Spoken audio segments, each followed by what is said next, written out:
Hey guys. This is part 5 of What If Naruto Revived the Uzumaki Clan and was a seal master. Hit like and subscribe if you like this one, and also please check the author in the description. Let's start. We are pain, that's all.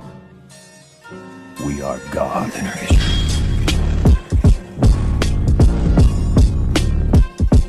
Chapter 17, The Emperor, Empress Consort and War. Inoki did not want like this disappointing outcome. Not when he had already made preparations and had been certain that things would work in order. Yet, all that planning just failed. He had to throw everything out in the window because Katsuchi had returned defeated. He was honestly incensed about this. If the bigger picture wasn't Uzhio, he would be making plans to destroy Ame. He could not afford to take this route. Not when it was this dangerous. He would have to think this through and come up with a new strategy. Perhaps he could also involve Kumagakure on this. Amegakure cannot be a priority now, Inoki said. He had already listened to Katsuchi, and he had come to a decision. But they are dangerous, Kuratsuchi said. She had a sour look on her face, and her tongue clicked as if she had eaten something bitter. There was no winning with the seal sealing her chakra. She could not use chakra. She was useless in this time of need, and that angered her. She could only hate that bastard Naruto. It was his doing. Had he never appeared in her life that day in Tanzaki, she would have never even attempted to meet him in person. This thing of being captured would not have happened. It didn't matter that she was now free. She couldn't do anything, and that was perhaps the purpose of releasing her. This was an even cruel fate than being left in a cold cell with a woman who hardly spoke a damn word. 1,000 dead is a lot, Inoki said. Yes, they are dangerous, but we are not after them. We can't risk another confrontation now before we meet Uzhio. We need to deal with Uzhio first before moving to them. We will lose more men if he go after them. Katsuchi could agree with this. But I think I saw the Emperor. I am not too if it was him, but I think I saw him when I was trying to escape. Inoki's frown deepened. There has always been a rumor that Ame is connected with Uzhio. Regardless, we now know that they are the Akatsuki and are very dangerous. We will make a plan for them. But if they are connected to Uzhio, they might make a move against us, Kuratsuchi said. Possible, but it is better they come to us than we going them, Inoki said in a hardened tone. Should we try to search for Deidara? He is a member of the Akatsuki, maybe he can tell us something useful. We will probably meet them in battle, so there is no need to look for him, Inoki said with a slight shake of his head. We also can't afford to multitask like that. The ones who destroyed us are powerful, and I just saw Naruto firsthand. He stood before me in the Raikage as if we were his peers. He didn't even seem bothered by AI's speed. He is going to be another dangerous opponent, and he's still a Jinchuriki. Is Han going with us? Inoki nodded his head. It would be a mistake to take both Jinchurikis to the war. We will take one and leave one behind. But they will only move when it is safe. I have already made 2 mistakes because I didn't know. The next one will be massively costly. I want to avoid that. In this situation, what was Kuratsuchi supposed to do? Maybe that bastard was laughing thinking about her inner turmoil. She shook her head. Naruto was a cold and indifferent person. He wasn't even thinking about her. But he would pay for this. He would pay for this humiliation. What about my situation? I will be stuck with just taijutsu and kenjutsu with how things are. I have already sent a message to Kumo requesting their help. I also sent one to Konoha. I doubt they will help, but we don't have any choice, Inoki said. What was he thinking anyway? The Uzumaki were most comfortable playing with Fuinjutsu. Just even looking at the seal you could see it was the work of masters. There was probably no one else who was not Uzumaki who could remove the seal. It was ridiculous though. It was just a simple chakra suppression seal, and yet none of the seal masters in this village could break it apart. They were willing to admit the seal itself was simple, but the locks that kept chakra from leaving was a complex web of formula they simply could not understand. It was like the handwriting of a child. Unless she said the words, you were not going to figure out what she wrote. I don't doubt your taijutsu skills, but you can't be in the front lines. You'll only be a burden if you get involved. During the fight, we will capture one Uzumaki and have him release the seal, Inoki said in a hardened tone. Kuratsuchi did not like those words, but she could not deny them. The truth was often unpleasant to hear. You should get treated before we move, she said to her father before turning back to face her grandfather. Which route are we going to use? We will move in 4 groups and move through the land of canyons and mushrooms. We will avoid stepping into the land of fire along the way.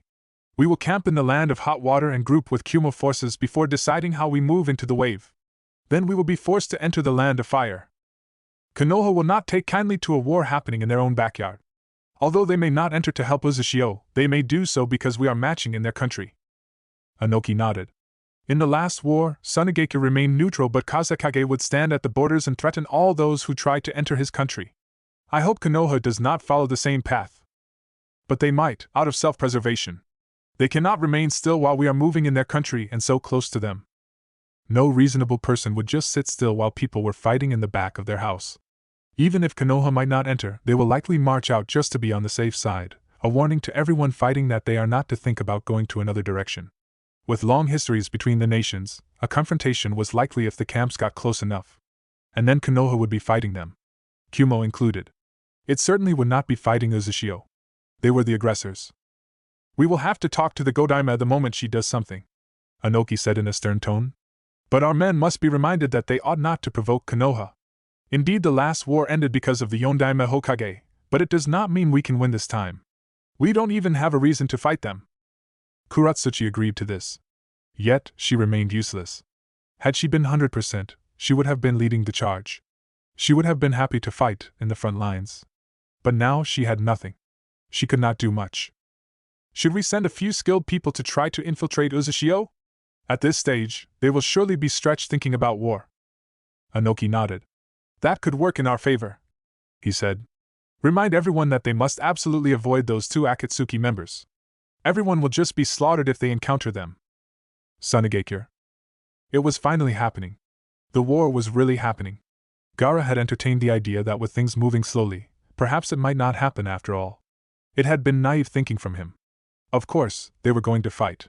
And it had started. It really did start in the worst case possible, for Iwagakure at least. The news was already sending shockwaves around the elemental nations. No one had thought that Amegakure had such capable shinobi. But the rain had displayed it, and Iwa was surely not going to try to fight the village after those massive losses. This was war, all right. It was nothing but death. People just died needlessly. The war field was a shinobi's grave, and yet, this has never stopped people from starting wars. Shinobi never learned. They always repeated the same mistakes over and over again.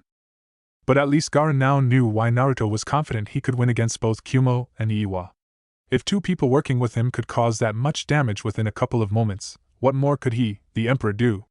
Obviously, there were going to be deaths. Massive deaths. Yuzu could not match the numbers of their enemies. They will be employing some tactics to reduce those numbers. It was not going to be pleasant. What is Konoha saying about this? Surely they will also move into the Fire Nation. If they had intended to move a portion of their forces through the rain, then they were going to cross the fire borders, Tamari said to her brother. Gaara looked towards his sister for a moment before staring at the papers on the desk. He remained silent for a minute before finally speaking. I have not heard anything from them. But we cannot move because Konoha has moved. We must also fortify our borders, just to be safe. Tamari nodded. You think Konoha will do the same? Most likely, Gaara said. We are closer to the Earth Country. It would not be out of the picture for Iwa to send forces towards this side just to keep us guessing and from doing anything. We will also have to set out. Obviously they will do the same. But we will try by all means to avoid fighting, just as father did. What about Uzhio? Tamari asked with concern. Iwa is sending a bigger army than I had anticipated. That alone would make anyone afraid. I have seen Uzhio. It is not a shinobi village. I want to send you there, Gaara said calmly. This time at least things could be different. If Naruto is serious about his sister, then this time he will speak to her. I have written a message. I want you to deliver it to him. Isn't it dangerous to be moving around now? It is, Gaara admitted. But I still need you to go. You don't have to worry about your safety. I will send Baki and some others with you. They will return home once you have reached the wave. You can ask the Emperor to help you return home. I am sure by then, Iwa and Kumo will be all over, making movements dangerous. Are you sure he will be gracious enough to send me back? Tamari asked cautiously. She still didn't know what to expect from Naruto. He was an unreadable person after all. You want to sort out your feelings with him. If he refuses, he doesn't care for you. Since it will be dangerous to return, request to stay there until we make plans to retrieve you safely. Gaara explained in a hardened tone. He once said that I was a better person than he was. I didn't get it then. I'd always thought he was a pleasant person. You know him better than I do. Tamari shook her head. I thought I knew him, she said. I don't think there have been any changes with him. Gaara said. There were just a lot we didn't know about him, but I think personality-wise there was much we missed. Of course, I could be wrong. Tamari hoped not. Honestly, she was expecting the same person who came to her about a week ago. She was expecting to see that same smile that had greeted her. It would give her hope. She was still bitter, of course, but she could work around that if Naruto proved to be a person worth the effort. When do I leave? As soon as you are ready. Konoha. It was war, all right. It was still unfortunate that Iwagakure had to suffer the same fate it did in the last war. But last time they had learned. Tsunade doubted this time around they were going to stop. They might choose another path, but it was unlikely that they would end their efforts. There were still many shinobi in the fighting stage. Yet, the heavy loss they suffered in the last round was certainly going to damage morale of their forces. Tsunade was not much worried about the hidden stone, she was simply concerned about the outcome of the war itself and the direction of things. There was no stopping it now. But they could still try to manage things. Uzhio didn't want them to get involved, but Tsunade was not going to sit still and do nothing about the situation at hand. Naruto could do all he wanted to do, and if he turned on the leaf, there would a battle. Tsunade would give him one. No one was going to threaten this village and get away with it. No one. Not Naruto, and certainly not Inoki and I. The Godaime Hokage looked around the chamber for a moment before speaking. Within the war room, it was Jiraiya, Sasuke, Shikaku and Kakashi. The war has already started and Iwa has taken the first damage, she announced. About 1,000 shinobi from Iwagakure were all killed by 2 people from Amegakure. It is Konan and Nagato, no doubt. Naruto is said to have been seen at the end, Jiraiya added in a firm tone. Shikaku did not find this surprising. They should have known that there was overwhelming power that Naruto was banking on in this war. He was not stupid nor filled with arrogance. He had calculated things. If just 2 could do that much damage, then it was going to be a long battle. It was going to be destruction all over. Jiraiya had already said Nagato was a wielder of the Rinnegan. There was still much they didn't know about the Dijutsu. He shook his head, they didn't know anything. Inoki is stubborn but not stupid. He won't try to pass through Amegakure again. He will use another route to move his forces to avoid them, Shikaku said. But high chances are that even if they try to avoid them, they will most likely end up being followed. Amegakure will not just watch them go to Uzhio. The numbers are high, and they will obviously be spread into different groups, Kakashi said. Will Uzhio really survive this? The numbers from Iwa are already high. Turning to Kumo is another matter. That airship they showed, Shikaku said in thought. It was probably made for this purpose. It affords greater mobility and gives them the opportunity to bombard the enemy with aerial attacks. Most likely another force that was going to cause massive casualties. Yes, Uzhio was definitely prepared for this war. The small village was prepared for genocide. If they were going to use the methods used in the rain, it was not going to be a war, but a one-sided slaughter. It just looked like Uzhio wanted to weaken both Kumo and Iwa. Even if they win this war, it would not be without massive causalities. They both will be weakened and probably won't have the strength to fight each other. Uzhio didn't even have to worry about the powers of bijus. The Emperor hosted the strongest biju, and the Uzumaki had methods to nullify all that power. Both Kumo and Iwa are obviously going to move into the Fire Nation to get into the wave. No doubt there will be some ships moving through the ocean, but the land movements will move into our country, Sasuke stated. I would be willing to stand guard at the borders to stop any advancement. That would leave them with no choice but to use boats and ships to get to Uzhio, Kakashi said. We would effectively be stopping their invasion, and I don't think they will be pleased with that. This has nothing to do with Uzhio, it is about protecting our borders, Sasuke said in a hardened tone. I could care less about what happens to Uzhio, but we cannot give them the idea that it is all right to march into our country. Regardless of how it might look, Sasuke is indeed right, Tsunade said. She did not doubt that Sasuke didn't care for Uzhio. But you cannot go out. Not now. Not in your condition. It's not like it is that bad, Sasuke said with indifference. Tsunade shook her head. I know that, but you don't need to do anything. Kakashi will lead our forces towards the border. Are we going to stop them? No, Tsunade said. Stopping them means a confrontation. We will be dragged into the war. But we still cannot just overlook the issue. I don't want this village to fight a war it has no business in. We won't engage them, but we will give them a passage and a time frame. Once passes, we close the gates. Shikaku smiled. It will be like we are assisting them. It is unlikely that Uzhio is going to allow them to reach the wave anyway. Remember, they have built much infrastructure there, if battles occur there, civilians get caught in the crossfire, it will be destruction. So it is likely that they will be attacked along the way, Jiraiya said. Knowing Naruto, the attacks would occur just around the Fire Nation. It was going to be chaos all over. He just hoped that no one ended up attacking them. If someone attacks us, we will respond. We are not going to be pushed over. Even if it is Uzhio? Like is said, no village is going to push us around, the Godaime Hokage said in a hardened tone. We don't want to fight, but those who attack us will face us. Sasuke had no complaints about this. It was a sound decision. He just didn't like that he would be kept in the shadows of things. But he knew that if things heated up, he would be called into action and perhaps he could come across Naruto. It was almost inevitable that he would attack the blonde. Naruto was a threat to the shinobi world, and to Konoha. Once this is over, we must call a Kaige meeting. I will discuss this with both Suna and Kirigakure. But certainly, Uzhio possess enough power to make it look dangerous.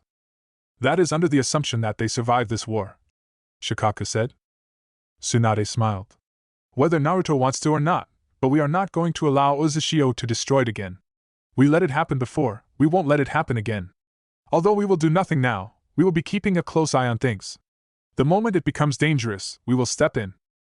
No doubt Kumo and Iwa will make measures to guard against that, Shikaka said. He could almost see Iwa forces stationed just away from theirs to keep them from moving. Unless you have another method of getting our forces close to Uzhio without going through both Kumo and Iwa first. There is a method, Jiraiya said. But it involves getting Kirigakure on board. I think because Kiri and Uzhio are trade partners, it will be most effective. I see, Shikaka said in thought. Kirigakure. Perhaps it was because Mei hadn't been on a date in quite some time. When was the last time she had been to one anyway? No one asked her out? Marriage was not coming. Ah, the horror never ends. But when Haku had come, she had asked to delay their talks a little bit so they could talk it over at dinner. He had seemed surprised by it, but she hadn't minded it. She just smiled and told him someone would get him later. Haku was a handsome man. So much more than the Emperor, and he was such a kind-hearted soul, nothing like the Emperor. Was she comparing them? She shook her head. She had no interest over the Emperor in that fashion, but she was curious. She smiled warmly at Haku and spoke. I hope this doesn't make things awkward. I haven't been out in a long time. I just wanted to remember the feeling, she said. Haku shook his head.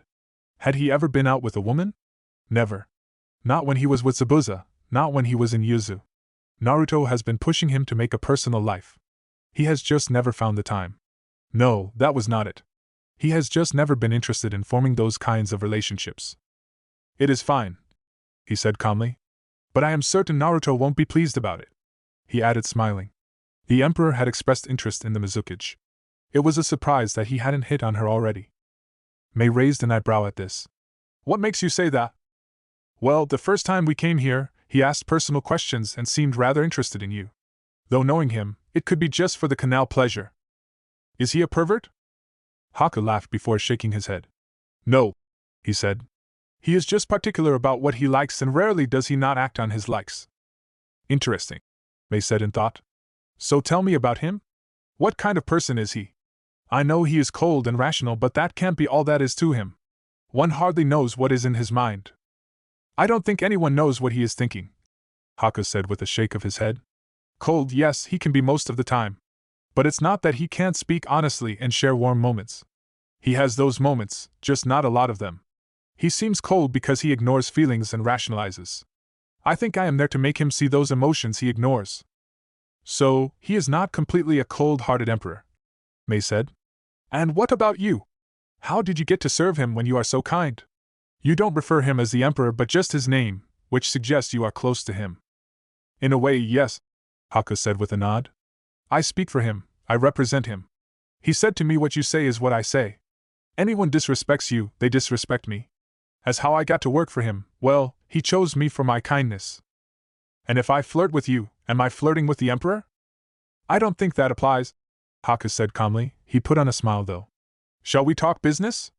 I have to return to Yuzu by tomorrow morning. You'll brace the sea at night. It can be quite dangerous. I'll use a different type of method, Haku said. I spoke with the feudal lord again, but he appears unmoved. If he continues to make dangerous moves against the wave, Uzhio will respond and I am afraid it will not be pleasant. No doubt they'll remove him from the picture, May said with a frown. What do you want me to do? Show him the benefits of working with the wave. You have a good relationship with the country, and it has worked well. It is not a threat but a willing partner. You should be able to convince him to see the light. And if I can't? Haku just smiled. I have tried everything I could, and I was only summoned back to use it to make things quick, as they don't want troubles in these times, he said. If reason cannot work, you know force will be used, and that will ultimately affect the relationship between Kiri and the Empire. Mei was thoughtful for a moment. If it was Naruto, she'd think there was another hidden motive. But this was Haku, and she already knew about the Water Lord's movements. It was a troubling situation, and she knew who was in the wrong. I will talk to him. But I must first see Uzhio and speak to the Emperor at his home. Haku smiled. I was just telling him that if we worked out things well, I could invite you. If you are willing, I can delay my return and we could take a ship early morning, he offered. That is sudden, Mei said. There is war. Kumo's ships will be sailing soon and the waters will become dangerous, Haku said in a firm tone. What do you say? Island. Why are you doing this? It was a question that was asked Naruto as he threw an Iwa shinobi inside a cell. There were infamous prisons within the shinobi world. There were some in which once you got in, there was no out. But prisoners were often given some freedom of moving around to play. But in this prison, there are no guards. There was no warden. The seals were the guards and the warden. The prisoners would cook for themselves. If they played with their allocated food, they would starve. There was no mercy in here. No, war criminals did not deserve it. This was a place to punish criminals. Some would see the sun once more, but some would never see it again. They would die in here. The prison itself was dug underground. A thick mist covered the island. You could not see anything. The mist also confused one's senses. It was a good place to lock up people who misbehaved in the shinobi world. Naruto's eyes faced the man asking him questions. You are a spoil of war. I thought I should test how things work here. The seal I branded you with keeps you within the cell on lockdown times. When it is not, you will be allowed to move around the entire facility. However, no movements at night. If you leave your cell, you will regret it. Even if you hear someone screaming and calling for help, ignore it. He then threw a key towards the man. This is the key to your cage. Lock it when you asleep and when you get out. Naruto then turned away from the man. The shinobi unlocked the cell and tried to get out, but he hit an invisible wall. What the hell? Naruto spoke without turning to face the man. There is a barrier that activates on certain hours. It is still experimental things. So we don't know if it will work without someone setting it off. Regardless, the barrier only works for you. So if someone tries to come in, they'll be able to enter but you won't be able to leave. That key is to keep things out of your cell and other people out of your cell, should there be a malfunction in the seals. If you lose it, make sure you retrieve it. You don't kill someone. If you do, you will be terminated as well. As Naruto began to walk out through the dimly lit passages, a thick mist started to creep in. Naruto closed his eyes and walked slowly with both hands inside his pockets. The passages were like a maze, but after walking for about 30 minutes within the eerily silent place, he was finally able to get out. The thick mist still covered the place. He jumped up into the air with his eyes still closed. While floating, he turned his eyes south and then let out an explosion of wind that propelled him south in great speed. He landed in the middle of a large forest. He continued walking with his eyes closed before coming to a halt in front of a large rock with a steel door. He pushed open the door and walked down the stairs that went deeper in the underground. Naruto stopped at the third door on his right and walked in. It was library. Karen was sitting behind a large table with a number of papers in front of her. Husband, Karen started without looking up at Naruto. You arrived earlier than expected. I'm not early, Naruto said calmly. I was very clear in the letter I sent you. Karen glanced towards him for a moment before staring at her papers. What day is it? Naruto shook his head as he walked towards Karen. He stopped behind her and placed his hands on her shoulders, massaging them for a moment before leaning on and kissed her on her cheek. I have missed you, you know. Karen snorted. You're right, she said. Why must you always doubt your husband's love for you, dear? Have I not been loving and supportive to your dreams? He asked in a whisper while continuing to massage Karen. Karen closed her eyes for a moment, enjoying the comfort. You have been supportive, but I don't know about loving. I think you have been happy to see my back so you can fool around in our bed. Naruto just smiled. And I was thinking you enjoy being around here more than being around me. Karen shrugged carelessly. Who knows? Maybe that is true, she said while turning her face upwards. Naruto lifted up his head a bit and stared straight into Karen's eyes. He smiled. It's good to see that you are still in perfect health, dear. Am I allowed to touch you? Since when do you ask for permission? Since you nearly bit my hands off, Naruto said. That was because I'd said no and you kept insisting, Karen said. You are allowed to touch me. I can see you have been keeping your hands to yourself these days. Hitting a rough patch. Naruto's hands slid down slowly before resting on Karen's bust. He fondled them for a couple of seconds before leaning in to kiss her. He captured her lips slowly, and moved slowly as he enjoyed her. After a minute, he stopped. Nothing like that. I have just been saving myself for you. Don't flatter me with cheap lies. I know you have another wife, Karen said. Naruto just smiled. Don't say it like that, he said. If it wasn't because there was a snake wearing glasses somewhere in here, I would tell you that I'm a little turned on. Even if there was no snake, I would tell you to turn it off. Naruto straightened up. You are as cold as ever, he said before glancing towards the entrance. He saw Kabuto but said nothing to him. Yoshino has found someone to love and he wants us to meet her. That is why I have come here. Just for that? Karen asked with a frown. I thought there was something important. This is important for Yoshino and he is important to me, Naruto said in a firm tone. Besides, it is time you think about returning home. War has started. I have no interest in it, Karen said in a flat tone. I will come back when the war ends. Naruto sighed. But I am still not leaving here without you. How serious are you? I'm willing to drag you while you kick and scream, Naruto said with a straight face. I'm sure Kabuto will appreciate being able to breathe freely without you around. Are you saying I am overbearing? Karen demanded. I didn't say that, Naruto said. Please go prepare yourself. I will be talking to Kabuto while you do so, and then we can leave. You will return to finish your things. Karen stared at him, and he returned the stare. Fine. She grunted before walking past Kabuto, who then took the seat she vacated. I didn't know Karen was your wife. I know Princess Korki is, as it was perhaps how you were able to get the technology from her, Kabuto stated in a measured tone. I really have no interest in playing spy games with you, Kabuto. My personal life has nothing to do with you. I just want to know about your results, Naruto responded in a flat tone. Kabuto had not expected Naruto to start sharing, but he had not expected this kind of talk to get underway this way. Well, it was not like he wanted to become friends with the Emperor. He was fine here. As long as he got the resources he needed to prove many of the hypotheses he had come up with Orochimaru. I saw you have plenty of Sharingans locked up. I asked Karen for a pair but she wouldn't give me any. I really want to work on them. For what purpose? Orochimaru and I came to conclude that the Rinnegan is the natural evolution that comes after the Mangekyo Sharingan, but you need to have both Senju and Uchiha genes to be able to achieve this feat, Kabuto said. Oh, you are not surprised by this. It makes perfect sense. Both Senju and Uchiha are descendants of the Sage of Six Paths' sons. He bad too, one became Senju and the other became Uchiha. But that isn't the thing that one immediately comes to conclude. Especially when few people actually believe that the sage even once lived. My clan knows a lot about history and so do the Bijus.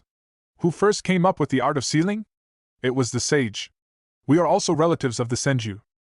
I would like to have access to that knowledge. Don't be greedy, Naruto was quick to say. So you are saying that it would be possible to artificially recreate Hagoromo and he able to achieve his power? Yes, Kabuto said. Are you interested? A little, Naruto said. But I am more interested in Hashirama's cells for their healing power. I am afraid that I can be a little reckless in battle when I get excited and I need a power that can cover that flaw. You must know that there are dangers of using those cells. They are so powerful that they can consume your entire body or they might just kill you. Who do you think you are talking to? Naruto asked before releasing a wave of his chakra. It was a sudden burst that shattered the table and the chairs they sat on. Kabuto fell backwards at the sudden burst of frightening chakra. Naruto was already on his feet as he asked. Don't compare me to Danzo or the weak experiment subjects you used with Orochimaru. Kabuto felt his heart beating so fast he felt like it was going to burst. It was not because of fear. No, it was because of excitement. Naruto's chakra was so powerful that it could literally keep you rooted to your position. He also knew that this place was warded with seals meant to control chakra. The fact that he was still able to release that much chakra even with the seals active just meant that he was looking at someone who was ridiculously powerful. The estimates he had were shattered completely. I will need a sample of your DNA to conduct some research to see how your body will react to the cells, Kabuto said. Of course, if you had the time, I would be willing to strap you on a bed and conduct experiments. You'd surely love that, won't you? Naruto said. What do you want? Do you want me to chop off my hand? Just a bit of your flesh. I know it will regrow. The QB heals your wounds. It should be able to close a bit of flesh wound. But I sense you avoid getting that far because while it heals you, it is slowly killing your muscle tissues. Naruto stared at Kabuto for a moment before glancing at the entrance. I don't like him, Karen. He knows too much. It annoys me. A pity I like him, Karen said as she walked into the library. Why did you have to create this mess? Naruto shrugged. I was showboating, he said. About an hour later. Karen stared at the water around with a frown. She was not looking forward to spending a couple of hours in a ship when Naruto could teleport straight to Uzhio. She turned to face the Emperor who was sitting on a chair on the deck, relaxed as he was. Why are we using a ship? I wanted an excuse to spend time with you. With you being gone, I sometimes forget that I have you. Naruto explained in a light tone, a smile on his lips. If only that were true. Karen shook her head. You think that I don't miss you? Maybe a part of you does, but I mean the reason we are using a ship. It has nothing to do with feelings. You have never really taken decisions to satisfy your feelings, Karen said. At least I have them, Naruto said in thought. Admittedly, a part of me has been thinking that I have lost my ability to feel. I think I have become a little too cold. If you lost all your feelings, I would seek divorce. I am not going to spend my days living with a man who cannot smile or feel a damn thing, Karen said firmly. You just prefer to use the part of your brain that thinks logically and ignore what your heart tells you. I guess you have been doing it for so long that you don't even realize it anymore. Naruto smiled. I guess they were right to say that the wife indeed knows the husband better. In some cases, even mistresses will know the husband better than the wife. It all depends on whom the husband reveals his true colors to, Karen explained with a wave of her right hand. You're also not a very honest person. I can accuse you of that much. I'm honest. No, you are not. You are a liar.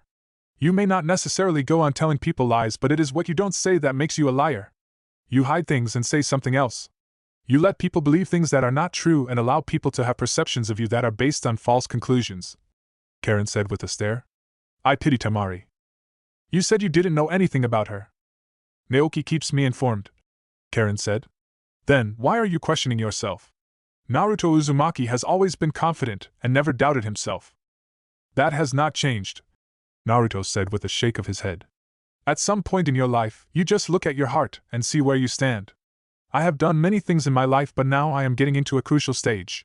Yoshino was also talking about family. It has just gotten me thinking about certain things. Karen turned towards her right and stared far away. She frowned. Why are we using a ship, Naruto? Your senses are still as sharp as ever. I can't believe you could sense enemies that I can't even see, Naruto said with a smile. We are bait. I had this ship travel yesterday with some people to draw the attention of a couple of nuisances in these parts of the ocean. Karen stared at him for a long minute before shaking her head. They'll be upon us in an hour or less, she said. You thinking about your family now? What have you been thinking about with Koiki? She wants children, and I thought you had been trying to knock her up. She isn't getting younger, and needs an heir for her country. You have always known you were going to give her that heir. That was part of the marriage agreement. It appears that I can't have children of my own, Naruto said. I believe that if we didn't already examine you, Karen said. It's different, you know. Koiki's child will be her child. The child will not be Uzumaki. But your children will be our children. I'd thought of things that way. You are a flawed piece of human, Naruto, Karen said. She then smiled. Well, I decided to marry you even when I knew you could be as cold as Haku's ice. That doesn't make me feel better. When have you needed someone to tell you words to make you feel better? Karen asked. You've always been independent about your emotions. You don't like inviting people in. Well, we will have to heal those emotional scars the brats in Konoha gave you. She smiled sadly. You are not bad. To those close to you, you have always shown love. Even Koiki cannot complain. You're mentioning her a lot. Am I? Something bothering you? No, Karen said in a flat tone. I just don't particularly like her. Naruto sighed tiredly. I'm not getting involved. Just wake me up when our prey arrives. You are gonna nap now? I couldn't sleep last night. The ghost of my mother was haunting me. Karen laughed. If you are sleeping, I am going inside to sleep as well. I'll keep the doors locked just in case. Ever since Kabuto arrived, I have been very busy. Hardly get enough sleep. And I am not going to let you sleep tonight. Karen groaned. Why is it that whenever I am home you are always thinking of getting on top of me? I just love you that much. I bet you say that to all the women you sleep with. Have some faith in me, will you? Karen did not respond. She just walked away without saying another word to Naruto. The Emperor just shook his head and then closed his eyes. It was only about an hour later when his eyes snapped open and he found himself surrounded by 4 men. They were just mere bandits who robbed ships delivering goods. Fake intel had been sent out to catch these people. They were being annoyance to his trade with the water country, and he really could not be hiring shinobi to guard ships that were traveling on waters he controlled. Sorry to disturb your nap time, Your Majesty, someone said with a wicked grin. Naruto's eyes narrowed down towards his throat. There was a blade pressed against him. He must have really been out of it. I wasn't enjoying my sleep anyway, he said carelessly. Don't move. We just want the goods you have and we will be on our way. But if you move, you will lose your head. Unfortunately, there are no goods here, Naruto said before whispering a couple of words. Wind just flashed in front of him with small wind blades that just cut through the sword touching his throat and the hand holding it. Arg! The bandit cried in pain as his arm fell to the floor, with blood gushing out. Naruto stood up silently and looked around. It was just one ship. Yes, they only brought one because they knew their ships were not protected by shinobi. It was just merchants who traveled by their ships. He sighed, looking thoughtful for a moment before his right hand shot towards the man he'd cut. He grabbed the man by his face and then hurled him out of the ship. He hit the waters and started shouting help as he began to sink. Jump, Naruto said to the other 3. You are not worth the effort of me wasting my energy throwing you out. So jump now, he said in a deadly tone. The 3 looked in fear before jumping out of the ship. Naruto followed, but towards the bandit ship. There were still some within their ship. But he did not care for them. He just landed atop of water and clapped both hands, holding them together before holding a single hand sign. Futon, falling havoc! Powerful gusts of wind started to pick up above the sky.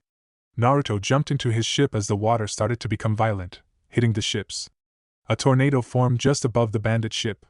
It was twisting violently and in the blink of an eye, it flashed down like lightning. It crashed through the ship and then went through it, breaking it in half. The powerful rotation caused the ship's halves to be sucked in, and as the waters began to form a small whirlpool. Are you trying to kill us as well? Karen asked, seeing that their ship was being pulled towards the whirlpool. You are awake, Naruto said. I should have just stayed still and told those fools that there's money inside there, he said before waving his right hand. The whirlpool then started to slow down before finally stopping. That would have been fun, wouldn't? No, Karen responded in a flat tone. How long till we get home? I'm getting sick of the ocean. Naruto looked up for a moment before turning to face the clone steering the ship. He created another clone. There should be more pirates along the way. If not, I'll have to hunt them down. I know their location anyway. Why didn't you just do that from the start? I wanted to show off how powerful I am to my wife. Naruto responded with a smile while walking towards Karen. He held out his right hand. Shall we? Yes. Karen nodded before taking Naruto's hand. But he suddenly pulled her and held her bridal style. Someone is feeling very happy today, she said. I am forced to run through the sea with you. The barrier around Uzhio has been erected because of wartime. I cannot teleport straight to the compound and I have not marked any other place aside from the wave. Then let us go to the wave. I don't want to, Naruto said. This should be fun. I want to test my speed, chakra control and see if my stamina levels are still at optimum levels. I have been lazy recently. Why can't you just create a clone and take me to the wave? I don't the reason I need to D-dash. Naruto stopped her from talking by placing a kiss on her lips. Consider this a bonding moment. You're being uncool. I'll just decide to spend the night drinking at a bar. Naruto shrugged. You know when we get home, you are going straight to sleep and I am going to work. Besides, I am fine with you getting drunk but just know that I will come to pick you up and then abuse you. I'll file a complaint to the council. As Emperor, I'll threaten to disband it. No, you have no authority to do so. The council represents the Uzumaki clan. You are not the guardian of the clan. Well, I'll be damned, Naruto said before jumping into the water. I'll be quick. You can just enjoy the fresh breath of the ocean. Yes, Your Majesty. You mock me, Karen. Uzhio Gakure. Naruto stopped in front of Yujito's cell. He stared at her for a moment before opening the cell. He entered and held out his right hand. Yujito stared at it for a moment before grasping it gently. She was helped to stand up and the blonde walked her out of the cell. Once they were out, they disappeared in a blur and appeared atop of the tallest building in the village. Yujito could tell even though this was her first time actually seeing the village. So this was Uzhio. She could not feel the outside. Everything in here felt so disconnected from the rest of the world. Perhaps it was the barriers they put around the village for protection. The village itself was not that big. Even when you were comparing it to other small nations, the wave was much bigger.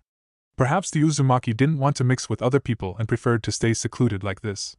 They had done everything to ensure that the wave grew.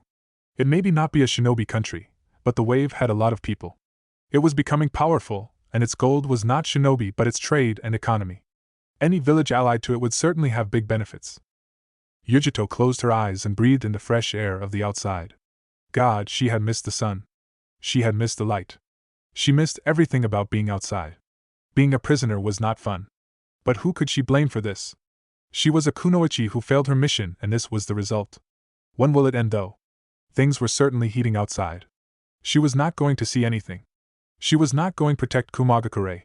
She was a prisoner after all. Your chakra is still sealed, Naruto suddenly said. Yujito glanced at the emperor for a moment before looking down at the peaceful streets of Uzhio. Everyone was going about their lives. There were no problems. I didn't think you'd risk anything like that, she said. Although I would probably not escape, I'd cause some damage in my attempt. Naruto raised an eyebrow. You are a confident kunoichi, but you don't strike me as being cold enough to get innocent people involved in your battles. You'd simply transform within these threats and threaten those lives? Yujito did not express any emotion. She didn't want those piercing eyes trying to read her mind. Still, though, getting innocent people involved? It was something else, but she was not going to give Naruto the answer he was looking for. When one is backed against a corner, anything happens.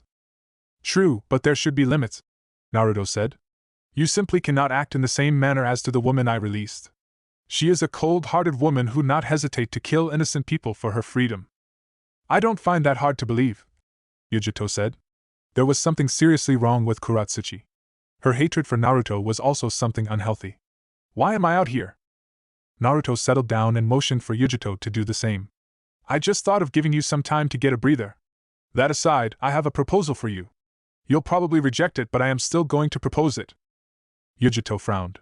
She didn't like this kind of talk. Regardless of the hardships she experienced in Kumagakure, the village was her beloved home and she would die rather than betray it. I am not betraying my village.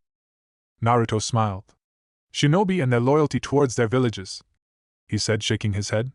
I am not going to ask you to betray your village. I said I want you to be comfortable. I don't want you to be miserable. If you are willing, I can get you a room at a hotel and you can live there until the war ends. Just think about it. You don't have to give a response now. Temptations do indeed come in various forms. This was just a method to get her to like this village. But perhaps there was some idea of making things easy for her. It did not hide the hidden agenda though. Naruto was not a simple person. That is very generous of you, she said, eyeing the blonde at the corner of her eyes. Sarcasm, Naruto said. I'll address it anyway. I am not always generous. I don't always do things for the benefit of someone else. I am offering you a choice. You take it or leave it. Any other hidden reasons? Well, if they are hidden, I am not going to tell you, Naruto said with a smile. We have already made an encounter with Iwa and of course, we annihilated them. Bigger forces will be moving within the next days. Preparations have already been made. Both Inoki and I have made a truce to their troubles. So it begins, Yujito said. You want to go out and fight for your village? This might be treacherous, but if Kumo and Iwa arrive at this village, they will plunder it. They will destroy everything and kill even innocent people. I think it is better for me to be away from such a thing, Yujito explained in a bitter tone. You have a conscience, that is good, Naruto said. They are not going to get into this village. No enemy forces will get into this village. If anyone is going to do that, I will be dead and this village will be empty. Are you sure you should be telling me about the last part? You are not going to tell, are you? I am telling you in confidence. I would rather not know, Yujito said. Karen looked around for a moment before staring at the tall redhead standing beside the creepy and unnerving Yoshino. Miracles do happen. She never thought that the man would actually love someone. People might think that Naruto was bad, but Yoshino was worse. He was much nastier and more of a schemer than Naruto was. Yoshino was in many regards a genius. Naruto filled his head with so many things, which made him knowledgeable but also had the wisdom to apply his knowledge. Of course, in battle, Yoshino was a mere toddler compared to the monster smiling beside her. "I think you are having unpleasant thoughts about me, Karen," Yoshino said with a smile. He had decided to stop all formalities for the night. He was sure Naruto wouldn't mind. Karen, though, was another matter. "It can't be helped," Karen said with a shrug of her shoulders. "Are you going to introduce us?" "Be nice, dear," Naruto said to Karen in a measured tone but yet still smiling. "I would like both of you to meet Miyuki," Yoshino said with a smile, a warm tone, both his hands on Miyuki's shoulders. She was a slender woman with clear crystal blue eyes. She had a large cleavage that made Karen envious. Atop of all, she could win any beauty contest with just that innocent smile of hers, and the pure look on her eyes. "Naruto Uzumaki, but otherwise known as the Emperor. This Karen, my wife," Naruto said, introducing himself. "A pleasure, Your Majesty," Miyuki said with a small bow. Her voice was almost melodious, a hypnotic sound that caught the Emperor in a mental trance as he studied her. Naruto shook his head. "The pleasure is all mine," he said, smiling. "I was not expecting such a beautiful woman to be in Yoshino's hands." Yoshino put on a flat smile on his lips. "I was positive that you already knew her," he said. Naruto shook his head. "You know my half-blood is not wanted by those cold-blooded vampires," he said. "I don't play around this side of things," he said. "I hope we are not just going to be talking, Yoshino." "Of course not, I know you get bored easily," Yoshino said with a smile. "Well, Yoshino certainly got a woman who is somewhat like him," Naruto said as he entered the bedroom with Karen following behind him. "What gave you that impression? She seemed like a pleasant person. Yet you didn't seem to be too bothered to speak to her," Naruto said with narrowed eyes. He walked towards the back door and slid it open slightly for some fresh air to get in before going back to stand by the bed. "You had that covered," Karen said with a shrug before helping Naruto take off his cloak. She didn't bother folding it but just dropped it to the floor. She helped him remove his shirt as well before he helped her remove all her upper clothing. Naruto shook his head and then settled on the edge of the bed. "I couldn't ignore her. She has such alluring eyes. But I have met her before." "Yes, I have." "In a bar, obviously," Karen said as she climbed on the bed. She sat behind Naruto and wrapped her hands around him. "I won't deny that, but I just had a conversation with her. She acted as if she hadn't met me before. I am sure Yoshino already knows given that flat smile he gave me when he asked," Naruto said with a shake of his head. "And you said you hadn't met her before?" "I was denying seeing her naked. It's not like there are thousands members of the clan. I have met everyone who is Uzumaki in this village," Naruto said. Karen bit Naruto on his right shoulder. "You talking about seeing another woman while in bed with your wife, that is such a turn-off," she said. "I'm not a masochist, you know," Naruto said before taking Karen's hands. He pulled them forward, causing her exposed chest to press against his back. "Well, at least there won't be any harm done. However, I feel very uncomfortable having two Yoshinos." "Yet you seem to enjoy conversing with her," Karen said. "I was interested in studying her. But I failed. I couldn't see what she had on her mind. I am afraid we might have a problem in the near future, or maybe no." Naruto let go of Karen's hands. "You're lazy. Your handwork can't excite me. This is what happens when you stay away from your husband," he said while twisting around. He pushed Karen backwards, and had her lie on her back before going atop of her. "I am the Emperor, what do you think will happen when I show weakness?" "People, why?" Karen trailed off, biting her lip after Naruto had bit her right nipple. "People will think you are human," she finished. Naruto's tongue was too busy with Karen's breasts to form any words. Both his hands held her firmly around her waist before he moved up, while kissing her chest, her neck, and cheeks. "Being human is overrated. Humans are horrible creatures anyway," he said. "But then again, you are still Huma." Karen was stopped from continuing as Naruto gently captured her lips. His tongue slid into her mouth. She was ready for it. Their tongues choreographed for a couple of moments before Naruto broke it off, after feeling Karen's hands trying to get into his pants. He smiled. "Someone is a little happy today," he said. "Just shut up and help me out here." Naruto just laughed and grabbed Karen's pants. He helped her take them off. She was pushing for it to be done quickly. Naruto threw the pants away and removed his own pants. Once done, he grabbed Karen by her thighs and helped stretch her legs to help expose her middle. He moved in and his tongue slid out before poking around the entrance a bit. You were saying? Naruto asked, his head held up, looking Karen. Must I help myself? She asked before responding to the Emperor. You are also a human. Besides, I think being human helps make you accessible to those Naruto had inserted 2 fingers inside of her. He made his hand motions for a bit before Karen tried to close her legs. I haven't even applied chakra yet, he said. Just do it. Naruto did as told. Karen moaned as she felt the pleasure. Her whole body trembled with excitement. Naruto stopped after a couple of minutes and moved up. He started kissing her again. He nearly jolted when Karen grabbed him by the balls. She massaged them for a moment, causing him to stop kissing her. Wow! Karen mouthed as both her hands gently touched the stiff stick. I'm ready, she said. Naruto helped guide it in. His movements were slow. He felt Karen stiffen as the head entered. Slowly, he inserted it in with his closed as he felt the walls around tightening in. After 4 rounds, Karen was fully satisfied. She had a content smile with Naruto's hands holding her gently as they lay in the bed. I'm still not returning before the war ends, she suddenly said. Naruto sighed. I did not expect you to change your mind, he said. It shouldn't take long though. So, hopefully, within a month, you'll be back here, with me. Hopefully, Karen said. Are they going to make you marry another woman? Naruto shook his head. Not as things stand.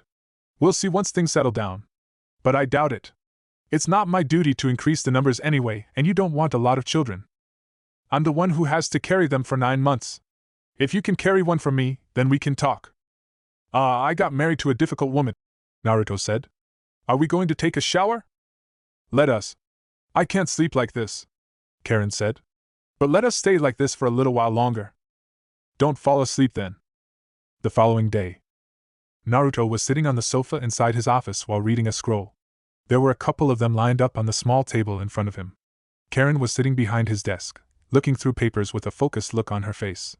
They were sitting like that when Karen suddenly spoke. You can come in, Naoki, she said before the man could even knock at the door. Naoki entered the office. Your Majesty, he greeted Karen. Your abilities don't seem to have cooled off a bit despite staying in a place surrounded by a mist that makes it impossible for a sensor to function. You get used to it, Karen said. Today, I am your boss. Naruto has given authority to me. So whatever report you want to make, you can make it to me. Wait till I am dead, Naruto said without looking up from the scroll he held. Come to me, Naoki. The Uzumaki smiled. Disappointing, it would have been interesting to take different orders. It would not have been bad serving under you, Karen-sama. You flatter me, Karen said with an expressionless look on her face. Naoki walked towards Naruto and then whispered into his ear. Haku is back, but he brought a guest with him. He said he wasn't sure if he should bring her here with Karen around. He is currently showing her around the village to stall. Will she be leaving soon? Speak up so I can hear you, Karen said with a stare. She knew they were talking about her. It is men's business, dear. Do you want to hear that although Naoki had a woman for the whole night, he could not get it up? Naruto said in a flat tone. If he has such problems, I can take him back to the island with me. I am sure Kabuto can work something out, Karen said with a smile. But nothing is happening. We can as well use him as a test subject because he will be useless as a man. I don't have such problems, Naoki said before looking at Naruto. Haku is afraid she might have a problem, Naruto said in thought. Unless Haku was planning something personal, there should not be a problem. But then again, this was Karen. She could still have a problem. Well, it did not matter anyway. Yes, Naoki said with a nod of his head. Tell him it's fine. Once he is done, he can bring her here. Hi. Naoki saluted before leaving the office. Karen stared at Naruto for a moment. So you are hiding things from me now? Yes. Naruto nodded. We didn't have to sneak around or whisper when you were not around. But since you are here, we have to do things this way, he said. I will be leaving soon, Karen said. I need more money, or at least certain things I need. Can't give you any. Work with what you have, Naruto said in a hardened tone. We are not negotiating that, Karen. We have a war we must prepare for, and I can't be wasting funds we don't even have. At this stage, we are just leeching off the wave country. It is your war. And it is my empire. Not ours, Naruto said. You can speak to Yoshino. But imperial coffers are not going to give you anything. You're being stingy. If you saw how bad the situation is, you wouldn't say that, Naruto said with a slight shake of his head. What do you want to work on anyway? Shouldn't you be thinking about wrapping up your things in preparation of your return home? There was something I wanted to make before that, Karen said. I'll have to leave Kabuto in charge of the island. She paused for a moment. Can I really trust him? I believe so, Naruto said. We don't have to worry about him. Though being careful isn't a sin, that is why we gave him a special seal, the Emperor said. You can also tell him that if he wants to move in and of the island, he can speak to Yoshino and make arrangements. In the meantime, we have a guest to entertain. A woman, no doubt. Yes, the Mizukage, Naruto said. What does she want? She came with Haku. We will hear from her when she arrives. He is currently giving her a tour around the village. You have been very accommodating to her. If it was someone else, you would have forced things already. But you have been diplomatic with her, Karen said. Sometimes I wonder about your intentions and if you really don't hold grudges as you say you don't. Kiri was in a bad state and fighting them would have made things difficult for us. I made a rational decision, Naruto said with a shrug. But admittedly, Inoki, I dislike and so does the Raikage. Both of them really don't fit into my ideal world, thus they must die. Mei fits in perfectly. My other reasons are just a bonus. Iwagakure. Inoki had divided his men into 5 groups, 4 with 2,000 shinobi and the other with just 1,000. They were all going to march towards the wave country before heading to Uzhio. Naruto had even made things simpler by creating a bridge they could use to reach the island without having to struggle with the whirlpools that surrounded it. The problem now was the intel he had received. Konoha was moving out, and it appears that Suna was also moving as well. It didn't surprise him that they were both making moves at the same time. They were allies after all. But Konoha moving was the bigger problem. He didn't expect them to move so early. A confrontation was bound to happen and the leaf was likely to stop them from crushing Uzhio. It would be a big problem. Yet, if he managed to work out things with the Raikage, they could turn on the leaf. Should that happen, it was going to be a shinobi world war alright. Inoki wanted to avoid this. Kitsuchi, Inoki called the man. Your unit will move second. Akatsuchi will take the lead through the land of canyons. 2 units will force through the land of mushrooms and then into canyons to avoid entering Fire Nation. Always keep contact with other units. And don't move too quickly. Keep a safe distance with others. Hi. Now get ready to move out. Akatsuchi will be moving out within an hour. Inoki then turned to Kuratsuchi. Because of these events that have occurred, you have an important mission that you must handle. And don't fail this one, Kuratsuchi. If you succeed, we hold Suna hostage, possibly Konoha to some extent. We could even have them turn against each other. It doesn't have to anyone specific but get someone important. I will get it done, old man, Kuratsuchi said in a firm tone. I failed the last time, I won't fail this one. Besides, this time, there will be no return if I fail. I will be buried in the desert if things go wrong, she added in a bitter tone. I hope it doesn't come to that, Inoki said seriously. We will be looking for someone to help you out. Once we find this person, I will call for you. Make sure you work fast. Chapter 18. The Emperor, War Reasons, and Reconciliation. Flashback. Your strength is truly impressive, Naruto, Hiruzen said as he walked towards a 10-year-old Naruto. They were within the Forest of Death at a secluded place marked with chakra barriers. This was the place that Naruto used to train without anyone seeing him, or even noticing. Naruto stopped what he was doing, stood up straight and glanced at the old man for a moment. Coming from the god of shinobi, I will take the compliment, Naruto said calmly. But it isn't really coming well. I can always offer help if you want, Hiruzen said to Naruto with a smile. Naruto raised an eyebrow. You confuse me, old man. Despite knowing that I am for Uzhio Gakure, you would still wish to help me? Isn't that counterproductive? Hiruzen shook his head. Naturally, my help doesn't come for free. Although I know you are for Uzhio, you still Minato's son and this village continues to be hard on you. You know that I have always cared for you, Naruto-kun. I didn't tell you about your mother because of any reason other than to give you an identity. And you did? Yes, but it turned out in some ways I had not expected, Hiruzen said in a bitter tone. Why do you hide your strength though? You're smart, stronger than some people, and I know that your chakra levels are beyond what many jonin have. But yet you don't display that strength, not even flashes of it. Naruto sat on the ground and folded his feet, taking a meditative pose. To be honest, old man, I am a little afraid. I am afraid that if I displayed that I am strong, people will hate me more. They will start thinking some fear-induced thoughts that will make them do something stupid. But I don't want things to get that far. Such a thing would force me to leave this village. But I am still learning. I want to know more about the shinobi world, about the heart of men and how he deals with his anger and hatred. I don't want my life to turn out like these people. The Kyuubi killed their loved ones and it lives within me, but do they really have to turn sour every time they see me? I have anger in me. It frightens me. He smiled bitterly. My chakra has already been diluted because of anger. Sometimes I confuse my chakra for the Kyuubis. I don't want my mind to be corrupted with anger and hatred. If I can survive this madness while being surrounded by people who loathe my existence, I think I can survive the future.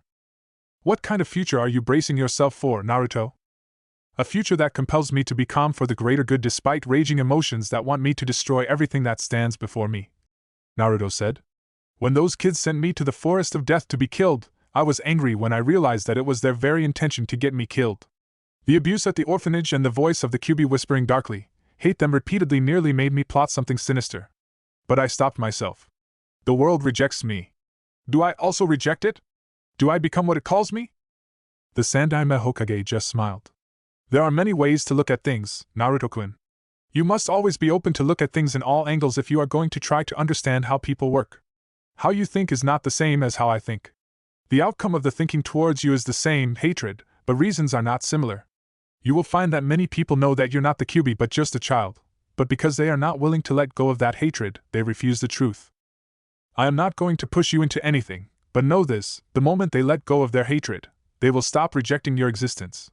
Whether you reject them or become what they call you is entirely up to you. However, you must know what you want in life.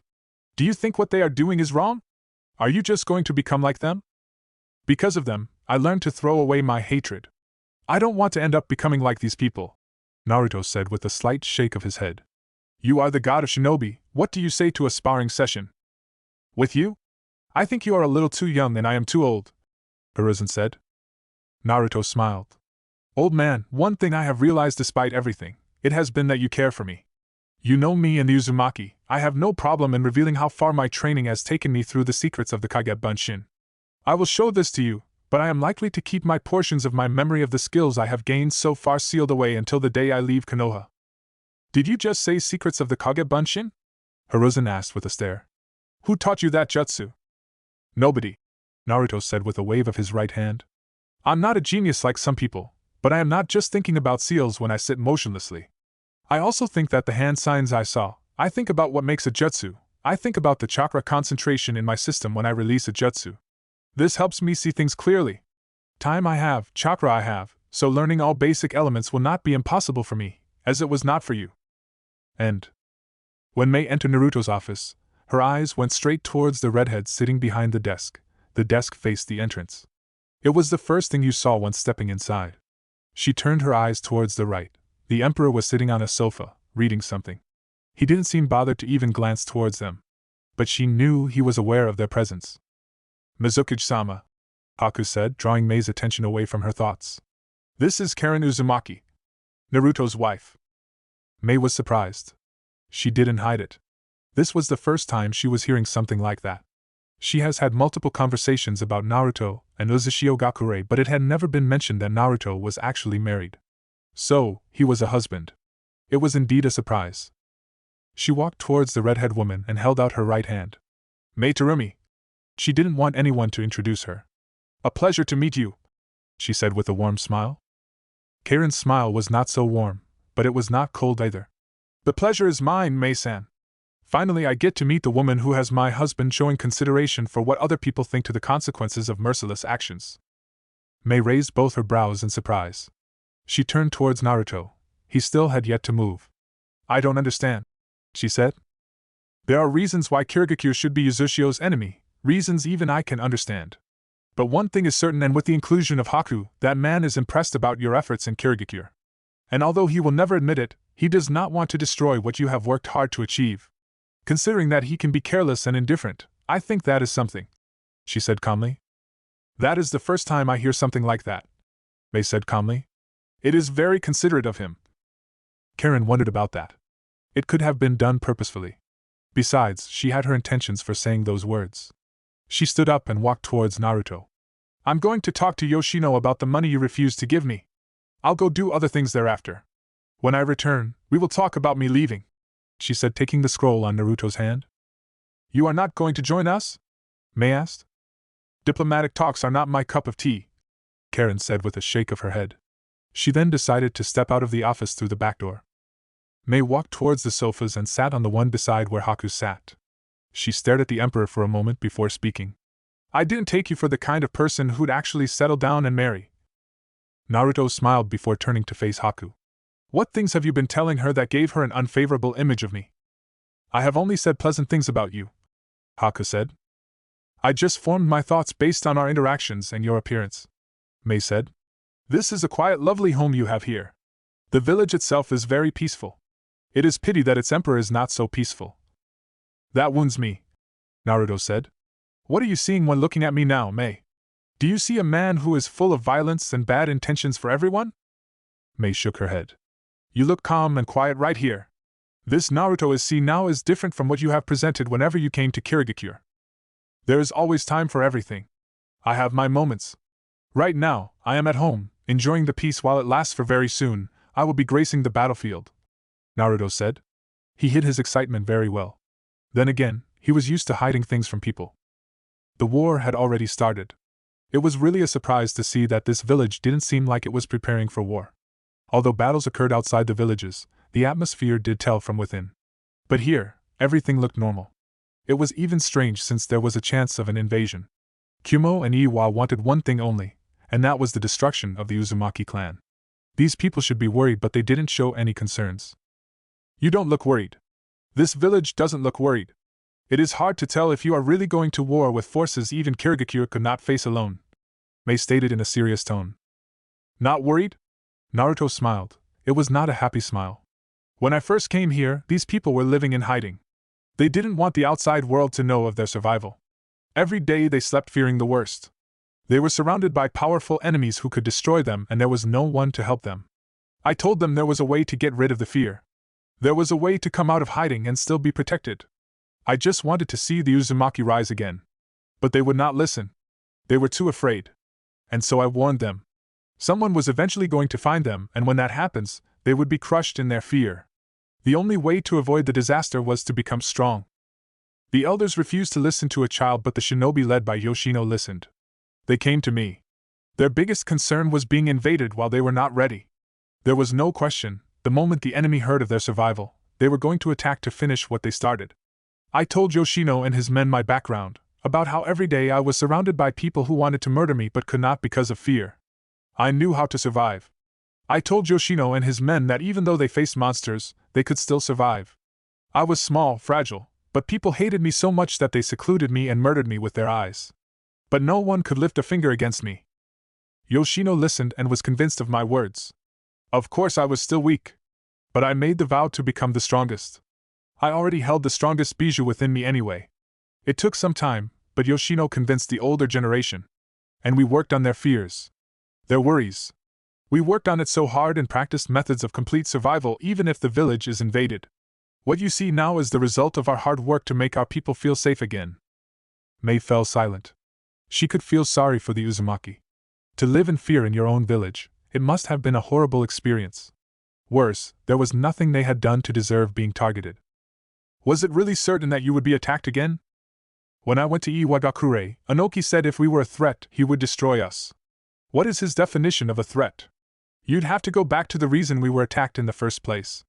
Kumagakure once attempted to kidnap my mother when she was younger. A couple of years ago, when the current Raikage was in charge, they devised a sinister plot to get their hands on the Byakugan. When their plans failed, they threatened war with Konoha, even though they were completely wrong. Mei frowned deeply. Those two villages, Kumo has always been known for being power-hungry. Was this the only way? We could have sealed off our special chakra and become farmers for both Kumo and Iiwa, Naruto said sarcastically. In a world that rejects your very existence, what do you do? Do you wish you were never born? You did nothing wrong. Someone is just rejecting your existence because of a flawed thinking. You know this because you are not the only one who says this. Other people say it as well, but they can't do anything because they are either too weak to do anything or just afraid. What do you do, Mei? At some point, bloodline welders were hated in Kirigakure, and it resulted in us being targeted. Some fled, and we stayed behind to fight. Our response is the same: we will fight. And we will change this world so that it can accommodate us. You were not wrong to fight for the right to your existence. No village has the right to say this village is too dangerous, it must be destroyed, especially when the very village lives in isolation, doesn't involve itself in shinobi wars but lives peacefully. Our fight is against tyranny and the right for our existence. Naruto explained in a hardened tone. You decide, Mei, do you want to trust us? Do you think we are wrong? I don't think you are wrong, Mei said after a couple of moments. I will work with Haku to resolve your issues with the feudal lord. But I will wait to see your actions until after the war to see whether I can call you friends. That is disappointing, Naruto said with a smile. I was sharing because I thought we were friends. How long do you have before you return home? Maybe 2 days. This is not the best time to be away from home. Indeed, Naruto said. You will discuss further details with Haku. But if you need anything directly from me, shout. For now, my throne is calling me, I must go warm it. Mei shook her head and sat in silence for a couple of moments. The Yoshino he was talking about is the same as the one who leads this village, right? Haku nodded. How does that even work? Don't they fight? Naruto is the emperor, yet he is living in land he does not control. He does not live on land he does not control, Haku said with a shake of his head. He is the emperor. Although Yoshino leads this village, Naruto is ultimately his boss. Besides that, they understand each other. Yoshino knows how Naruto thinks. And they both respect each other well enough they don't interfere in each's duties. But before, Naruto would have Yoshino carry out duties he otherwise should carry. It is a very interesting system you have here. It is one made of rules that we all obey, even the emperor. It might be hard to believe, but Naruto follows rules. Isn't it because he made them? Haku shook his head. Village and clan politics are two different things. There are clan rules and Naruto must play by them. Mind you, he is not the leader of the clan. Why? Haku shrugged. He has never displayed interest for as much as I can tell. Besides, Yoshino was being groomed to lead the clan before Naruto came to the picture. Either way, Naruto loves his clan and the only thing that matters to him is its survival and being great again. If he can do it without being clan head, no problem. That is the logical part of his thinking that he often uses, Mei said in thought. Now I am at least starting to understand the kind of person he is. Haku just smiled. Then I hope for a more peaceful relationship with Kirigakure, he said. But we must first resolve the situation with the Wind Lord, Mei said. You are also not worried about this war. The wave will be the first target. Are you sure you can defend it from the combined forces of Iiwa and Kumo? Perhaps I should worry a bit, Haku said in thought. You did hear about what happened in the rain, right? That was done by another Uzumaki. His name is Nagato. Nagato can destroy even one of the 5 great nations by himself. If he wanted to invade Iiwa, he'd do it himself and still come back alive. Nagato can destroy an army, and Naruto is an army by himself. He fools around a lot, but let him put on his armor. He will show you power no human should possess. Mei frowned. This was coming from the gentle and kind Haku. It bothered her. He is that powerful, huh? She smiled wryly. What about you? Haku smiled. I am capable. Naruto made me train harder and control my bloodline in some ways I never even dreamt of, but I am not like those 2 monsters. I'm not too sure His Majesty will be pleased learning that you call him a monster behind his back, Haku, Naoki said as he walked into the office. Haku shrugged. It's not like it isn't the truth. You know it well what it is like to be in a room with him when his chakra is leaking. Naoki shuddered at the thought. Those are emotional scars I wish not to relive, he said. Mizukage-sama, this man is being modest. But he is the second most powerful person in this village. But that is not the reason I came here, he said. When you are free, Yoshino said he'd like to have a word with you about certain things, Mizukage-sama. Outskirts of Kumagakure. Everyone else was on the move, but I still worried about taking B with him to the battlefield. He was not worried that Naruto would attack his village, and he was not worried about Inoki. With the losses there suffered in the hands on Amagakure, he doubted Inoki would be making any reckless moves. He too would have to be careful, of course. He didn't want to go through the same thing. But still, I wouldn't allow just 2 shinobi to do that much damage. He shook his head. What was he saying? Minato had done it before. Someone could do it again. I was worried about B because he didn't want what happened to Yujito happening to his beloved brother. It didn't matter just how powerful B was, Those people had the ability to subjugate a Bijou, and that was a massive threat to a Jinchuriki. If he was going to take B, he would have to move with him. It'll be fine, brother. You worry too much, yo. I glared at B for his careless attitude. I need you to be serious, he shouted before calming himself. We will have to be watchful for any Uzumaki we see. I can't let you face one of them. Even if you come across one of them, don't ever transform. Do you understand me, B? Understood, brother. Somehow I felt B was just saying this to get him to quiet down. If it wasn't because I need you when facing Naruto, I wouldn't even be bringing you along, he said with a shake of his head. He is that powerful? Admittedly, yes.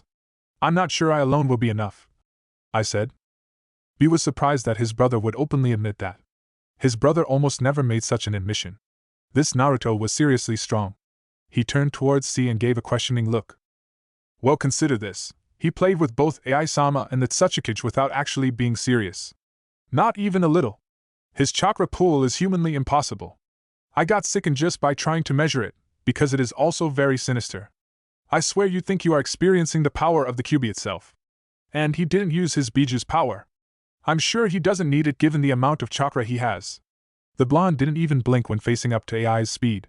It was going to be a massive challenge for them. B only smiled. It looked like it was going to be a challenge, and he would be tag-teaming with his brother. What more could he ask for? His partnership with his brother was perfect. Who could stand against them? But of course, he would still have to stand before the Emperor to tell.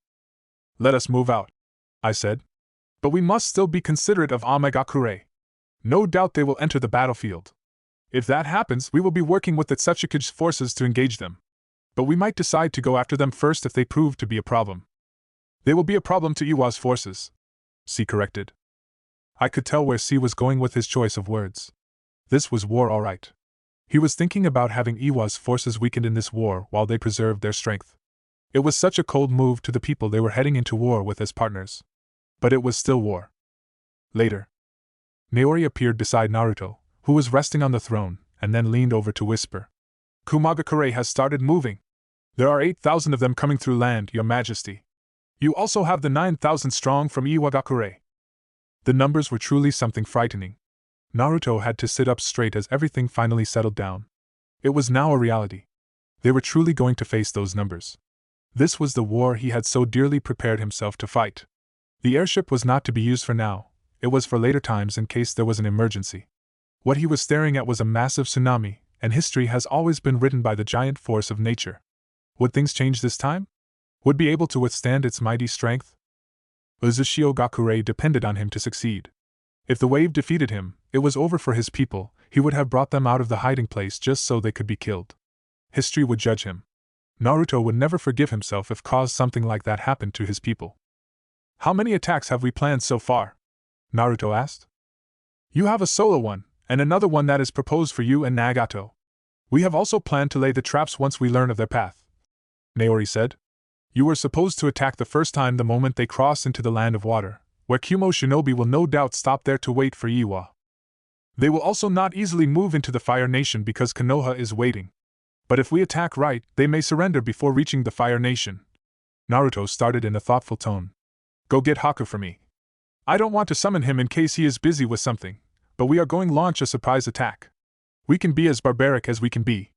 It works better to have them think we have no strategy, he said before closing his eyes. 5 minutes later, Haku appeared along with Naori in the throne room. Naruto stood up. We are going to battle, Haku, he said. Haku blinked. Now? He was not expecting to fight any battle now. Yes, now, Naruto said. Why does it seem like you are afraid of battle? You are the strongest person in this village aside from me. If you get nervous, everyone gets nervous. I think he is more concerned about killing, Your Majesty, Naori intervened. We are going to war to fight people who will rape and butcher innocent lives in this village, and you are concerned about their lives? Naruto asked in a cold tone. Your conscience and moral values are what make you attractive, but I have already gone through this with you. When we go to war, you will not hesitate. Haku was silent for a couple of moments before finally nodding. Is it an all-out attack? Naruto shook his head. We are just going to greet them. We simply can't let them think they will be allowed to move freely. We must show them our power. I am also very interested in seeing your training at work. 30 minutes later. From where he stood, the thousands of shinobi seemed like ants, but they were humans, people he had to face. People he had to fight. This was war. He'd left Kiri before the Civil War, but he bad seen the brutality of men. Haku's clan had been murdered because of their bloodline, because they were born with special abilities that others did not have. Yet, here he was, ready to use those abilities to kill other people. He had been mentally preparing for this. He had been brought from the dead to be of use to Uzhio Gakure in its ambitions. They were floating high up in the sky. The air was strong, breathing was not easy. Naruto was using his control over the air currents to keep them suspended in the air. Couldn't we have chosen a different side to view things? I'm becoming uncomfortable with being up so high. Naruto just shrugged his shoulders a bit carelessly. You seemed fine on the ship. This is not a ship, and if you lose control, we are going to fall in the hands of the enemy, Haku said. It won't happen, Naruto said. They might have sensors. I didn't want anyone sensing us. That aside, the wind here is very strong and there is something I want to try. Haku had an uneasy feeling about things the moment Naruto said those words. What exactly are you going to try, Naruto? A natural disaster, Naruto responded calmly. Stay on my back, if you don't, you might surely die. He said those words and began going through fast hand seals. Kiss of the Wind God. Once done, he held out both his hands and ordered Haku press his back against his. He then began releasing large amounts of chakra into the atmosphere. Release your ice storm, Naruto said to Haku. Samui halted as she felt a spike of chakra. She looked around but could not see anything. Where is this coming from? She asked of the massive dose of chakra. She was not the only one feeling it. The whole unit had come to a halt as they felt the overwhelming force. It's coming from above, Karui said, looking up into the sky. When Samui looked up, she frowned seeing a dark cloud gathering. She had an uneasy feeling seeing such a formation in the sky. They were not supposed to be coming across any enemies as things stood. She didn't even think anyone in Uzhio had such an attack. There has never been any rumor of a jutsu like that, she told herself, but the uneasy feeling made her want to take a step back. What do you think it is? It's not natural, Samui responded to Karui's question. Just be on guard. We don't know what is happening now. Snow! There was that shout. Samui held out her right hand, and it was indeed snow. But it was ridiculously cold.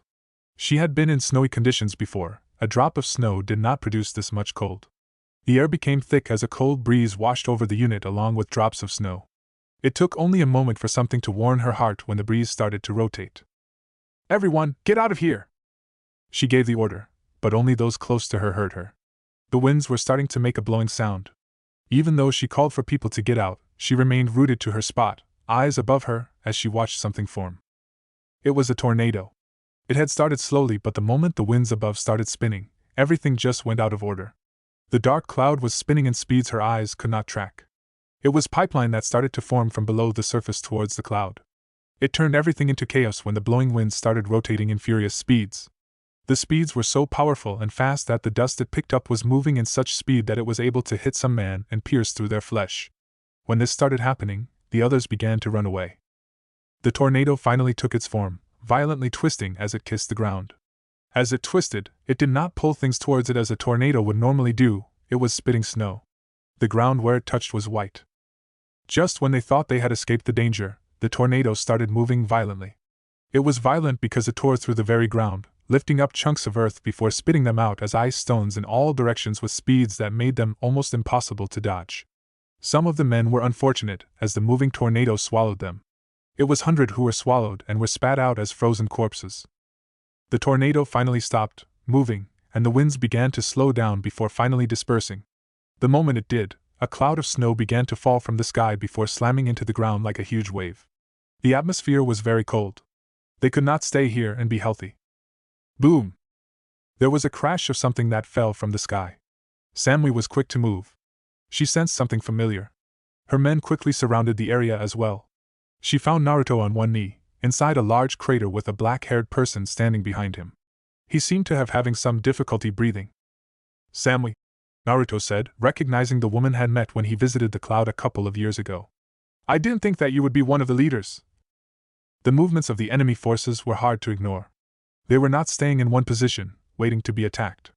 They knew he was a Jinchuriki, and if he transformed, it would just be a massacre. Would everyone react in the same way, though?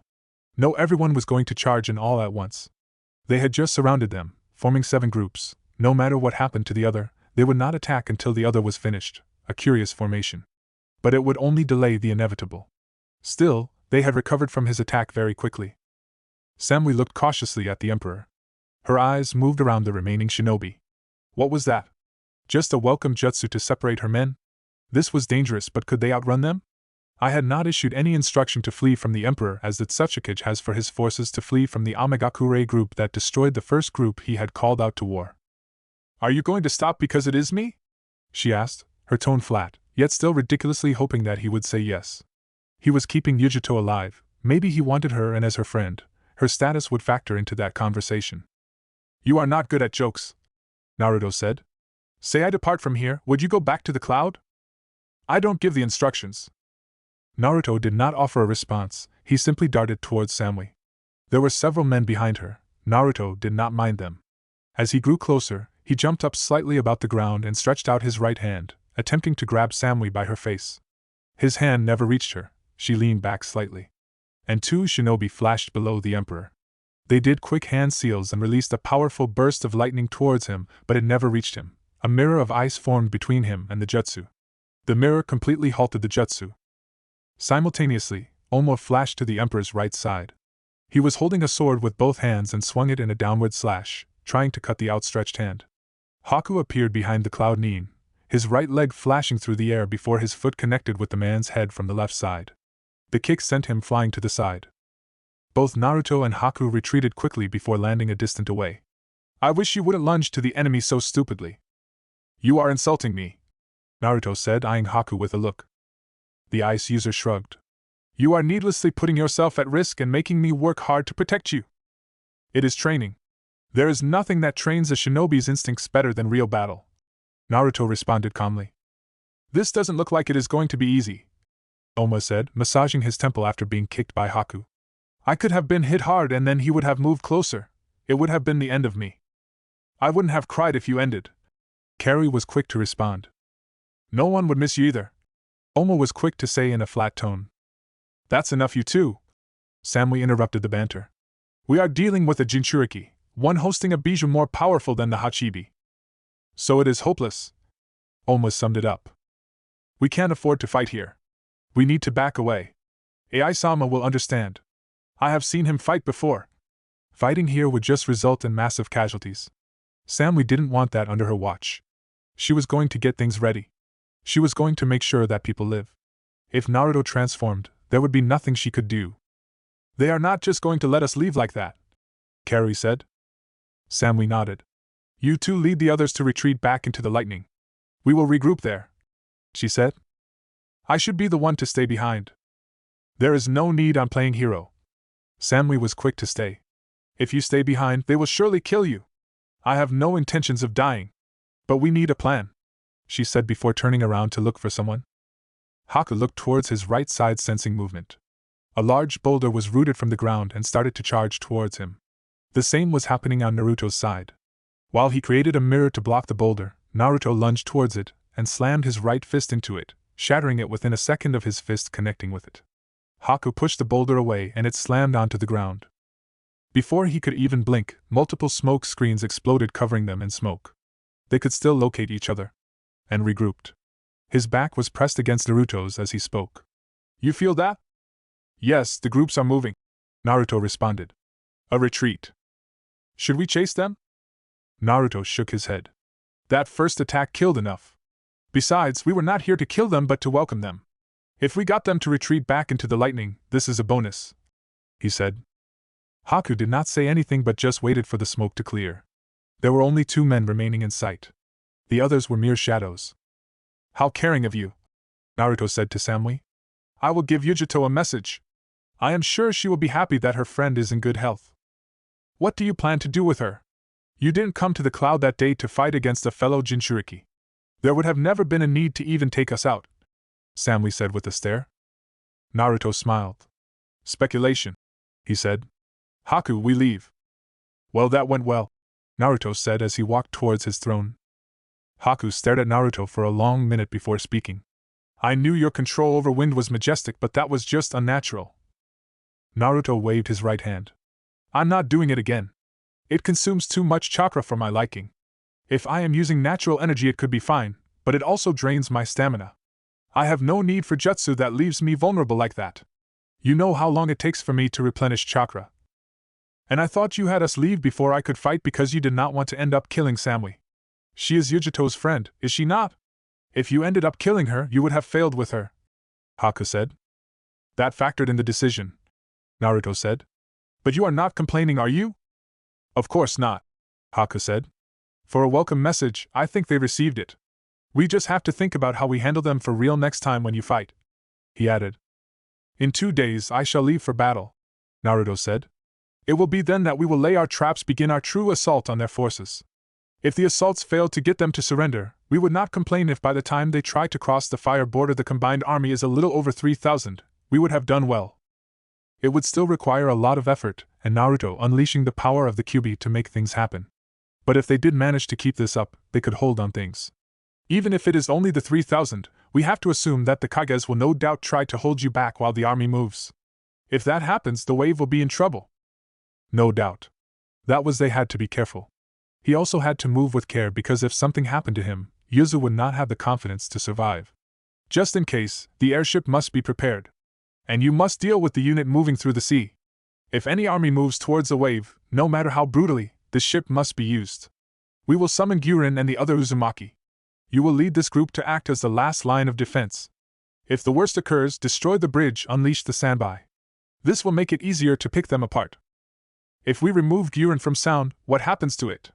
There is that chance that the Iwa's forces will destroy it as they move.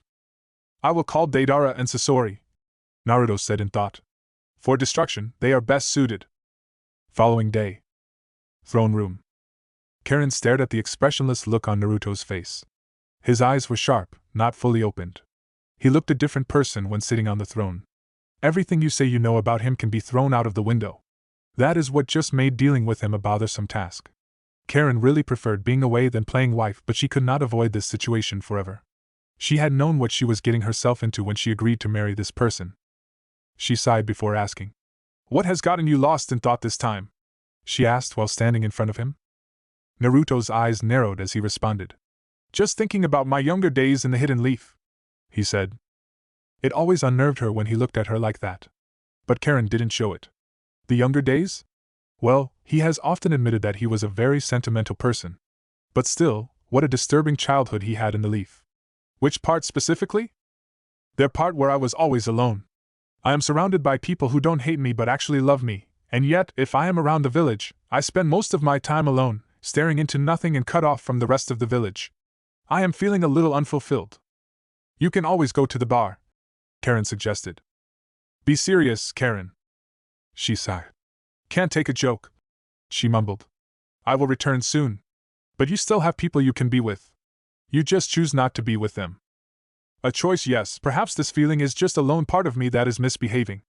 I have gotten used to the silence that I prefer it over spending time in a crowd of people, Naruto said with a shake of his head. Did you get what you wanted from Yoshino? Of course, and he even offered to buy the tools for me, Karen said. He and I have an understanding and he isn't stingy like you. I think I married the wrong Uzumaki. I would be willing to release you. I'd even officiate your wedding if you want to get married to Yoshino, Naruto said with a smile. Karen stared at Naruto. Don't even joke about that, she said. That guy probably has weird tastes in bed. Just thinking about waking up to see his face makes me cringe. Naruto laughed. You started it. But you do him no good, dear. Yoshino isn't that bad, Naruto said with a smile. That is because you don't care for his schemes and have no problem with his twisted smile, Karen said with a shake of her head.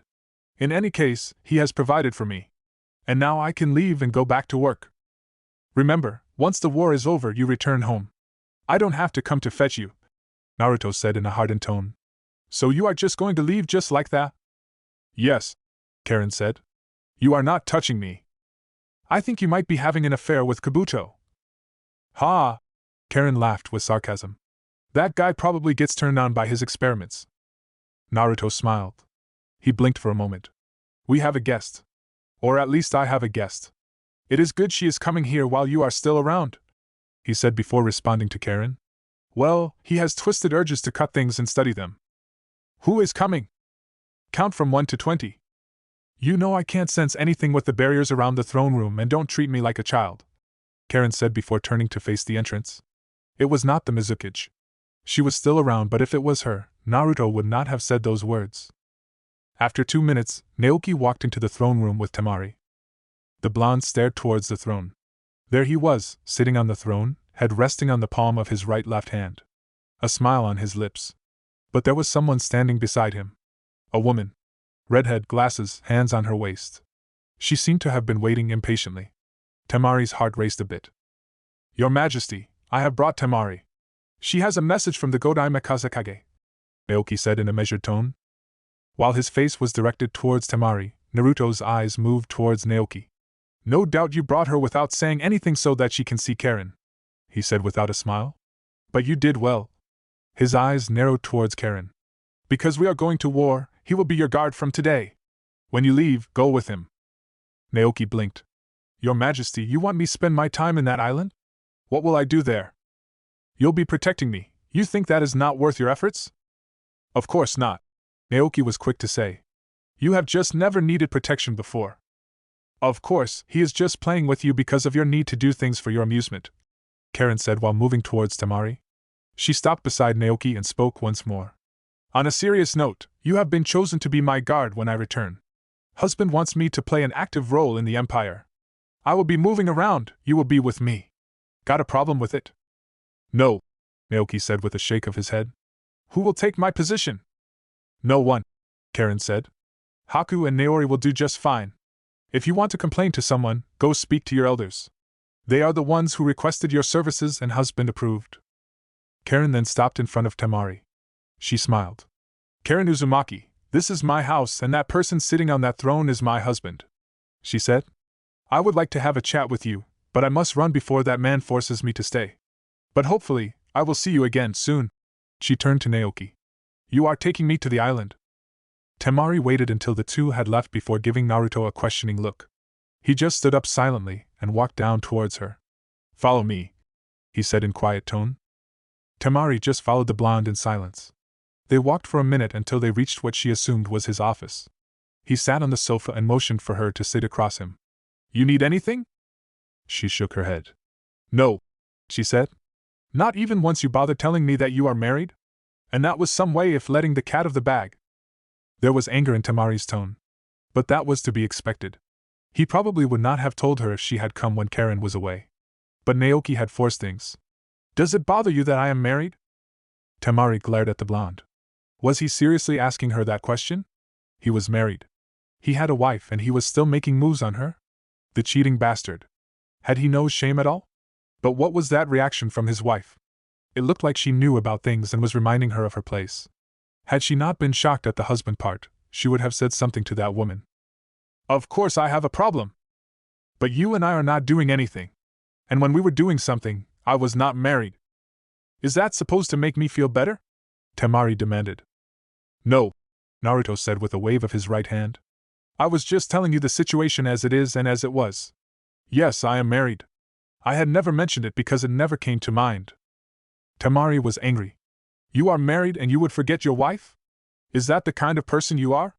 Well, it should not be a surprise since you are the same person who used to go to a bar to pick up on women, even older ones. Naruto tilted his head to the side before speaking. Now you are just insulting me, he said in a flat tone. Karen is not usually around. I can go for months without seeing her. And how many times have we spoken, Tamari? 2 times it was personal. The first was not civil and the last was civil, but how do I suddenly say, hey, I am married, when we can't even sit down and talk? Not my fault, Tamari said with a shrug of her shoulders. Regardless, that is the situation. Naruto was firm about it. When I sensed your presence, I was happy thinking you'd come to specifically see me because of our last conversation. Sorry to disappoint you, but admittedly, I also thought it would be nice to see you again. To be honest, I had missed that. But I did not expect to come here and be greeted by your wife. Don't let it bother you. Don't think too much about it, Naruto said. How can I not? It doesn't change that you are married. You are being difficult, Tamari, Naruto said. I'm not. But you don't help things, Tamari said sharply. Is there anything I should know? Any children I should know about? This was not going too well. You really sound displeased. What gave me away? Naruto shook his head. I am also married to Princess Koyuki. The marriage was done to unify our nations, and I also needed her technology. We also helped her get her country to a sound financial position. Children? No, I don't have any children, he smiled. At least not that I know of. You should check on that, Tamari said. Are you happy now? No, Tamari said.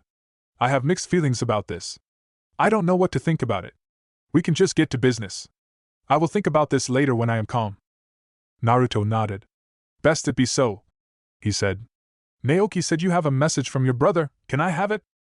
Tamari took out a scroll and handed it to the Emperor. Naruto took it gently and unfolded it before reading it. Emperor Naruto, I want to believe that we are still friends as you have said. But there are many things happening in this world that makes me question your motives. Why this war? What do you hope to achieve by it? I sense that something big will come after this war. Even then, I still want to consider you a friend. You are a leader of people and so am I.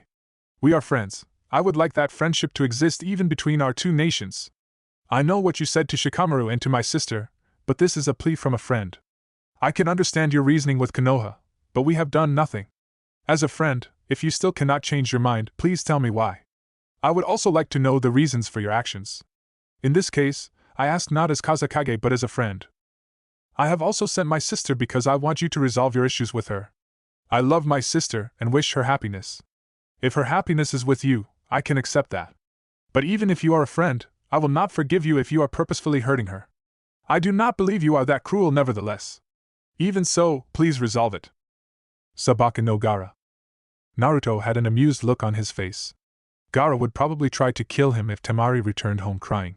How nice it is that you have a caring brother, he said. I will write my response to him. Is it going to be any favorable? Tamari asked cautiously. I will give a response I gave the Mizukage, Naruto said before handing Tamari the scroll. Your brother threatens me if my intentions with you are to hurt you. Then again I had the feeling he wanted to attack me when I made my survival known to Tsunagakure. He is very protective of his family, Tamari said with a smile. How envious, Naruto said. Then again, my family is the Uzumaki. I will rip to shreds anyone who threatens their existence. Yet yours is brotherly love, isn't it? Logic doesn't usually work there. Love can be illogical at times. It can make you do things that seem unreasonable, Tamari said in quiet tone. She shook her head. She didn't want to talk with Naruto about this now. She needed to clear her head. So, are you prepared for the war? She changed the subject. Naruto stood up and walked over to Tamari. He leaned towards her and placed a gentle kiss on her forehead. Let me not indulge that tactic of changing the subject. You'll talk to me when you feel you can talk. This time, I am willing to answer your personal questions so we can resolve this thing. He took Gaara's message once more and walked toward his desk. Am I being dismissed? Don't say it like that, Naruto said with a smile. Naori, he called. The man appeared in a flash. Kagebunshin? Original has gone to the sound. Naruto nodded. Where is Haku? He is with the Mizukage. They appear to be engaged with Yoshino about something. Naruto looked thoughtful for a moment. What do you want to? He asked Tamari. Can I just take a walk around the village alone? I want to clear my head and then get some rest afterwards. Haku usually handles such matters, Naruto said. Go get someone from Yoshino's tower to see to Tamari's needs. Just walk her out of the compound before you do that. Hi, Naori said. Later. Tamari stared at Naruto with an expressionless look on her face. It was more of a mask to hide her mixed feelings over their situation. She could not get out of her mind that Naruto just revealed that he was married to 2 women. It was not news she came here expecting to hear. Yet, it was the reality, and she had to face it before leaving this village. She certainly could not stay here forever. Not when there was war knocking at the door. She had to leave, and of course with the protection of Uzhio. Both Kumo and Iwa were probably on the move. It was going to make traveling dangerous. There was no doubt in her heart that she did like Naruto. He was her first and only. But he had hurt her. She could not forget that. Yet, that didn't mean that she had to stop living. Besides, she could make a decision that would not only be rewarding for her personally, but it would also help her village. Perhaps she would even leave this village without any worries and concerns over her relationship with Naruto. That kind of look does not suit you, Tamari, Naruto said, holding a cup of sake. He didn't usually drink these days, but today was a special occasion. It was the kind of night that deserved a drink. Tamari shrugged. I think I know what suits me better than you, she said before falling silent. I really came here thinking maybe we could start over. Your marriage revelation just stunned me and really does complicate things. Naruto smiled. The first part makes me happy. But nothing is complicated.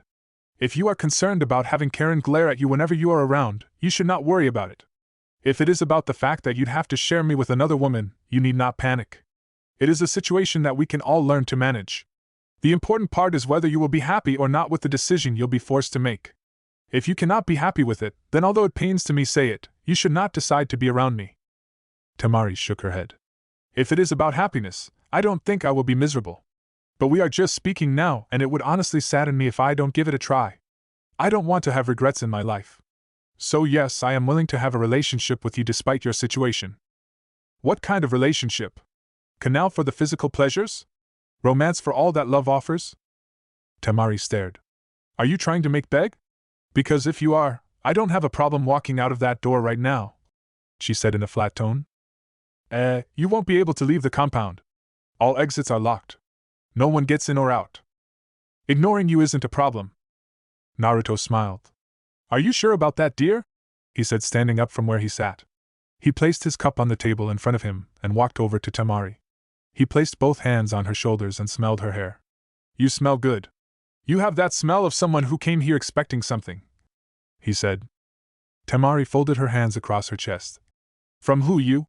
You can be such a disappointment, she said. Naruto chuckled lightly. He bit Tamari's left ear and licked it at the edges before whispering. We both know that's not true. Last time I had you atop of me, you were squirming with ecstasy, and I remember you asking for more after you got used to the feeling of my thrusts. He then kissed her around her neck as he spoke. You have a wild imagination. I remember a quite disappointed look and I asked you if that was all you could do. You have been learning words, Tamari, Naruto said with a smile. Both his hands grabbed her around her waist before he picked her up. He pressed her against him and Tamari wrapped both her legs around him. I truly miss you, Tamari. She was quiet for a couple of moments as she wrapped her hands around him. She grabbed him firmly, not wanting to let go. Me too, she said. Okay, now get off me. I had a long day and want to rest, Naruto said while letting go of Tamari. She stared at him, unamused. That's not funny, she said. I was not trying to be funny. Your brother said I can't touch you unless we are married. There was no such message and I don't remember you having such problems when you touched me for the first time, Tamari said. Are you really going to try to make me beg? Well, not if you excite me. Let me go, Tamari said before she was allowed to stand on her own. She closed the distance between her and Naruto. The Emperor flinched when he felt a firm hand gripping his balls. Is this excitement enough? That is just unattractive. I don't remember telling you I was a masochist, Naruto said. Now please let me go. You don't play like that. A child needs to be born in this world. First tell me you are excited. You cruel woman, Naruto said. I will make you regret such boldness. The following day, Tamari stared at Naruto with a questioning look on her face. She was standing inside his office with one of his guards standing behind him. He was writing something silently. She had been called here, but he had been silent ever since. Am I being kicked out of the village? Because if so, I feel very used. Naruto looked up at the woman for a moment before shaking his head. You do need to leave now, Tamari. Iwagakure and Kumo are already moving towards this village. We must prepare things on our part, and I must head out for some destruction. I won't be in this village for most of the time. I need to finish things here today and then leave. That is why I must also make sure you leave before I do. Where are you going? To war, obviously, but I first have to make a stop somewhere to see certain things, Naruto said before folding the letter he was writing. He gave it to Naori. This is my response to Gaara, he said. You are not going to take me? Naruto shook his head. No, there are things I must deal with, and you cannot be there with me. Naori will speedily take you towards the border of the Wind Country. You should be safe there, is it not? There shouldn't be any problem if she were to be dropped within the wind. The desert was her country, and there was no one there. It was safe, but not what she had expected. She wanted to get on that airship and get on home. But she could understand why they would not want to needlessly use it now. Their enemies were already watching. A weapon of war could not be used for transport while the enemy is charging towards them. A move like that would certainly be a reckless step. I can live with that, Tamari said with a nod. I will try to get to you when I can. But since the war has started, I will be quite busy running loose, Naruto said. Naori will take you home when you are ready. You will follow me once you are done with her, he said to Naori before standing up from his desk. He walked towards Tamari and kissed her on her forehead. I'll try not to die this time around, he said. I'm sure if you die this time around, it will be because someone killed you, Tamari said. He was going to war. There was that chance that he would be killed. Anything could happen in war. Naruto smiled. Well, you can't disregard any possibility, he said before turning away from her. Try not to move around too much once you arrive home. Those people will do anything to win, especially Inoki. He disappeared in a blur. Tamari turned her eyes towards Naori and asked, Where exactly is he going? Naori just handed Tamari the scroll Naruto had given him and spoke. You should get ready to leave, Tamari. I won't hurry you. If you want to leave tomorrow, you can do so. But I will not be the one to take you straight to Suna because I must follow His Majesty. He will not engage the enemy until I go to his side. Wind Country. Kuratsuchi didn't think that things would work in this way. Hell, they had been waiting in the borders with the river country waiting for something to happen, and then one of the scouts informed them that they saw the Kazekage's sister. It was just her luck. Suna was regularly sending people to Konoha for diplomatic talks, and such times, someone important was bound to cross the border. Even if it was the Kazekage himself, they would have tried to catch him, but not within the desert. Such a move would have been disastrous for them. But seeing the Kazekage's sister at this place, alone, it was her luck. There was no way Kuratsuchi was going to fail this mission. There was just no way. She had run with her men and they had managed to catch up to the blonde woman.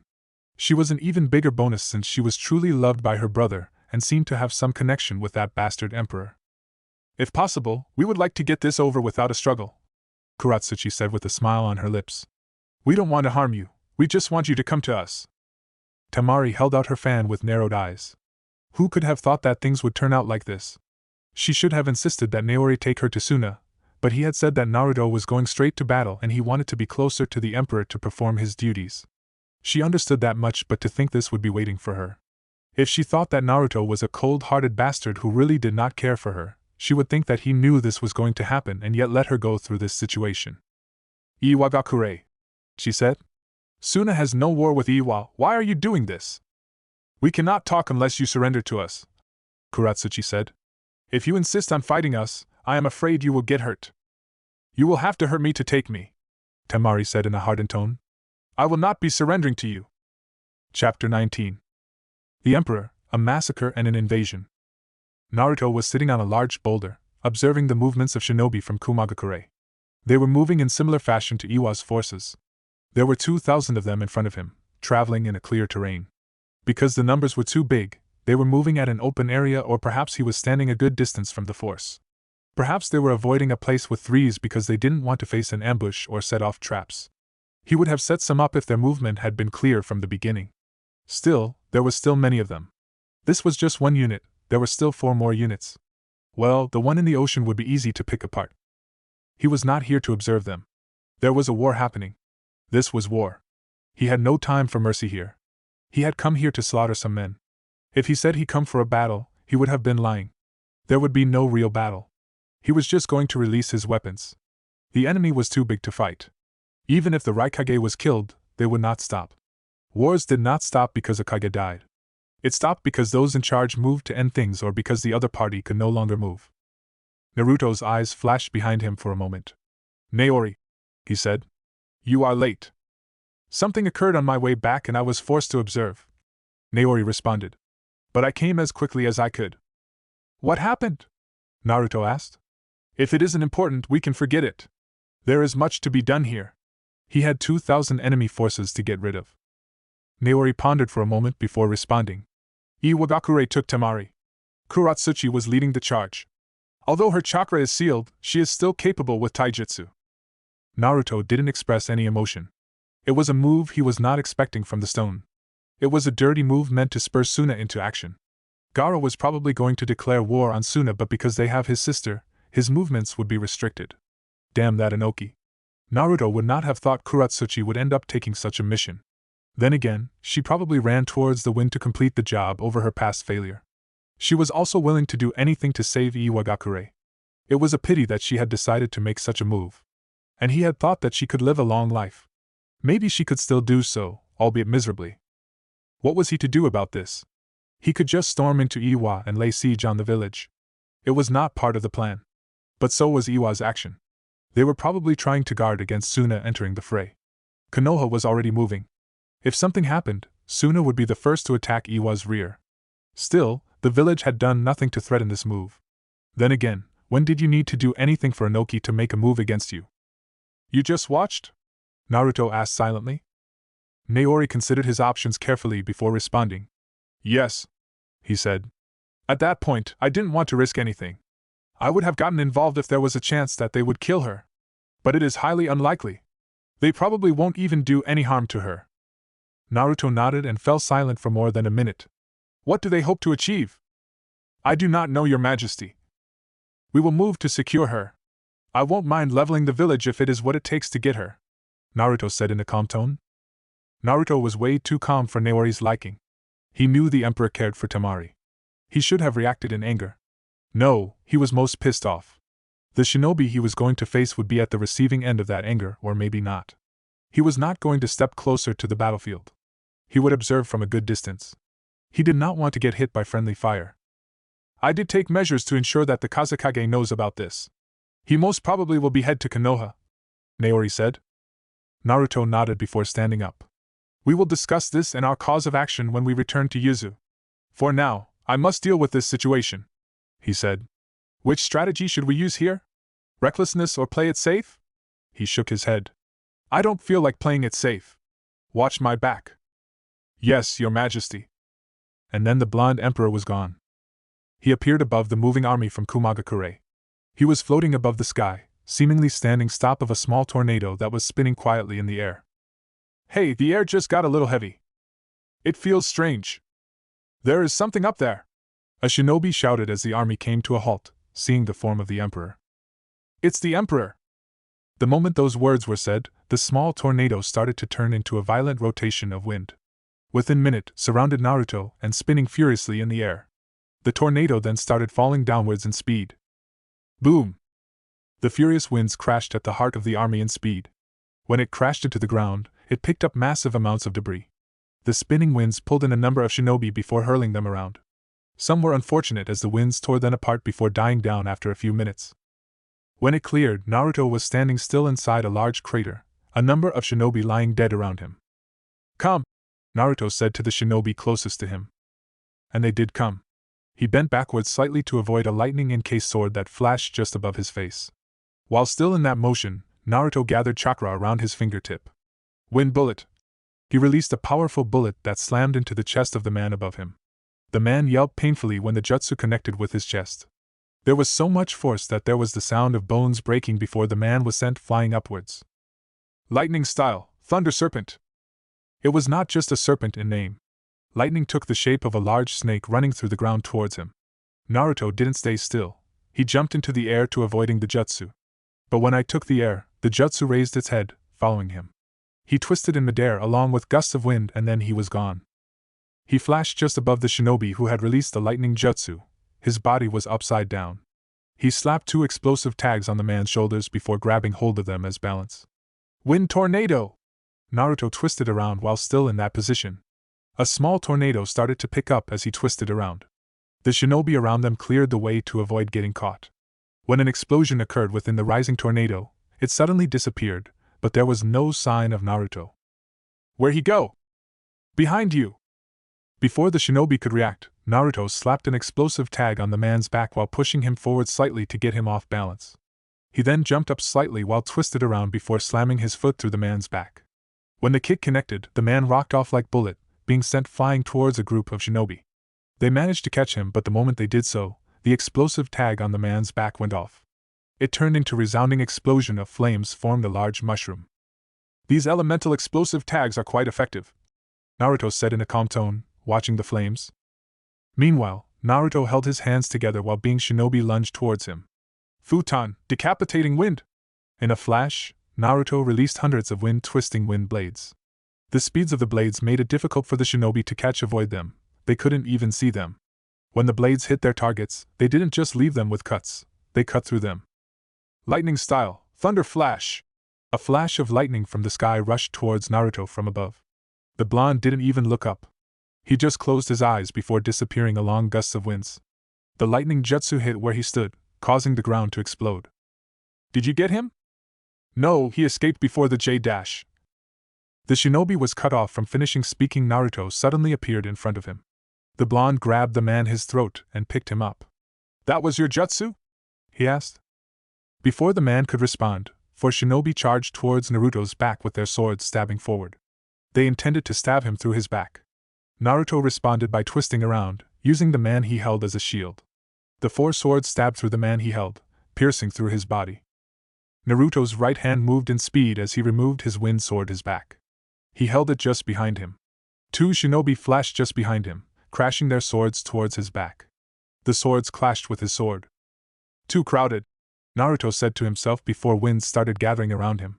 The shinobi jumped away from him. Naruto grabbed his sword firmly and bent down slightly. Emperor's Cutter. He twisted around in speed while holding out his sword. The invisible wind sword stretched out in length as he twisted around. His spin was only in the blink of an eye. When he stopped, the shinobi didn't know what happened, but seconds later their guts burst open before the upper part of the body started being separated from the lower half. Naruto became surrounded by a tornado once more. It rose high up in the sky. At the heart of it, Naruto stood still, holding out his sword. Once more he twisted around.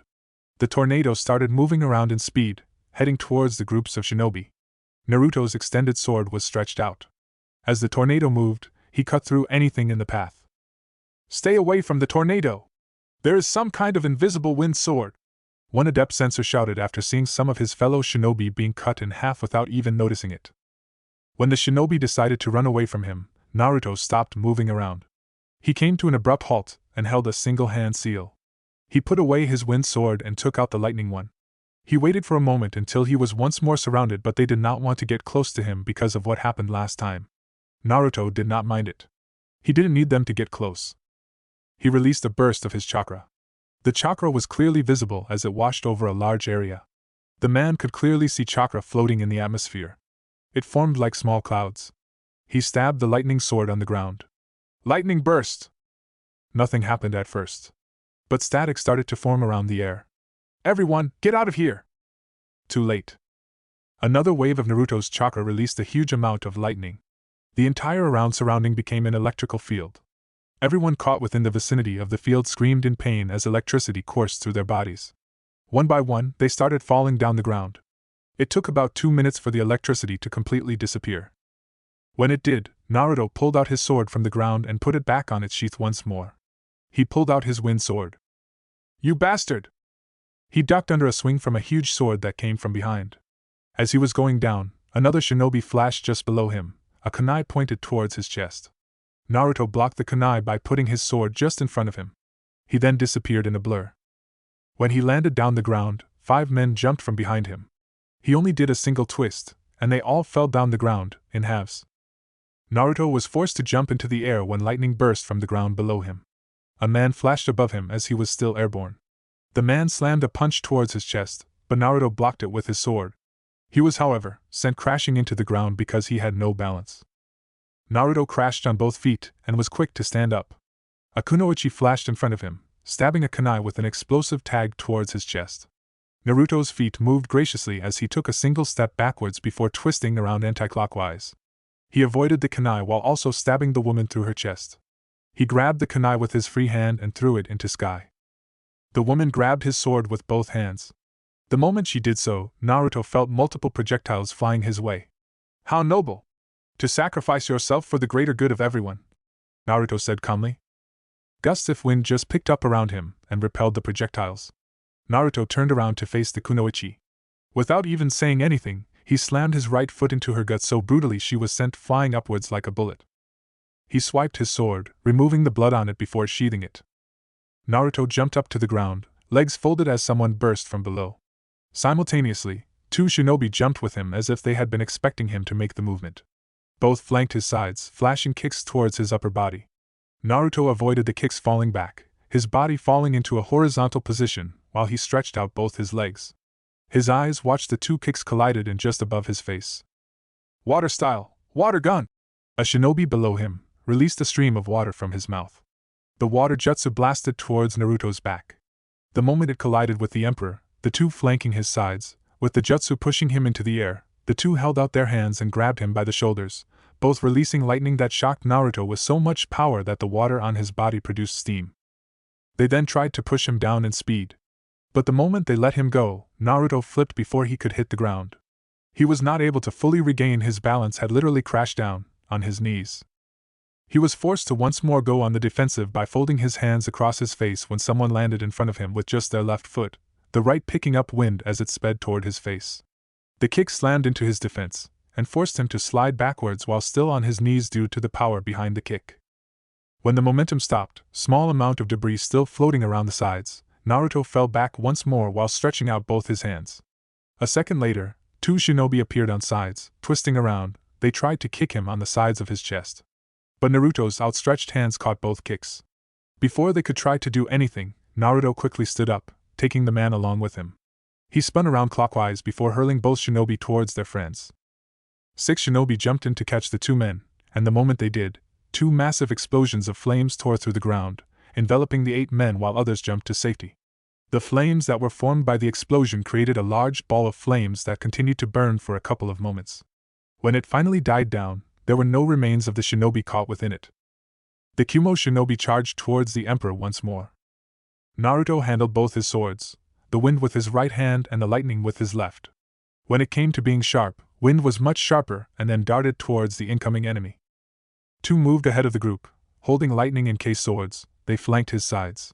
Naruto tried to speed past them, but a wall of rock burst forth in front of him, stopping his movements. He twisted around swiftly as an incoming downward swing moved towards his right shoulder. He held his right sword just above him, blocking the swing. There was spark of electricity when the swords collided. The other man flashed on Naruto's left and swung his sword in a horizontal swing aimed just above his waist. Naruto bent his knees slightly and took a step forward while pushing the other man away from him. He then positioned his other sword in a vertical position on his left sword. Within a second, there was a small explosion of lightning as the sword was hit by another lightning sword. With his right free, Naruto took a step forward, moving away from the opponent before he spun anti-clockwise, bringing up his wind sword as he did. Emperor's Cutter! The sword cut through the man cleanly across his chest before cutting through the rock wall that had been erected to stop his march. A shinobi jumped up from the wall as Naruto felt a massive spike of chakra from multiple shinobi. He blocked a downward swing with just his left sword and held firmly when another shinobi appeared from behind. The Emperor pointed his wind sword towards the man, holding it in a reverse grip. The sword extended and pierced through the man's throat, halting his movements before he dropped down. Naruto pushed the man just above him away and leapt backwards quickly. His eyes snapped up into the sky as he saw clouds gathering. Thunder God Strike! An immense lightning strike flashed down towards the Emperor in lightning speed. When it seemingly hit him, there was a loud boom on the ground that caused large amount of debris to pick up in the surrounding. Did we get him? I can't feel anything. Be ready for a second right just in case. When the dust cleared, Naruto was standing still in a large crater with Naori kneeling in front of him. There was a chakra chain barrier surrounding them. That nearly got me, Naruto said while looking up in the sky. They are preparing another one, will you manage? I erected a chakra barrier. The seals absorbed the chakra and transferred to the ground, Naori said. But I don't think I can handle repeated attempts. The jutsu consumes too much chakra, they can't afford too many uses, Naruto responded calmly. Here I dash. The jutsu hit Naori's barrier before Naruto could even finish speaking. Once more, the barrier withstood the powerful lightning attack, but the ground beside them did not. It was turned into dust the moment the jutsu struck. Thank you, Naori, you may hold your position, I will go wild, Naruto stated before handing Naori both his swords. The man cancelled his barrier, and then took the swords. A second later, he was gone in a flash. Crimson chakra started surrounding him like bubbles before he dropped into all fours as the chakra surrounded him. The chakra then formed 5 tails behind him. His form completely disappeared as he turned into a 5-tailed miniature beast. A small grow was accompanied by a small shockwave that had the shinobi scrambling backwards in fear. The 5 tails pierced through the ground. Multiple chakra tails burst from the ground in front of the retreating shinobi, stopping them from going anywhere. He opened his mouth and faced up as he began to gather chakra just above him. After a few moments, the chakra formed into a small orb of condensed chakra. He then swallowed it whole. The moment he did, his stomach enlarged and the ground below him shattered. Once more, he opened his mouth and released a powerful blast of energy that spread out wide towards the Kumo shinobi in lightning speed. The jutsu turned everything it touched into ashes, and chunks of earth into dust. Multiple shinobi were caught within the beam before it set off an alarming explosion. The explosion caused chunks of earth to pick up from the ground, while creating a large mushroom of debris. The five-tailed miniature beast watched for a moment as the explosion died down. But before it completely died down, it started darting towards enemy forces in speed. The claws swiped across a man's chest, leaving gashes that drew blood. When 7 shinobi jumped in from behind, the 5 tails extended, piercing 5 through their chest. They were hurled away by the tails before the remaining 2 tried stabbing the beast from behind, but their swords could not break through its skin. They were stunned for a moment, but never got the chance to make an escape as they were caught by 2 chakra hands that burst from the ground. The chakra hands held them firmly before an audible sound of bones snapping hit the men closer. The 2 being crushed spat out blood from their mouths before being dropped to the ground. "Let us retreat. We can't fight this thing. It is just going to chase us if we all run." Naruto would not allow them to escape like that. Not when he had bothered transforming. A massive explosion of chakra occurred before a large cloud of smoke filled the area. The Kumo shinobi halted in their movements. No one moved or said anything as they were gripped by fear. When the smoke cleared, the fearsome form of the Kyuubi stood still, its tails swinging menacingly behind. It feels good to breathe some fresh air," the Bijou said.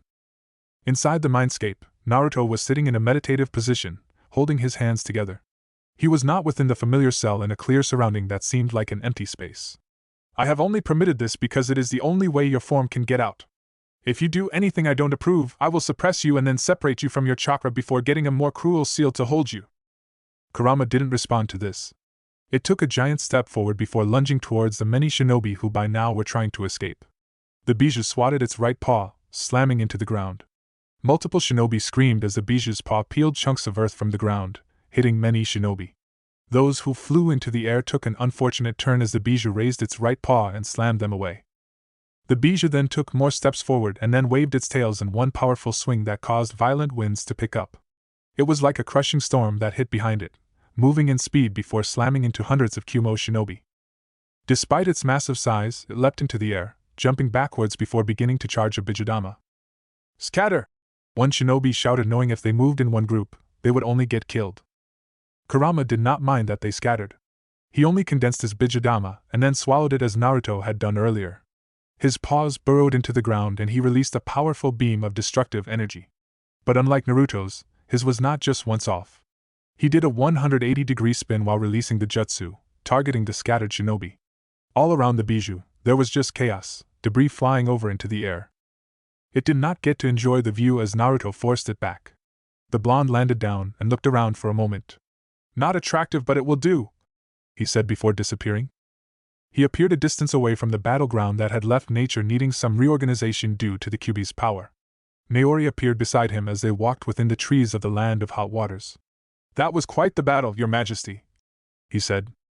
"Not quite," Naruto said with a slight frown. "Because the enemy overwhelms us, we are forced to play this cruel game.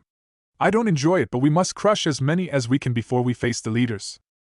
With many losses behind and the loss of leaders, the remaining would be most likely to surrender," Naori said in thought. Naruto nodded. "If we tried to face them head-on as they are, we would get crushed. But we must work this method and ensure that we make things slightly even," he explained lightly. "Do you have everything?" "Yes," Naori said. "The country is big though. We will still need to cover the Fire Nation as well. That means we will probably spend the whole day on this. We would not be able to move quickly to help Tamari. I did not come this far by making irrational decisions. I care for her, but what we are about to do is an important part for our survival. We cannot deviate from this plan," Naruto stated in a hardened tone.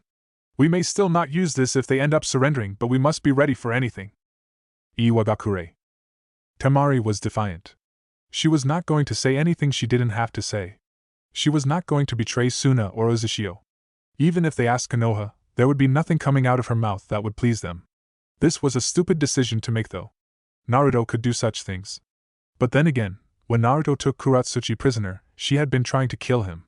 He was well within his rights to do so. But this, they had ambushed her and then took her by force when Suna had done nothing against them.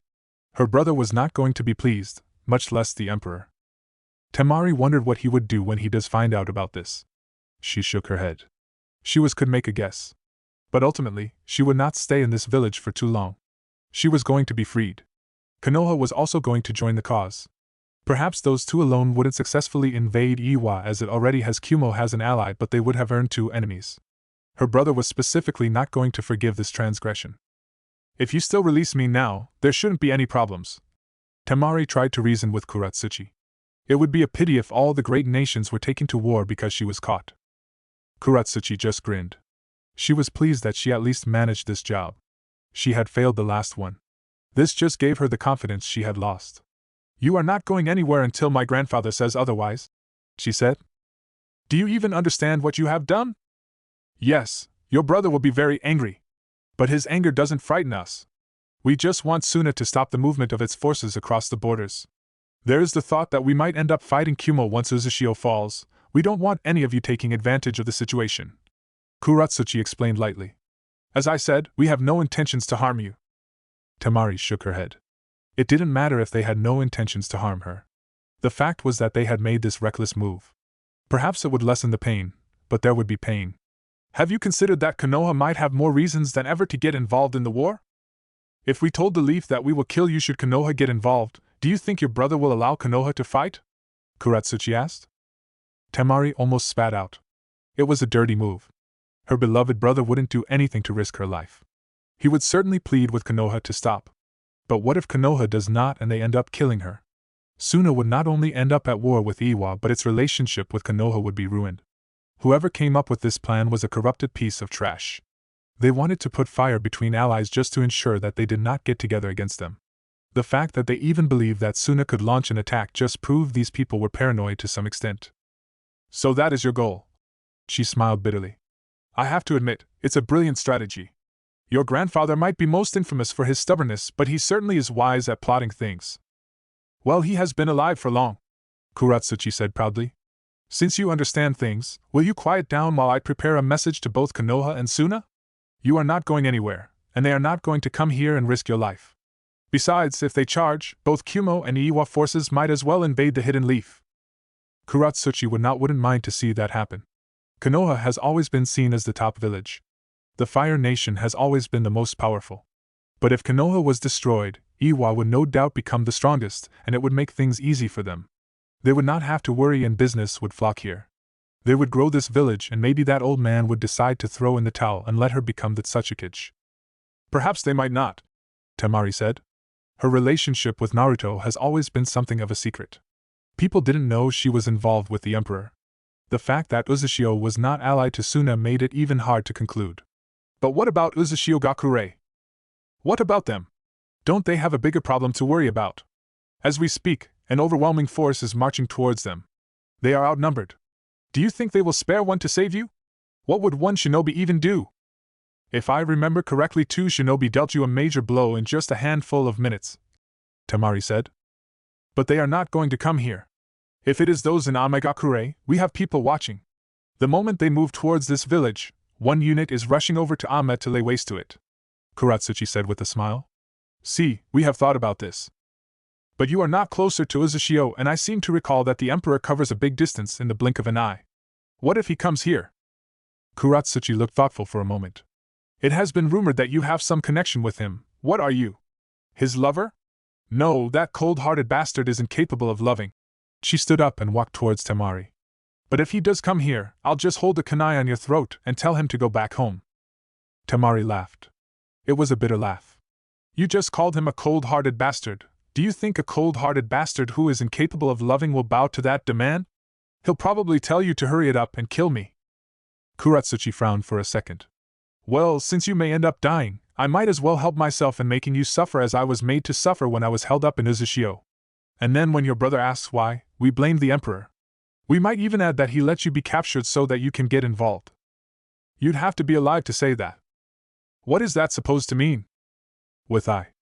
Raikage-sama, a messenger shinobi said to the Raikage in a fearful tone. What? I demanded with a look at clearly said, it better not be bad news. The shinobi swallowed hard before giving his report. The second unit was attacked by the Emperor. He was alone and it was almost annihilated, he said. What?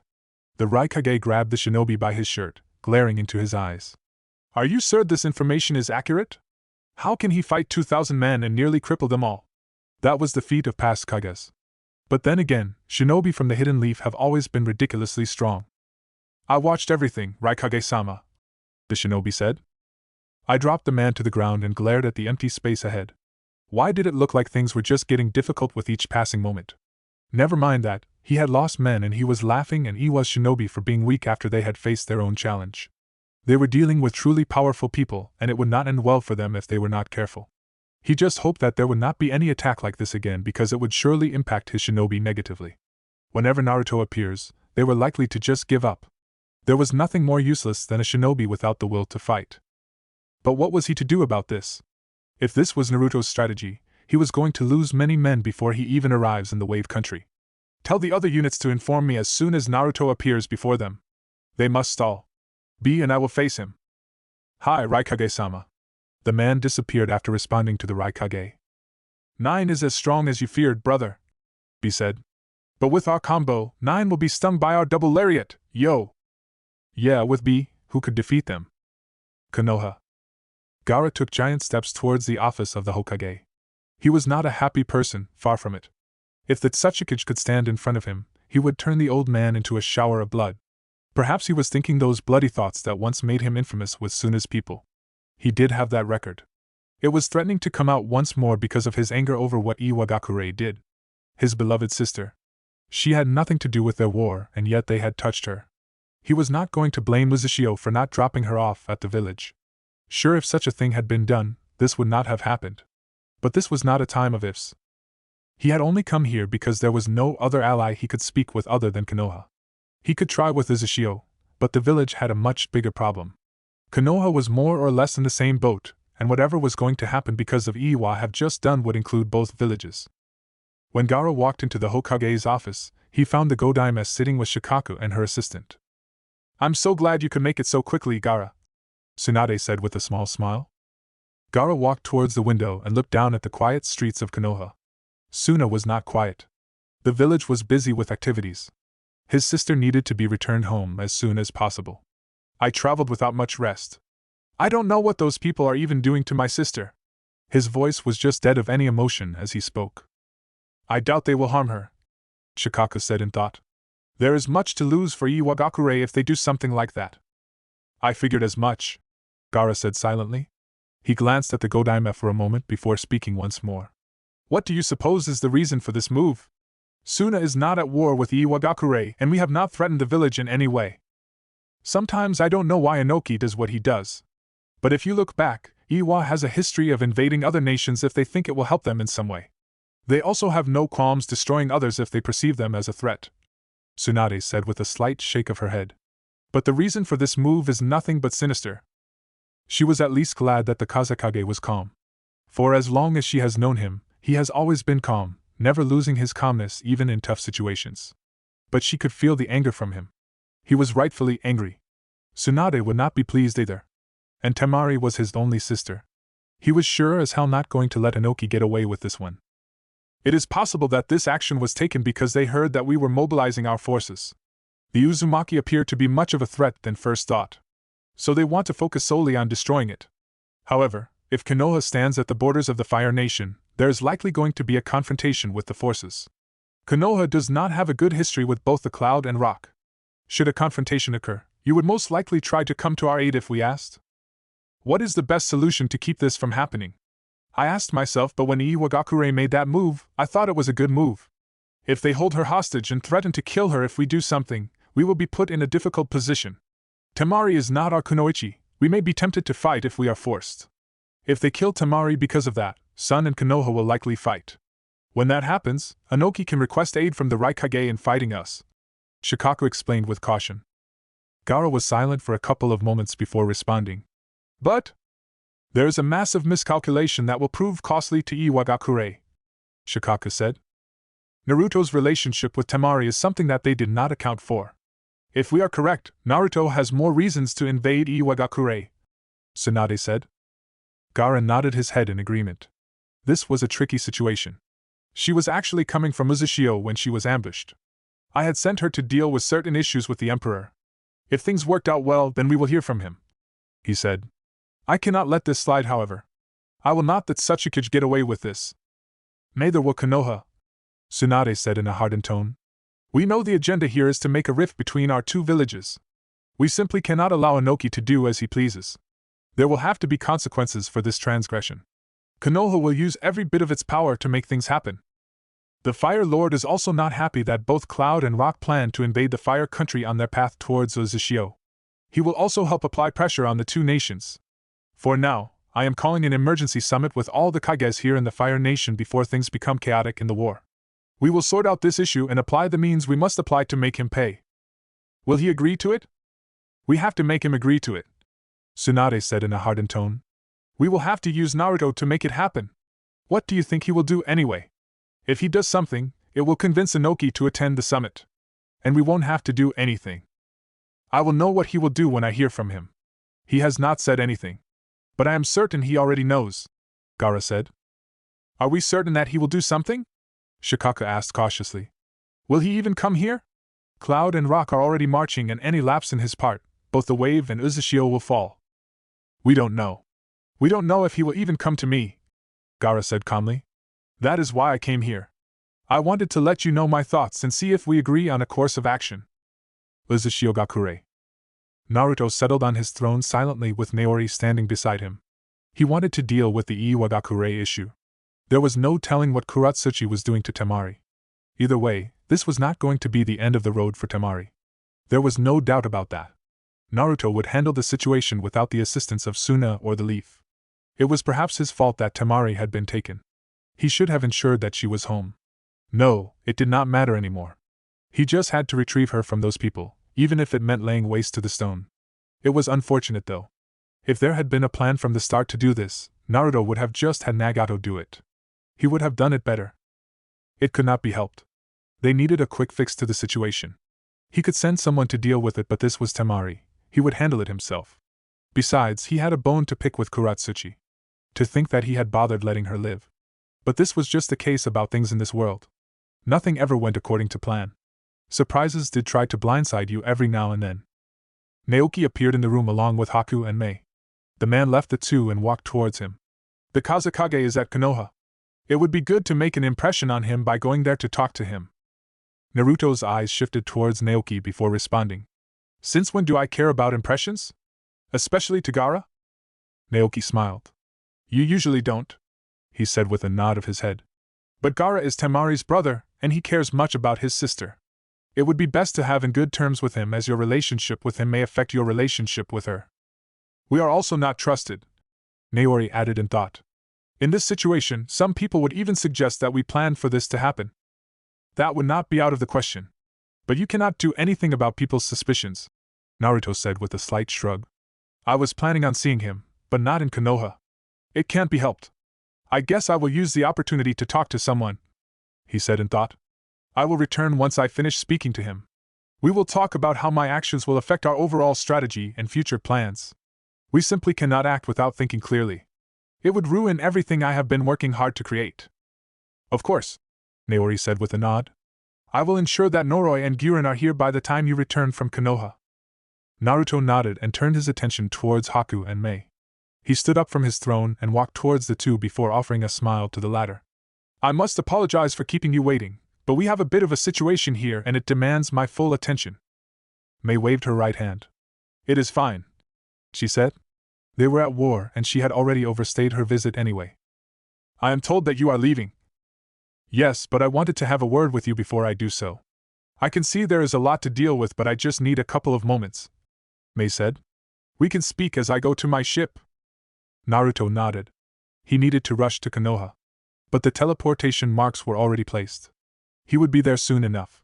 He could take a couple of minutes and hopefully, Kuratsuchi isn't torturing Tamari. Haku, follow us. You will guard her as she returns home. I see she did not bring any guards. My duties to guard Uzhio? You are not going there forever.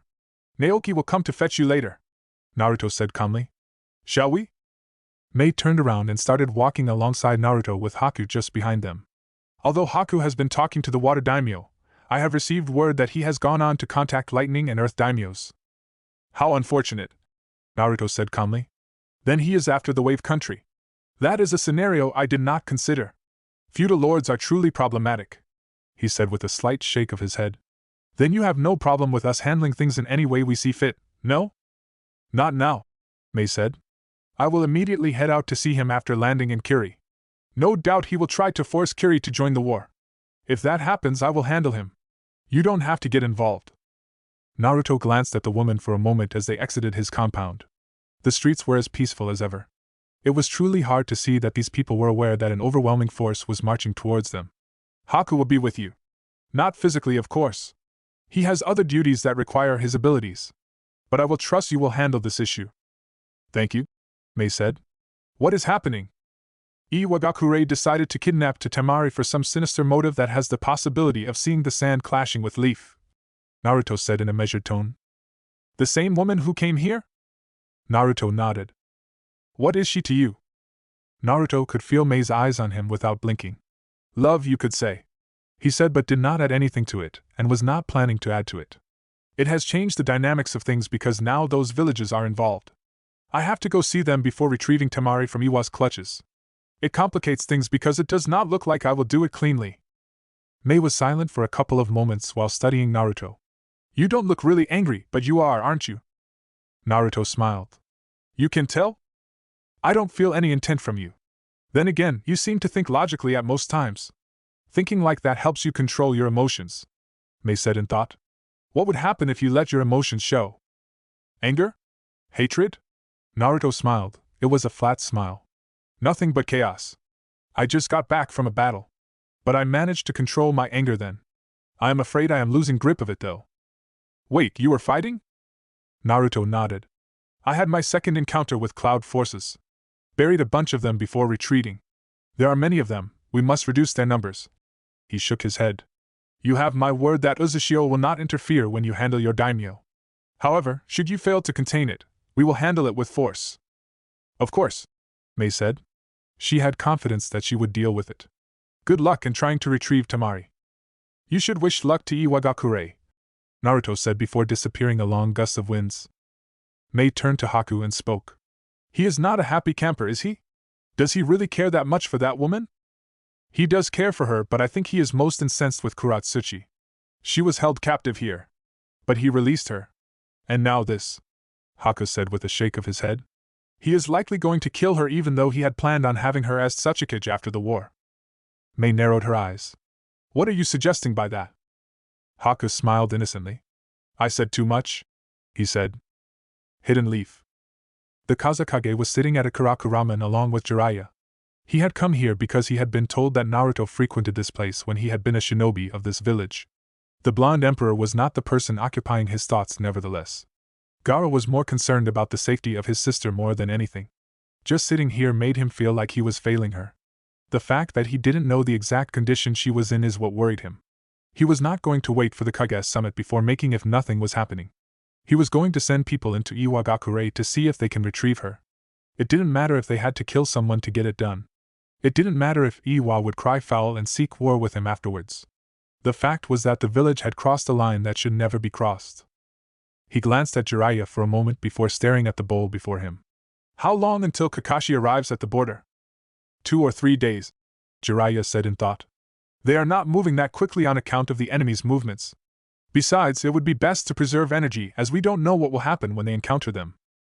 No doubt they will first sit and discuss how to move and what needs to be done and about Inoki's plan, Gaara said tonelessly. You are not going to join? If something happens, I will be rushing there, Jiraiya said. I want to be closer to Konoha to protect it from any threats, he added in a bitter tone. There have been things that occurred while he wasn't around the village. When Naruto was to be born, he should have been around knowing the risks that were calculated, but he had not been around. Minato had ended up sacrificing his life. He should have been the one to do it. Minato should have lived. If he was alive, they probably would not have been having this war. Part of the reason Naruto left was because of how he was treated in this village. If Minato and Kushina had lived, Naruto would have stayed in this village. He would have been a fine shinobi of the leaf. This time around, Jiraiya was not going to leave the leaf in the time of need. He had bad luck though. Even though he had been here when Orochimaru invaded, he had still allowed the snake to face his sensei. Had he moved quicker, had he known what was going to happen, he would have been closer to his sensei, and he would have stopped Orochimaru. Gaara sensed the bitterness in Jiraiya's tone but did not comment on it. Konoha is fortunate to have many skilled shinobi. In case something happens, you should be able to hold on. Jiraiya nodded. But in war, you never know how things work out. Overwhelming power does not always win.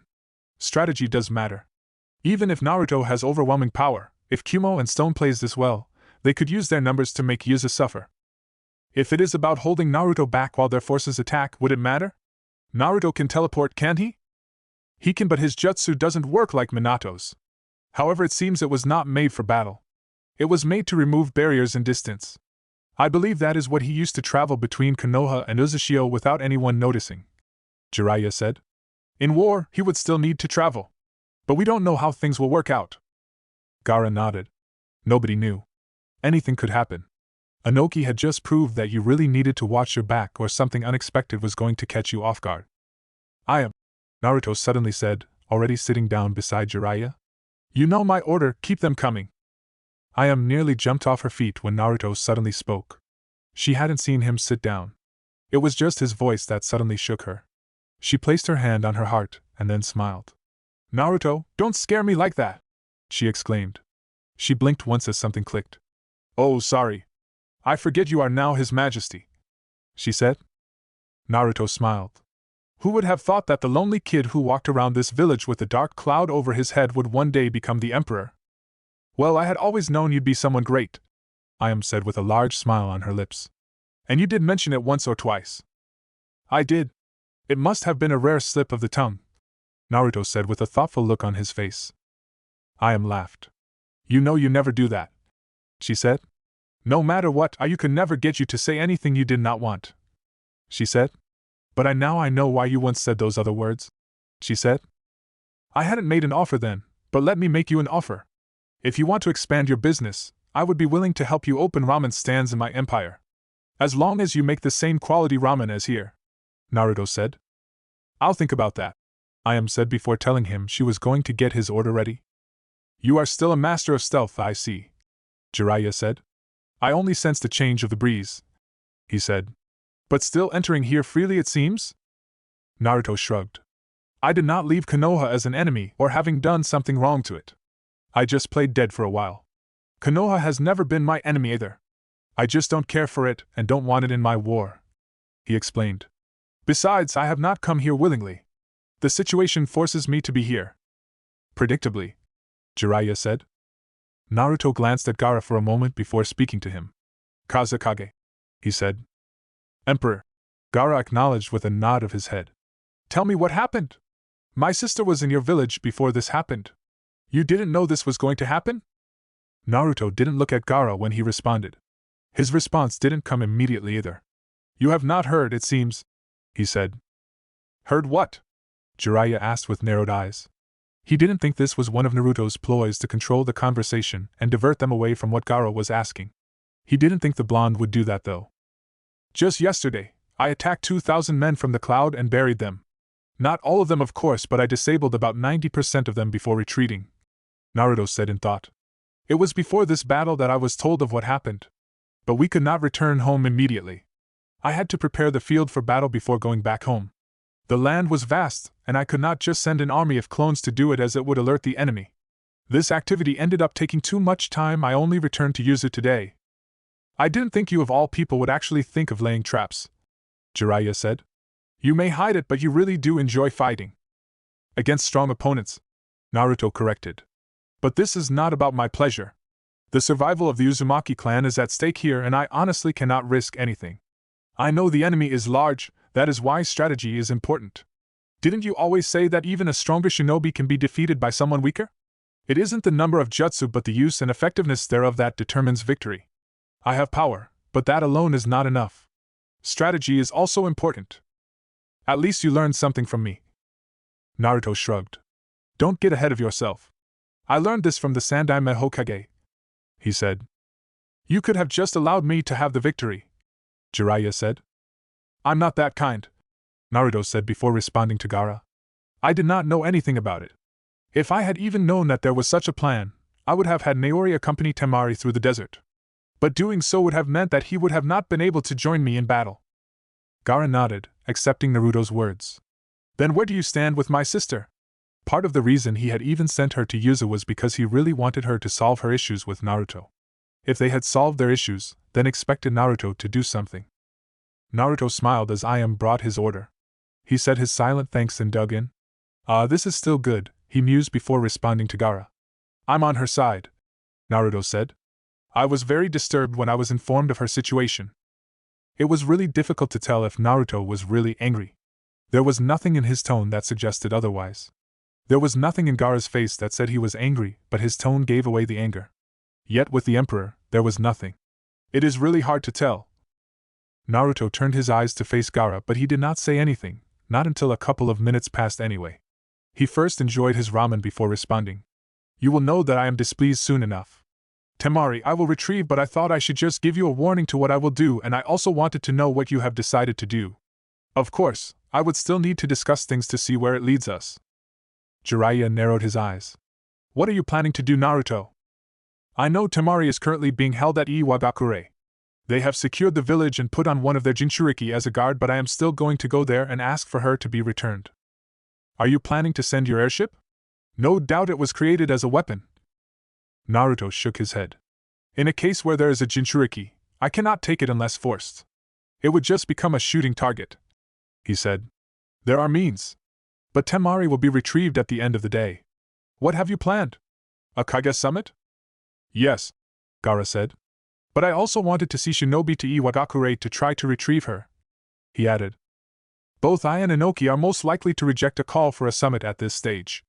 They are at war and would not want to leave their men when we have already attacked them, Naruto said in thought. That is fine though, the idea of a summit. I will give Inoki reasons to attend it, and I will be honorable by not attacking them. The safest thing of course would be to have me attend the summit, he added. I smell something fishy, Jiraiya said. Gaara ignored this. You promise me that you will bring back my sister? Of course, Naruto said with a nod of his head.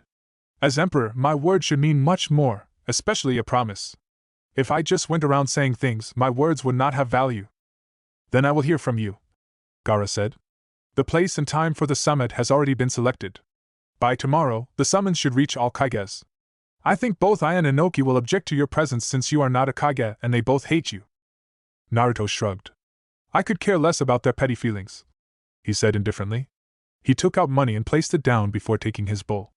Next time you see me, I will be returning your sister. He disappeared after saying those words. A couple of minutes later. I was beginning to think I had made a mistake, Yugao said as Naruto walked towards her, carrying a ramen bowl. She was sitting a tree branch, within the forest of death, in her Umbu uniform. Naruto jumped up and sat beside her. He did not glance toward her as he responded. I was still talking to the Kazekage and Jiraiya about what to do about this situation we find ourselves in, he said. Why did you call me? I am not your spy, you know, she said in a hardened tone. There is not a point I came to suggest that, Naruto said with a shrug. He took out a scroll and handed it to Yugao. After the war, you can give that to Shikamaru. My arrangement with the Sandaime was that he would allow me to leave Konoha for Uzhio as long at the end, Uzhio and Konoha become allies. Terms also included a political marriage. He frowned upon saying that. Even you can frown, Yugao said with a smile. It was a tricky situation I found myself in, Naruto said. The Sandaime did not buy my threat to release the Kyuubi because he knew I really wanted to live. And he was certain he would be able to handle things even if the Kyuubi were to be released. I had to improvise.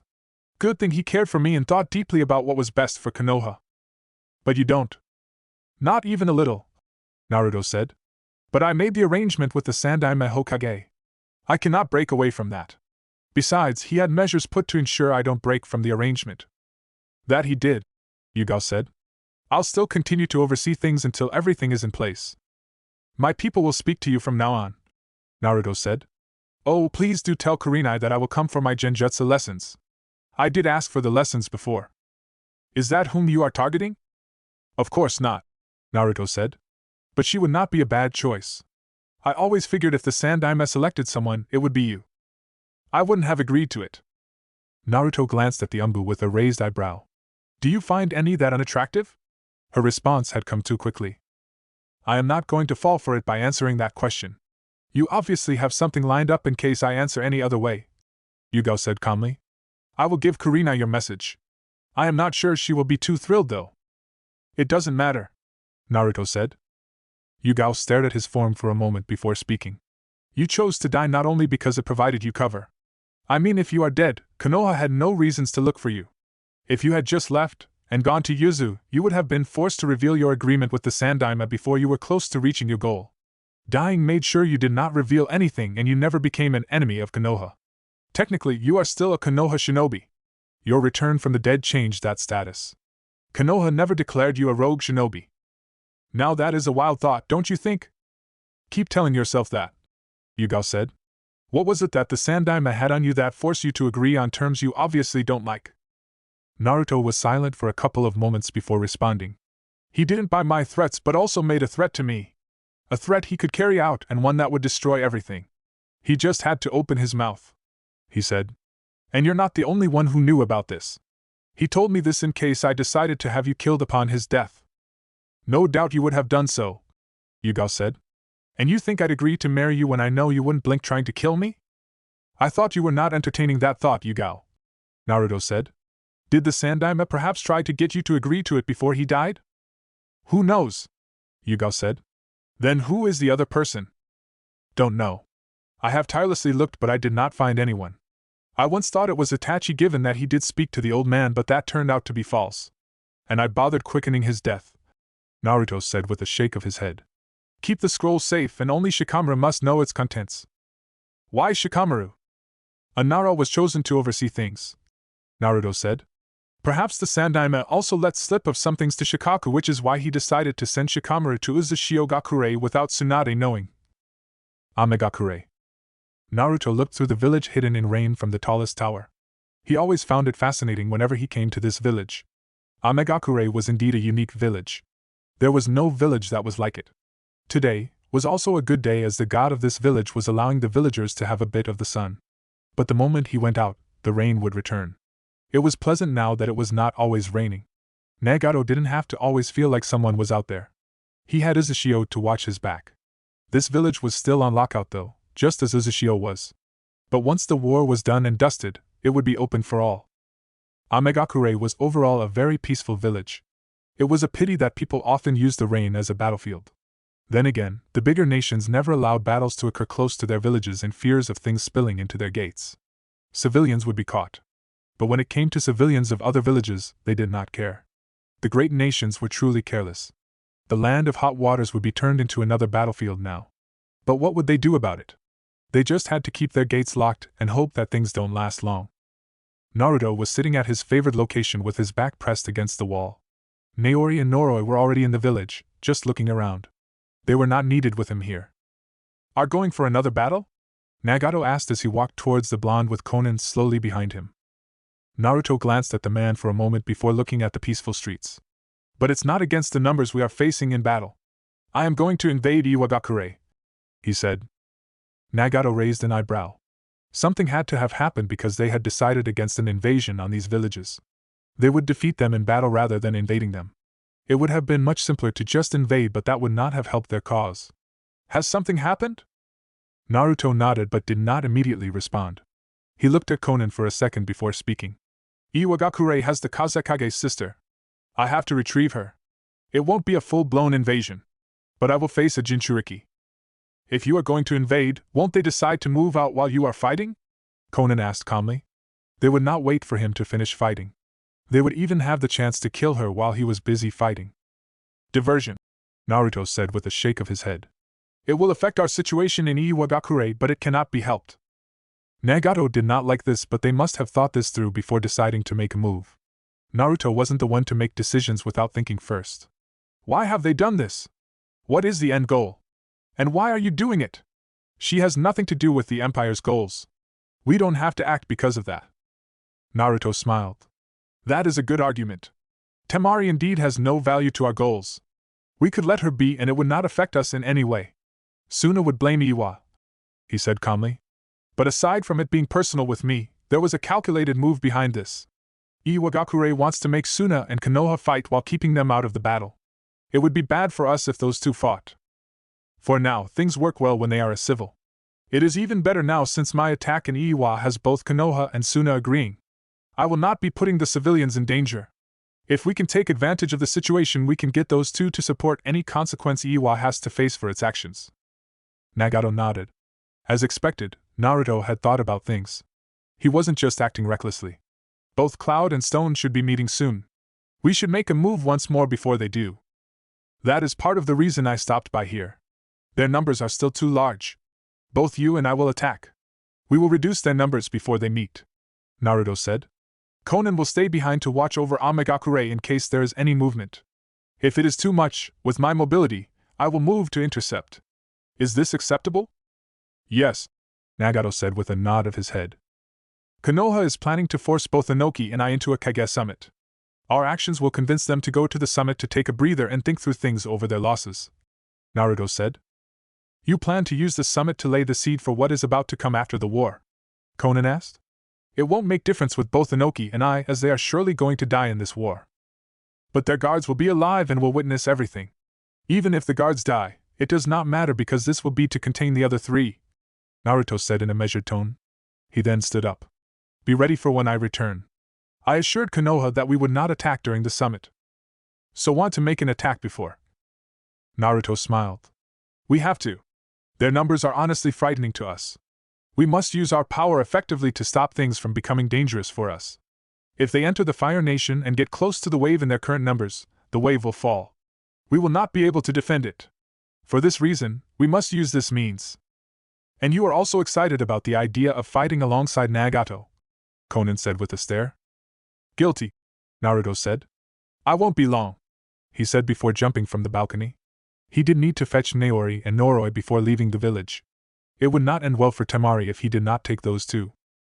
About 2 hours later, the hidden stone nearly came to standstill when something flashed from the sky and crashed into the Tsuchikage building. The large building was hit and exploded into debris. Every part of the building crashed, creating a large mushroom of debris. Powerful gusts of wind blasted debris through the streets. When everything cleared, Naruto was standing still amongst the small bits of debris that lay around. It took just seconds for him to be surrounded by shinobi, some masked and many without. Kuratsuchi stepped up with a smile on her lips. Naruto could recognize the Jinchuriki behind her. Welcome to Iwagakure, your majesty, she said in a mocking tone. If you had said you would be coming, I would have prepared a feast for you. But I suppose this will do. Naruto just looked at the black-haired with indifference. Then turned away from the woman. I would rather not have civilians involved. Let us take this outside, he said in an indifferent tone. How kind of you, Kuratsuchi said. I don't have time for your sarcasm, but if you still want to fight here, I have no problem in stepping on your throats now. Naruto with his eyes narrowed behind him. We will take your offer, Kuratsuchi said. But I thought you came here for Tamari. Don't you want to know what happened to her? I quite enjoyed her pain screams when I gave her the same treatment you had given to me when I was your guest. I thought you would dash. Nobody saw him move, but Naruto was standing in front of Kuratsuchi, his face inches away from hers. Before anyone could move, there was a sudden burst of potent chakra that caused the very ground Naruto stood on to crack. Kuratsuchi fell down when the chakra hit her. I let you live before, but my grace does not extend further than this. You will die before I leave this village. Don't worry though, I will release your chakra and then crush you. Naruto then took a step back. But I am still a merciful person. You have 1 minute to say your goodbyes. And I will begin laughtering these people while you watch helplessly. Chapter 20. Noroi stared from a distance as Naruto blurred away from the destruction he'd caused. It was perhaps because there was a bigger agenda that was bigger than Tamari that the Emperor had even bothered to move away from the streets of the village. If there was no bigger picture, this village would have been covered in smoke with the Emperor running loose within the streets. I thought they would have been keeping her at the Tsuchikage Tower, Naoki said. He was not concerned with Naruto's battle. He had already seen enough. He didn't even need to be concerned about anything with regards to Naruto's safety. Nora looked towards the departing Emperor for a little while longer before speaking. I really want to watch the battle. They also have a Jinchuriki waiting in line in case things don't work out. We have a mission, Naoki said in a stern tone. His Majesty will not be happy if we fail it. Noroi turned to Naoki for a moment. When have we failed a mission? In this situation, when things are not completely in our hands, we can fail. Well, if they lose, they might just decide to kill her. It would set off an interesting chain of events, Noro said in thought. Let us get this over with quickly. If we can finish up early, I'll be able to watch the battle. Naruto looked up for a moment. There was no need to even draw a sword for this. The gloves were not needed since he wasn't going to be using swords. Besides, he still needed to remove the seal on Kuratsuchi. How many were even facing him? 50? A Jinchuriki and then that black-haired woman. Naruto removed the gloves he wore and then glanced towards Kuratsuchi. He took a single step forward, but the moment he did so, the ground below him burst, lifting him high into the sky. He glanced up when he sensed chakra spike. There were 2 men, flying down towards him.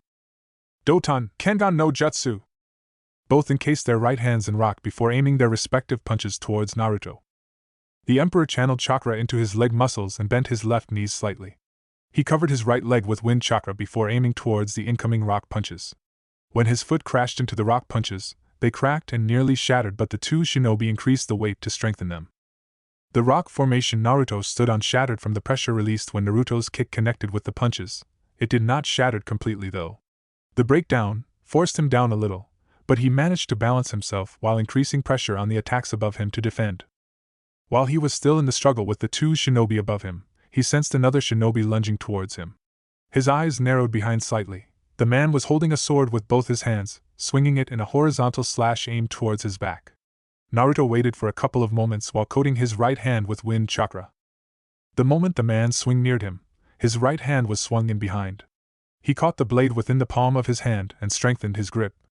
With all the strength he could manage, he pulled the sword, along with the man who held it. He slammed the man into the rock punches. There was so much strength that the already cracked punches shattered and the man cried in pain as he had hit hardened rock with his head. Now free to move, Naruto disappeared in a blur. He appeared just above the 2-3 shinobi in the blink of an eye. His favored wind sword appeared on his outstretched right hand. He quickly swung it. The wind blade cut through the 3 shinobi in the blink of an eye. They all blinked. As gravity started to pull them down, there was no sense of pain. They had not felt the swing. Blood gushed out as the 3 started falling down. It was then that the pain shot through their bodies. While still in midair, Naruto's eyes moved around quickly as he searched for a safe place to land. His body twisted along with small gusts of wind and then he was gone. There were 5 men standing together, in stances.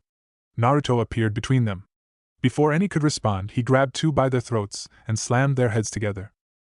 There was so much force that blood started dripping from the sides of their heads. 2 twisted on both his sides. They raised both their right legs, flashing high kicks towards his shoulders. Naruto didn't have time to let go of the 2 he held and dropped down to his knees to avoid the kicks. The 2 kicked their fellow stone shinobi. The kicks landed on their shoulders and sent them flying away. Naruto sensed movement. The 5th man was behind him. He saw something sharp and immediately swiped his left hand behind him. He positioned his fingers perfectly to allow the kunai to slip through before he held the hand that was holding the kunai. The Emperor let go of the man he held when he sensed 2 on his sides moving, and then rolled forward. He flipped once before jumping into the air, facing the 3. While airborne, he did hand seals while inhaling air. Wind style, burning gust! He exhaled a powerful gust of wind, mixed with flames. It was like a miniature majestic flame destroyer. The jutsu slammed into his opponents in seconds. The intense flames surrounded all shinobi, consuming them within seconds, and there was nothing left of their bodies after the flames flamed out. Naruto had no time to observe the handiwork of his jutsu as a dragon flame rushed toward him from behind. He allowed it to get near for a moment before snapping his fingers. The flames just dispersed like that. A hardened foot slammed into Naruto's forehead while he was still in midair. He was sent flying. He flipped 3 times before hitting the ground on both feet, but still slid backwards because of the momentum. The second he stopped, he started doing hand seals as he felt multiple chakra movements merge towards him. Fire style, majestic flame destroyer! He launched a massive wave of flames. The flames spread out wide, burning with intensive heat as they marched towards the enemy flanks. Earth style, mud wall! It was not just one jutsu that was released to counter the flames, but multiple. Naruto wondered if it would really hold. Water was needed to completely halt the flames. A clone puffed into existence beside him as the flames slammed into the mud wall. It formed 2 balls of intense flames. The clone then disappeared along gusts of wind. It appeared behind the enemy line, both hands held out. Predictable, when overwhelming danger stares at you, you fully face it with a glare and forget there might be other dangers, he said before throwing all 2 orbs of flames. Flame explodes dash. The clone was cut off from finishing speaking, but it did not stop the orbs from exploding. The clone was stopped because Rashi had appeared behind it covered in lava and then slammed a brutal forehand on its back. The clone disappeared in a puff of smoke. When everything cleared, Naruto stood still after receiving the memories of his clone. He stared at the Jinchuriki of the Five Tails with an expressionless mask. I have learned basic chakra elements because I realized each one of them holds an advantage over the other. I had stopped bothering with Suedun because I could handle Katan. I should have considered that I would be forced to face off against lava one day. By that admission, you have nothing to counter lava. I would ask you to just give up, Rashi said. But you are an enemy of Iwagakure. I cannot just let you leave. Let me go, Naruto asked with a raised brow. You are confusing my admission. I never said I cannot hurt you. I hold the Kyuubi within me and I have access to its power. I can crush you. Rashi did not respond to the Emperor. He just darted towards Naruto, while the blonde just took a stance, waiting for the Jinchuriki to arrive. When he got closer to Naruto, he jumped up, twisting clockwise with his right foot pushing the air to the sides as it moved towards Naruto's face. The Emperor opted to block the kick by folding both hands in front of him. Rashi's kick connected, causing him to slide back slightly under its strength. Rashi then brought his hands together and tried to slam them atop of Naruto's head. The blonde pushed his foot away slightly and leapt into the air. The moment he touched down the ground, he rocketed away, leaving nothing but dust behind. Rashi charged at him, slightly shifting above the ground. Naruto bent his knees, falling backwards to position his body to face up while holding his hands together. As he slid just below Rashi, he released a jutsu. Katan, Great Fireball no Jutsu. He expelled intense flames from his mouth, and they hit Rashi head-on, exploding into a huge cloud of flames. Naruto slid past the flames and straightened up before twisting around to face Rashi. Without even looking behind him, he jumped up, while twisting around once more. Rashi's right foot just blasted below him, encased by lava. When he turned around, Naruto covered his foot with chakra and attempted to kick the man in the face. Rashi folded both his hands across his face. When his kick connected, Naruto felt an incredible amount of heat burn through his skin, but Rashi was still forced to slide backwards under the power of the kick. Naruto quickly leapt away. Now, this is dangerous, he said, looking curious, yet slightly excited. I guess I should use. He trailed off when he sensed movement from behind. He silently activated Senjutsu before he tilted his head to his right. A shinobi was driving a punch towards the back of his head. The punch missed him by a few inches, zipping away from his left ear. Swiftly, he took a single step forward while twisting clockwise. His right hand burst through the man's chest, causing a splatter of blood. The shinobi coughed up more blood while trying to stop the bleeding by frantically placing both hands on the hole on his chest, but Naruto's hand was still in there. While his hand was still inside the man, Naruto twisted around, along with the man. Rashi's lava punch slammed into the man's face, burning it horribly while the man let out a pained scream as he had yet to die. Naruto lifted his left hand on his back. Kuratsuchi's right foot just fell onto the palm of his hand. He gripped her just above her ankle with the full power of Sage Mode, cracking her bone. She let out a small cry as Naruto pulled her towards the front. He removed his hand from the man's chest, threw him to the sides to create a clear path for Rashi. He then took a step back before slamming Kuratsuchi towards Five Tails Jinchuriki in a downward motion with so much force that he nearly snapped her leg. Rashi had anticipated this and avoided Kuratsuchi by jumping up into the air. Kuratsuchi then slammed into the ground with her face in the most brutal way. There was a small boom as her body got buried into the ground. She cursed silently as the pain shot through her body. This was not going according to plan, she thought. She had to find a way to break through or else all would be lost. She too would be lost. The Emperor was apparently in a foul mode today. Naruto lifted his right foot with intentions of stomping on Kuratsuchi's leg to break it, but before he could do anything, Rashi flashed towards him, driving a lava punch towards his chest. This forced him to jump backwards. The moment he landed on the ground, he lunged towards the diving Jinchuriki, driving his right foot towards his face. The kick did not connect, but Rashi was still hit by a force that sent him flying backwards. Doton Doryuso. A spike protruded from the ground, flashing towards Naruto from below. The blonde slammed the base of his left foot atop of the spike, crushing it with just one move. He then burst toward Kuratsuchi, who was still on the ground, diving towards her. He drove a right punch towards her chest. She rolled towards the right and Naruto's fist crashed into the ground, creating a large crater that made her feel relieved she had dodged it, or otherwise, her chest would have been shattered. Her relief quickly disappeared when she sensed something grabbing her left leg. She never got to look up as she was forcefully pulled from the ground by a chakra chain. Her eyes widened when she twisted. Rashi was just in front of her, his lava punch heading towards her chest. Rashi tried to cancel his lava cloak, but he was not quick enough. His fist ended up hitting Kuratsuchi on the chest, burning through her skin. The force of the punch caused a couple of bones to snap, as she coughed up blood, crying as she did. Naruto created a clone that caught her, holding her in a locked position. Simultaneously, the real Naruto flashed behind Rashi, who was not in his lava cloak. He was holding his hands together when he appeared. Two crimson hands burst out and grabbed the man before slamming him down the ground. Falling swords! Naruto did hand motions as three invisible wind swords formed in the air and flashed down towards Rashi in blinding speed. Two pierced through his knees while the other pierced through his right shoulder. Rashi cursed loudly at the pain. The blonde was a brutal bastard. He could not win a battle like this. He needed to transform now, lest he suffer more pain. Naruto flashed towards the struggling Kuratsuchi. Fighting in Sage mode is truly cheating. I can feel all the chakra. I can feel that he is going to transform into his Bijou form, he said before summoning his wind sword. Hold out both her hands, he instructed the clone. Kuratsuchi widened her eyes, fear making her tremble. She could tell what was going on. She opened her mouth to say something, but the explosion of chakra behind Naruto drowned her voice. He didn't seem interested in listening to her either, as he swung his sword. She felt nothing, but seconds later blood gushed out of her right shoulder, her hand cut off. Naruto caught it before it could hit the ground and did something cruel. He threw it into the air and spat out intense flames and incinerated her right hand. Kuratsuchi felt as if she could feel the flames burning through her hand. You bastard! You will pay for this! She cried. Naruto put away his sword and then spoke. I let you go away without punishment last time around. This time, I will not, he said in a measured tone. He slammed a brutal punch into her already burnt chest. She cried when the punch crushed her rib cage, making breathing almost impossible for a couple of seconds. The clone holding her disappeared in a puff of smoke before it was sent flying. He did not check on with her as he turned around to face an incoming Bijou. He too rushed towards it. Son Goku created a fist and then lifted his right hand before slamming it down to crush Naruto. The blonde stopped moving and held out both his hands. The monstrous punch slammed into his hands violently, causing an explosion on the ground. The ground he stood shattered, creating a crater as small chunks of earth blasted to the sides.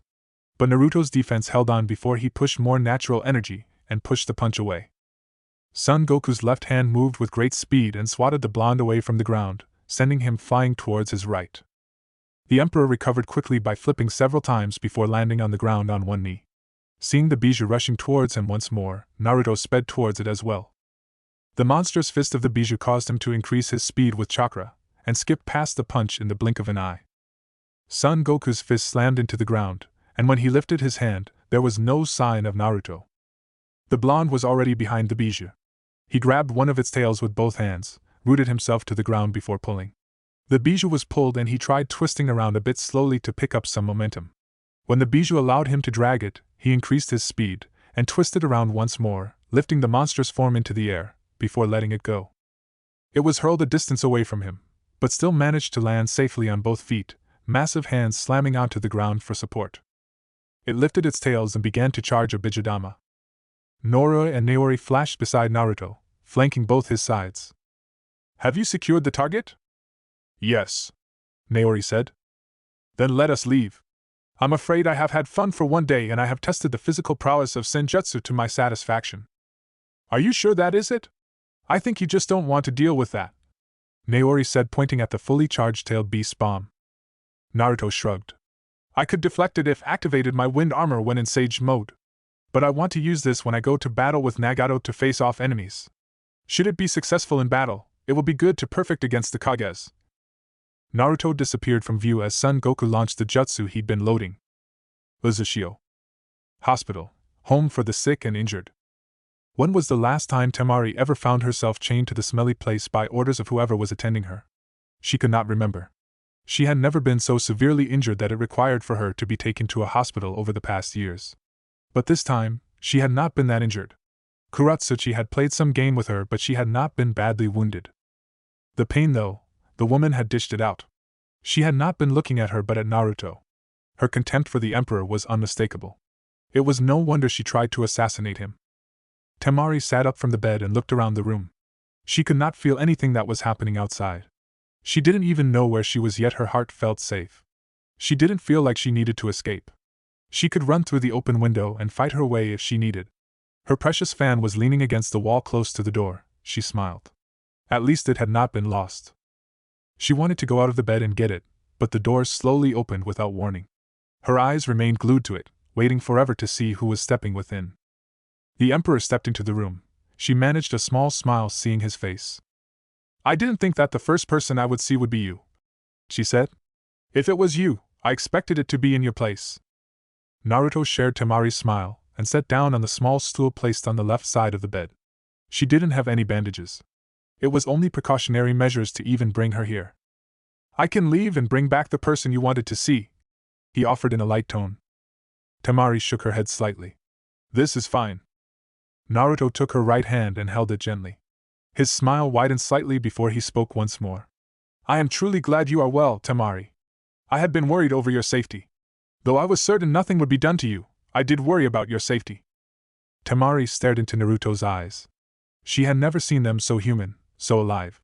There had been times she even wondered if he truly did feel something. Everyone had emotions they hid away. Although difficult to understand, Naruto had his. He just didn't like showing them.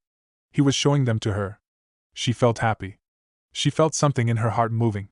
The life in her eyes lit up slightly as she tilted her head to the side, putting on a warm smile. She felt his gentle squeeze and then spoke. "I was surprised when they appeared.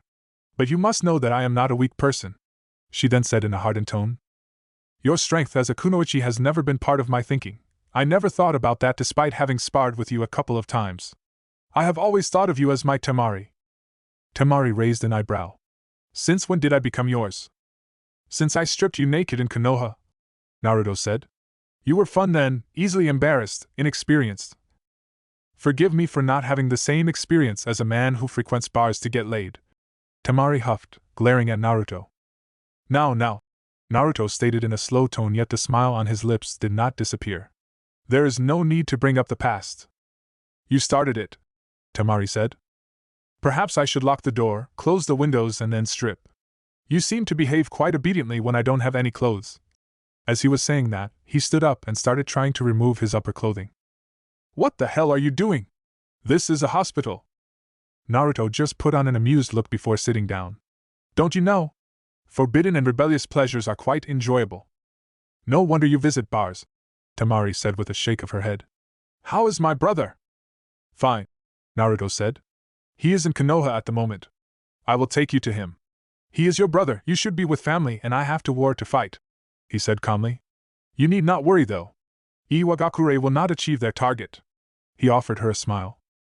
"I worried that Suna may be dragged into war and people would die for my sake," Tamari said. Naruto shook his head. "Nothing of such will happen. Come here," he said, holding out his arms. Tamari shifted closer and rested on his chest. She felt safe, protected when he wrapped his hands around her. His body was never cold, it was always warm. And she enjoyed the comfort it gave her. Tamari felt her body complaining when Naruto pushed her off him, both hands over her shoulders. He then kissed her on her forehead. "Rest," he said. "Someone will take you my house later on." "Where are you going?"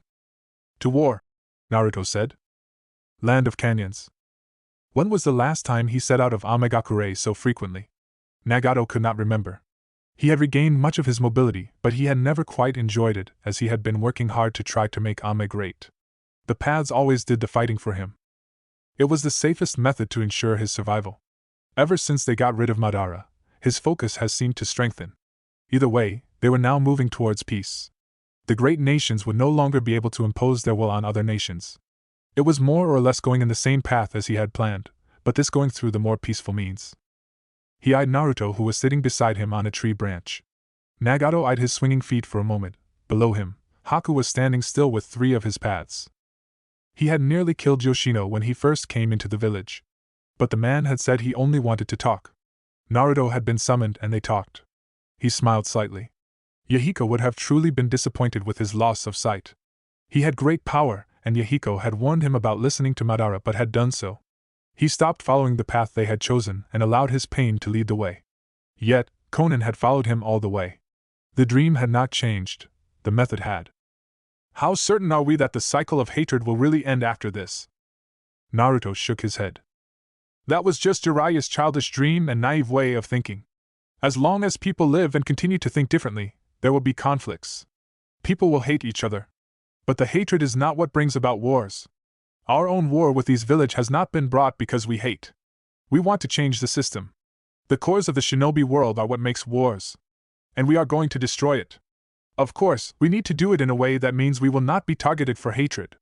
It is easier to rule people with fear and power, but they are more likely to rebel, and when that happens, there will be never peace unless we are dead. But I do believe we can create a world that does not use violence to solve problems. A world where shinobi can think about what lies beyond their borders. We can create a world of better cooperation. When people work together, there is understanding.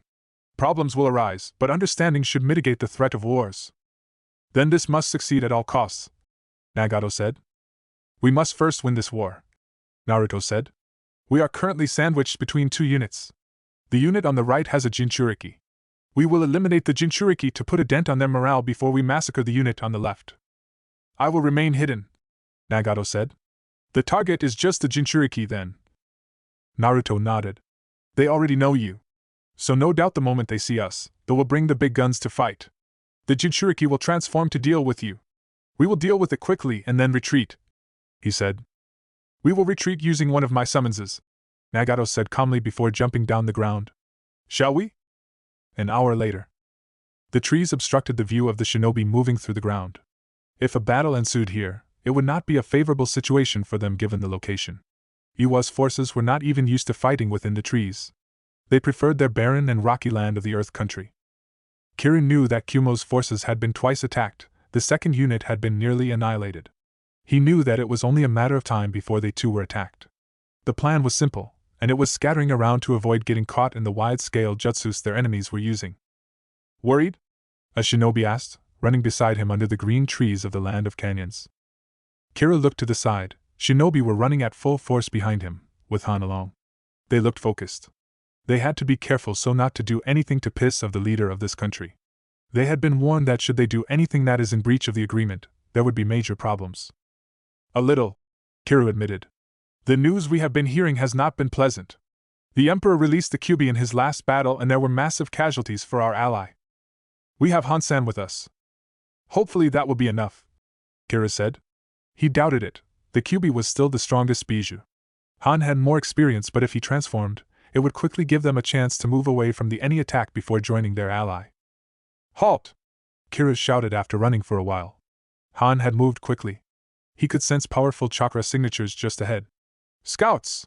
He motioned for them to move forward ahead of the group. With Naruto group. Naruto was leaning against tree trunk, his hands folded across his chest, eyes closed. His presence had completely vanished. Just a bit behind him, Nagato and Haku were waiting in the limbs of a tree. When he sensed two shinobi moving closer, he smiled. They were being cautious now. Things were truly working differently. The tactics he was using were getting the expected reaction from this people. Yet, it would make things truly difficult if they became smarter. He hid himself when he saw the two hopping through the trees silently. They were scouts all right. Their movements were still silent despite moving swiftly. There was little chakra activity. They had been well trained. It was a pity that he had to kill them. When they jumped from a tree, heading towards the other, Naruto suddenly appeared between the two, arms stretched out. He touched both on their shoulders. He could see their widened eyes shock. It did not give him pleasure. He released a bit of chakra in wind form. Wind prison, he whispered as a silent breeze washed over both along with his chakra. Both fell down the ground. They were hitting their faces, trying to remove the invisible wind barrier that had formed, cutting off their oxygen supply from nature. They struggled, kicking out as they suffocated. Naruto did not watch. He looked up into sky, with his eyes closed. After a couple of moments, the peace returned as they stopped moving. They have already moved into 4 groups, Nagato said through the Deva path. 2 groups have flanked both our sides and are continuing to move. The other has moved back. It is perhaps the group with their supplies. Are you safe? I should be unless they have a sensor, Nagato said. Even if they find me, I will handle them. Since my real body is unknown to them and their plan is to capture any Uzumaki, they will likely surround me. I will keep the Azura path with me nevertheless. The path in question then blasted off from them. Naruto just shrugged. Then shall we? Back with Iwa group. Kira frowned. The scouts were not returning. It just meant that they had been killed. He could sense chakra signatures slowly moving through the forest, heading towards them. If it was the Emperor or the Ama duo, they could at least survive this because he had already made his move. It was no use dying here. He would hold them here while others moved forward. His fears were confirmed when 3 people slowly appeared before them, walking casually through the ground. The messy blonde hair, it was the Emperor. The black-haired was a companion of the Emperor, and the orange-haired was the powerful shinobi from the ring. He held up his right hand. A 5-tailed miniature beast, cloaked in crimson chakra, leapt into the air seemingly from behind him. Without warning, it released a stream of pale energy from its mouth. The energy flashed towards the group of 3 in the blink of an eye. Boom!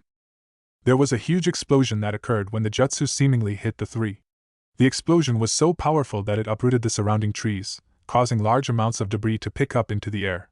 The only person who did not move back to shield from the explosion was Han, who landed on the left flank of the 3, preparing for another attack.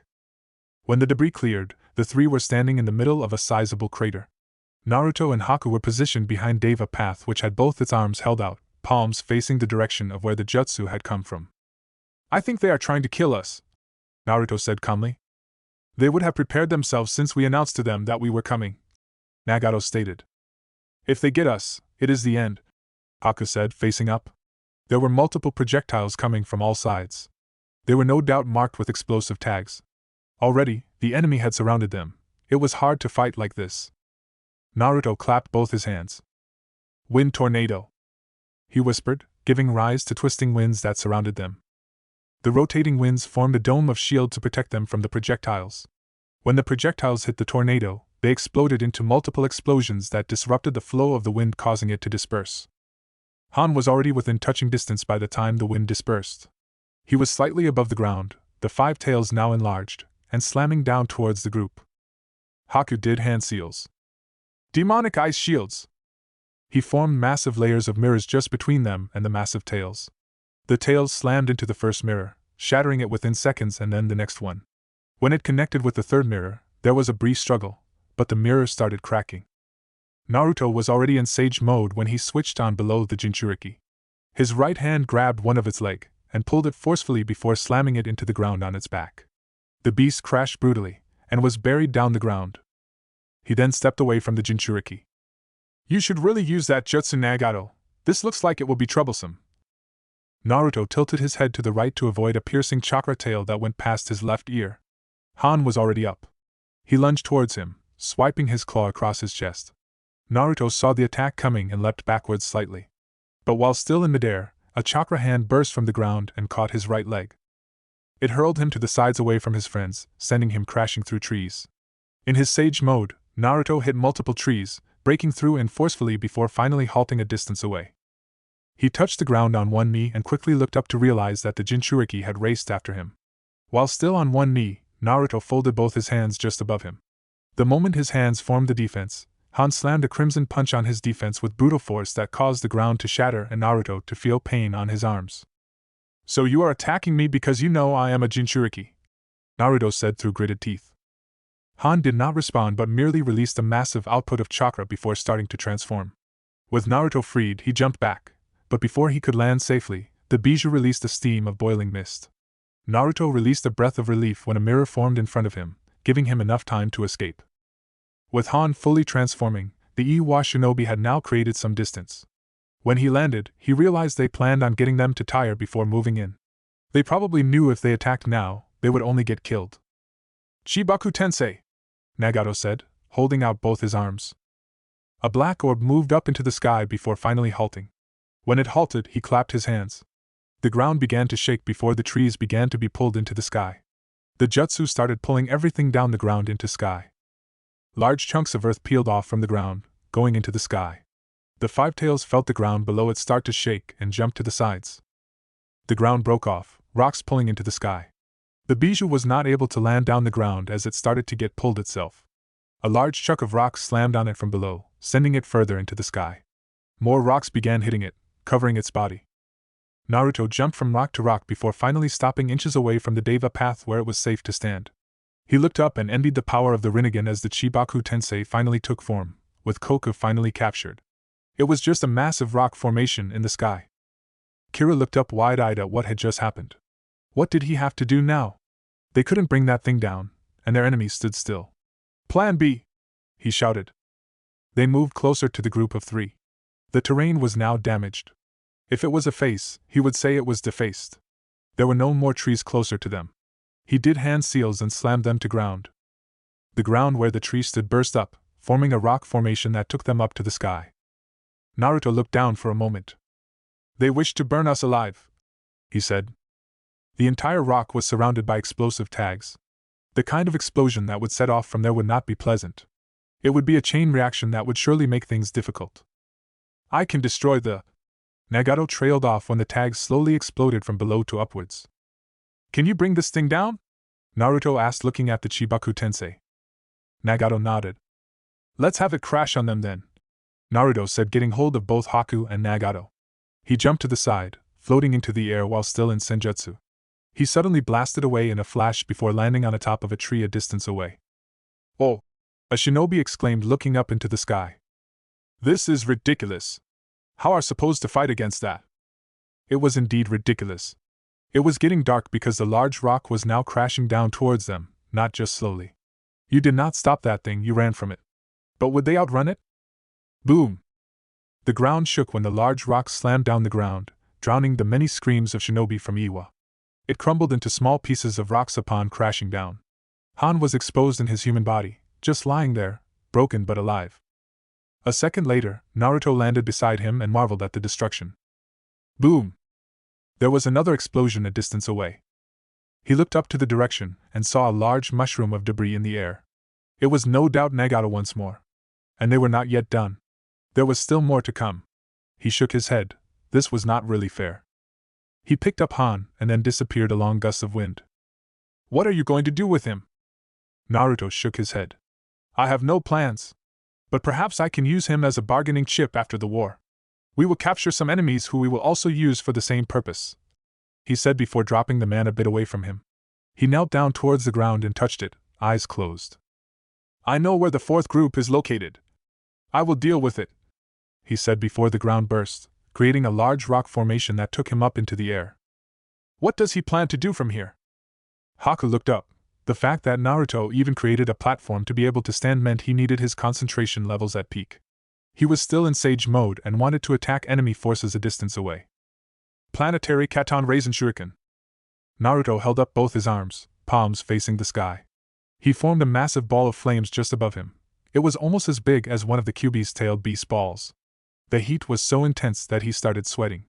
He began to add wind chakra into the ball of flames. A single mistake of adding too much without proper balance, and he would be needing emergency medical care.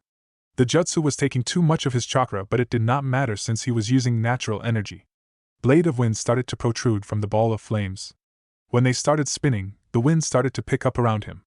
The weight of the jutsu caused the rock to crack. Winds began to gather violently around him as the jutsu picked up speed. Below, Haku noticed the cracks and placed both his hands on the pillar and froze it. The thing that was above Naruto was a massive thing of destruction. It spread wide, dictating the flow of air within its vicinity. No doubt, even those from afar could see the jutsu. It is as big as my completed Chibaku Tensei, and that is all chakra, Nagato noted. Is he going to throw it? Yes, Haku said. Then it is good we are not enemies, Nagato said. He would have been quite a problem. The same can be said about you, Nagato, Haku said with a slight shake of his head. Naruto smiled from where he stood. If Haku had not done what he did, he would have most likely lost control. The millions of blades in the jutsu would have killed him before the flames turned every part of him into ash. It would have been a humiliating end to his life. He could only do this in Sage mode. But it was better to take advantage of it. He positioned himself and took a long breath before hurling the jutsu towards the direction of the enemy forces with supplies. The jutsu flashed through the air, twisting along the winds swiftly straight ahead of him before finally reaching the target. Boom! There was a large column of flames that picked up from the ground after the jutsu exploded. Naruto jumped down, toward the Deva path and Haku. He landed on one knee, breathing slightly labored. After a moment, he calmed down and then stood up. He created a clone to pick up Han before looking at the Deva path, which was looking at him questionably. I'm a proud shinobi. I don't like anyone showing me off, he said with a shrug. You can summon the path, Haku, and will rush back quickly. Without any word, the path disappeared in a cloud of smoke. Moments later, Naruto just shook his head, seeing hundreds of bodies lying at the edges of the large crater where they had left Nagato. It was a day of destruction today. He found Nagato sitting down a couple of feet away from the crater. They attacked you then?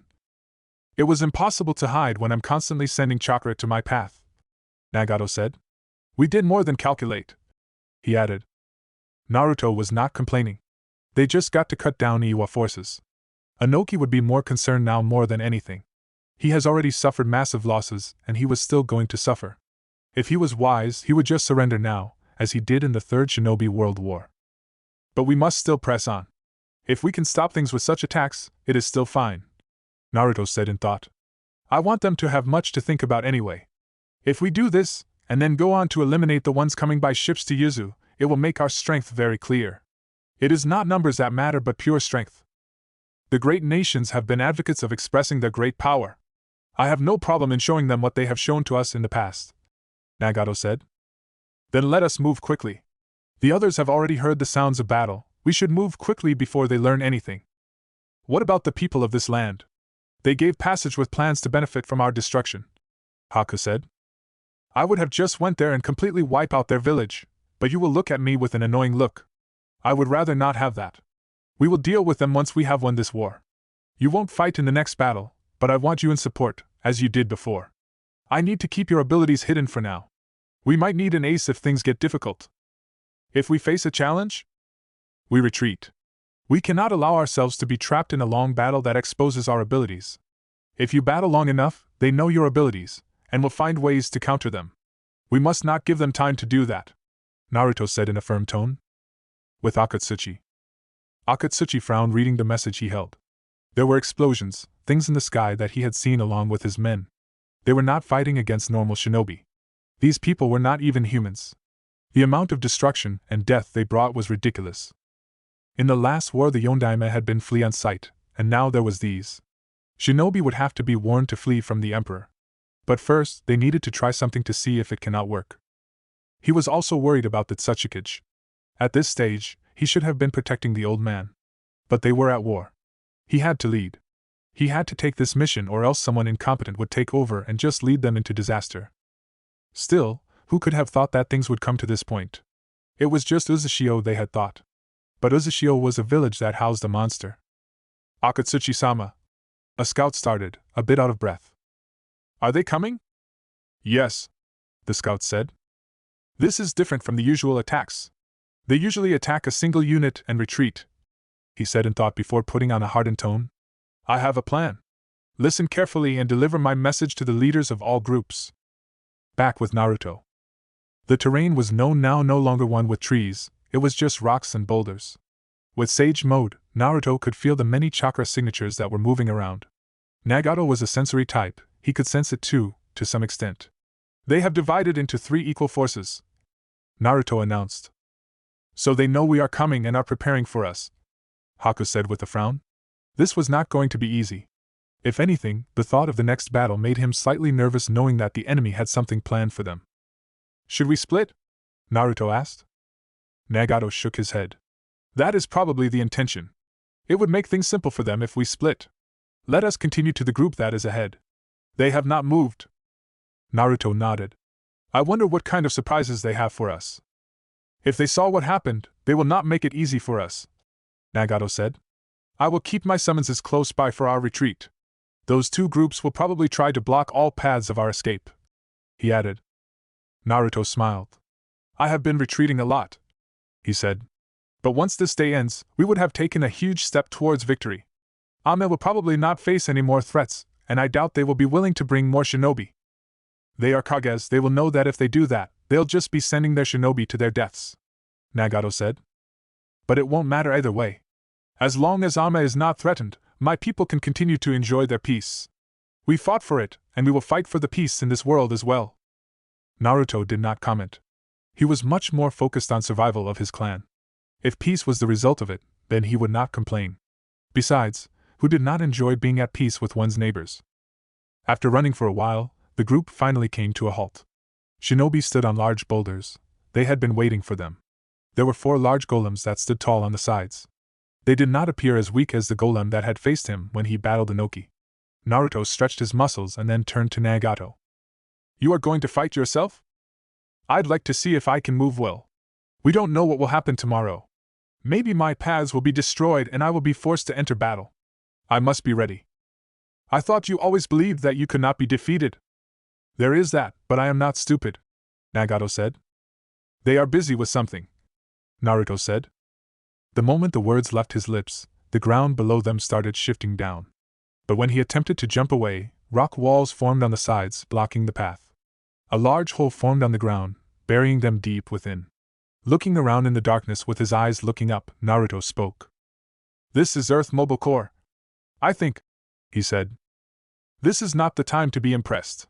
Even I can't break from here with Shinra Tensei, Nagato said calmly. We will have to climb up to get out. You don't think they plan to bury us alive, do you? Haku asked. I can also manipulate Earth. I should undo this jutsu, Naruto said before placing the palm of his right hand on the ground. He frowned. He could not channel chakra through the ground. Up it is, he ended up saying. Kuchios no jutsu. Nagato summoned his large bird from the Rinne summoning world. Before he could even jump onto the bird, they closed upwards, turning everything into darkness. The walls began to light up as well as the ground. Nagato frowned deeply and then released his summons. It would just get destroyed. They were boxed in, and he could see thousands of explosive tags. Leave it to Iwa forces to bury tags underground, Naruto said. We are not escaping without a scratch. The ground started burning slowly, and the 3 jumped up. That is if we escape at all. While still in midair, Naruto summoned the Kyuubi's chakra and transferred 4 taels worth of chakra along with his to both Nagato and Haku. Both became encased by the chakra. I could probably escape if it was on at least 6 taels worth of chakra. But Haku will die. You will probably blast away most of the damage, he said before releasing chakra chains. These things of mine are just cheap imitations. They are weak. But we should survive. The chains wrapped around him and then Haku and Nagato. Boom! On the surface, Akatsuchi felt the ground shake and held his hands together, hoping that it had been enough and they had buried the emperor down the ground. It would be the end of the war. After the ground stopped shaking, he did not move. He said nothing but waited for a couple of moments before finally speaking. Think that was enough? A beam of energy burst from the ground where they buried the emperor and his people. The men closest to him turned to face him, giving him looks that clearly said, "You just had to ask." The 3 burst out from the ground and landed down. Haku spat out some blood from his mouth. He'd nearly bit off his tongue when the shockwave created from the explosion hit him on the chest. He looked at himself, clothes were burnt, left arm was bleeding, it had some burns but nothing disastrous, it would heal shortly. Considering the danger, he was just happy to alive. Nagato looked far better than him. But he too had his clothes burnt. Naruto was more or less like him. But the rest of his body was fine, and so were his clothes. It was just his hands that were smoking. Had it not been his presence, it would not have been like that. He would have managed to escape with just exhaustion. Do we still fight? Haku asked. I don't think we have much of a choice, Nagato said, noticing the golems moving towards them. Summon your bird, Nagato. Haku, you will get on it and we will be quick about it. We can't simply run with our tails between our legs, Naruto said, standing up straight. He clapped his hands, activating Sage Mode once more. He massaged his neck muscles and formed a Rasengan on the palm of his right hand. He darted towards one of the golems with the jutsu at hand. The golem drove its punch straight towards his small face. While moving ahead, Naruto ducked under the punch before twisting his body to face up, while bringing his jutsu below the huge arm. The Rasengan hit the rock arm, and blasted through it. The arm crumbled quickly upon being damaged by the jutsu. Naruto took a step to the right while holding out his right hand. He got away from the path of golem, and moved towards its left flank. He bent his knees slightly before twisting clockwise. When he stopped, the golem's upper body began falling forward, having been separated from the lower part. Naruto then jumped up towards another golem before flipping once just above it. His falling right foot slammed on the head of the golem in one swift move that was with force. The entire thing crumbled down quickly. He quickly blurred away when he sensed small rocks from another golem that was destroyed heading towards his way. He landed on the ground, faced the enemy shinobi who were still watching from the rocks. He calculated the distance, and began doing hand seals before he started darting towards them. Sage Art, Dust Storm! He inhaled large amounts of air before releasing it in a powerful stream. The stream picked up dust that rose quickly and began spreading wide and high while moving towards the enemy. With Nagato. Kuchios no Jutsu! Nagato summoned his bird the moment Naruto disappeared from them. Haku didn't need be told, he merely jumped up to the bird before it took to the air. Once the bird took off, he started moving slowly before he ran towards the 3 golems standing on his way. When the first swung its huge punch towards him, he jumped up, avoiding it. He then landed on the outstretched arm of the golem before lunging forward. He stretched his right hand and touched the chest of the golem. Shinra Tensei! Boom! The focused blast tore through the golem in just one go, turning it into pieces of rocks. Nagato jumped in between the remaining 2 and held out both his hands while floating. He waited until they moved slowly, before trying to punch him. Shinra Tensei! He put a bit more power than intended, and when the jutsu connected with the golems, most of their bodies were turned into dust while some chunks of rocks were blasted to the sides. He then landed on the ground and turned towards the enemy forces. He saw a large cloud of dust and just shook his head. Naruto had certainly trained to fight a war. These wide-scale jutsu had no use for a one-on-one battle. But when facing him, such a jutsu would be a problem.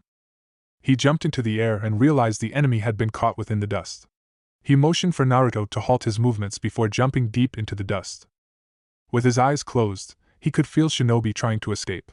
He held out both hands and this time, put out more chakra behind the jutsu. Shinra Tensei! Boom! When the jutsu set off, it sent everything away.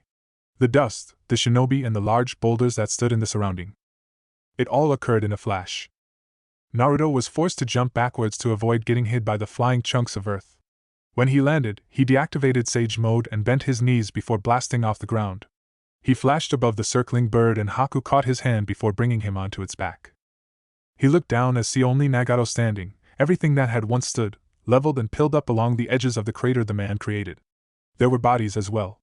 But some had escaped. Some were alive. Naruto was not concerned for it. The bird started moving down towards Nagato. The man jumped onto it, and settled peacefully as it took the direction of Ame. With Inoki. Inoki was sitting inside a camp, surrounded by hundreds of shinobi who were resting when messengers burst in through the entrance. Kazekage-sama! Kazekage-sama! It was as if the two had come here doing some competition to see who would be the first to deliver the bad news. He wondered what sort of reward he should give to each or the first to arrive. The man seemed too eager to share the bad news. He knew it was bad news because he had heard the sounds of battles. Kumo had already suffered in 2 separate attacks from the Emperor. Iwagakure had to be next. The thought made him click his tongue bitterly. It was not going as well as he had hoped. What? Inoki asked with a long stare that just made the men shrink back slightly. The Emperor attacked our village to retrieve the Kazekage's sister. Inoki couldn't help but release a bit of his killing intent in anger. This was just ridiculous. Tamari was his ace in the hole. She was the trump card he wanted to use against both Suna and Konoha. Where was the miscalculation there? What did Tamari have to do with the Emperor that he would attack Iwagakure? Both the leaf and the sand were not allies of the Empire, so why did Naruto do something? What was he missing here? Was the Emperor perhaps involved with the Kazekage's sister? If so, he would not have touched the woman. But there was nothing that suggested that there was something. And he hoped nothing had happened to the village. He would murder Naruto with both his hands if he dared touch his beloved home. The shinobi swallowed hard before explaining further. Only the Tsuchikage Tower was destroyed. The village itself was not touched. They fought outside of the village. Rashi was wounded and is still alive. But they managed to take the Kazekage's sister. It appeared that while the Emperor was fighting, his people were sneaking into the village. Kuratsuchi was also fighting. There is no report of her status. The Emperor did not take her as he was seen fleeing the battle after Rashi launched the tailed beast's ball. Inoki's frown just deepened as he grabbed the shinobi by his shirt. Find my granddaughter. I want to know if she is alive and where she is. Don't show yourself before me without answers, he ordered through gritted teeth. If something had happened to his granddaughter, he was going to kill Naruto. It would not be in this war, but it would be soon. He hoped nothing had happened to her. He could not stand it if something happened. She was supposed to be his successor. If something happened, he would be more than willing to break things off with Ai regarding what happens in Uzhio. For now, he needed to plan something that would rattle Uzhio. But he could not do it alone. Naruto would rule leaving the wave unguarded to leave space for attacks. He was going to write to Ai and they would make Hiruzen know that they were dealing with two great nations. Once done with his thoughts, Inoki turned to the last remaining man. Tell me your bad news. The Emperor and the man from Omegakure attacked Han's unit, and there were massive casualties. Han was taken in the resulting battle. Only about 700 men remain in entire unit. 500 did not engage and the remaining are just survivors. They then attacked Akatsuchi's unit. But this time the Emperor was with another Uzumaki who also wields the Rinnegan. They had put a trap that did wound the enemy but they still shook it off. Plus or minus 610 men were killed before they retreated. That was close to 2,000 men lost in just a single day, and not to mention, his village was attacked. This was a curse. And another Rinnegan wielder? How many Rinnegan wielders did the Uzumaki have? This was a disaster. Continuing with things at this point was just going to make things worse. Send a message to all units to halt. We are not moving any further. If you see the Emperor, they must run for their lives. Do not even try to engage him unless you are forced to do so, Inoki said in a stern tone. Hi! The shinobi saluted before running off to deliver the message. Inoki hatefully stared at the message from Konoha. The Hokage was calling for a Kage summit. He knew it was being called because of what had happened with Tamari. But from the message, the Emperor agreed to stop attacks if the summit occurs. Inoki wanted nothing but see an end to the attacks. He was bleeding men, and it was in this situation that one started thinking about surrendering. Any more fighting and he was just going to get blamed by his village for leading his people into their deaths. He would accept this call. If it meant he could try to bring an end to this fighting, then he would take this route. Fighting was no longer a good option. It was okay to accept defeat, as long as Iiwa survived to fight another day. Uzhio. It must have been a hell of a battle, Yoshino said as he walked into the throne room, seeing the state of Naruto's clothes. Naori and Haku were standing stiffly on the sides. Naruto stared at Yoshino's slow movements. The man was not moving alone, but he had his woman with him. Just seeing that woman made Naruto rest his head on the palm of his right hand and close his eyes for a moment. He truly should have figured that something like this would happen. Now Yoshino was not a stupid man who could fall into the charms of a woman. Everything was by his choice. But it did not make him feel comfortable. He felt the need to be on guard. When his eyes opened, he responded. We graced 3 battlefields today, and faced 2 Jinchuriki. It normally has to be a damaging battle. I'm afraid I have had enough until I rest a bit, Naruto said in a low tone. And the damage? Traps, Naruto said. When they are expecting you, they make preparations. It proved to be a nasty one that did not leave us unscathed. Had we been normal people, he would have been most likely killed.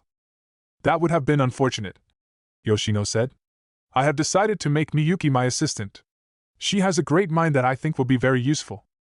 To Uzhio, Naruto said in a hardened tone. Yoshino smiled. He did not fail to read the unspoken message. Of course, he said. What is the state of things now? Will things come to an end during the summit? Is it even going to happen? It will happen, Naruto said firmly. Inoki loves his village. Although he is stubborn, he knows when a battle is lost. During the Third Shinobi World War, when my father defeated 1,000 men, he quickly surrendered in a war that they had been previously winning. He will take the call for the summit and see if he can work out a way to save things. Should Inoki accept, I will not have any choice but to do the same as well. Yoshino smiled hearing these words. It was music to his ears. If Inoki surrenders, there will be no more troubles. Maybe the Raikage will fight them, but it did not matter. Once one of them was out of the picture, his heart could still rest easily. Will you still be attending the summit? Naturally, Naruto said. We can't be left out. We have demonstrated our strength to these people. They can no longer overlook us as things stand. Besides, I need to make my terms known to all Kages. Inoki will most likely reject them.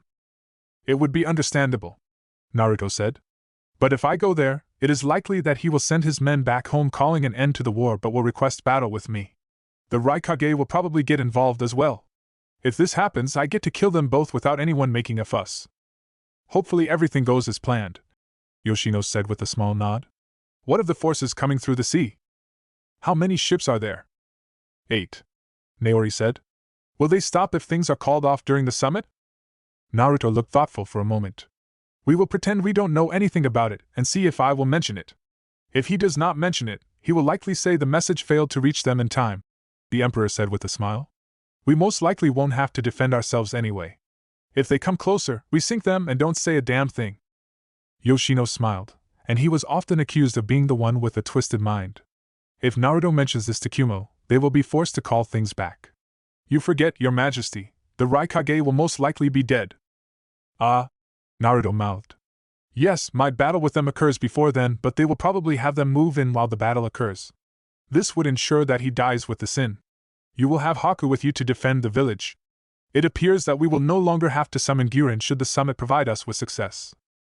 Must we thank Konoha for calling the summit? Naruto looked thoughtful for a moment. Yes, and Inoki for being a scheming little man. It was indeed good to leave these villages out of the crossfire. Had things not been in this well, we would not have had this success, Yoshino said. Naruto nodded. He stood up and heaved a tired sigh. I'm going to shut down. I won't be up until tomorrow to take Tamari to her brother. Haku, as my right hand, you are in charge until then. He eyed Yoshino. That is no problem to you, no? Not at all, Yoshino said with a slight shake of his head. Naruto did not say anything, just disappeared along gusts of wind. Once the emperor was gone, Miyuki looked at Yoshino curiously. Why do I get the feeling that there is more to him shutting down? There is nothing more to it, but take the words as they are literally. Isn't that dangerous? It is, Yoshino said, but a necessary risk. His Majesty's chakra system is a little complicated because of his death. It now takes him too much time to replenish his chakra. For him to make a complete, natural recovery from a tiring battle, he must rest this way. Yoshino-san, Naori warned the man. You should also leave. Once the barrier activates, she will be trapped in here since she is not granted access. Should we work on that? Naori shook his head. You know only His Majesty sets the rules. Besides, he is the one with the keys. With Kakashi. What was with this war? People were dying like flies. Naruto was letting loose in his battles. The reports made Kakashi relive the treacherous time of the Third War. It was never a time for peaceful moments. No, there was nothing but pain at war. He had gone to war and came back with nothing but regrets. He hoped Konoha would not be dragged into another war, especially one that was as brutal as this. The Jonin looked back towards his camp.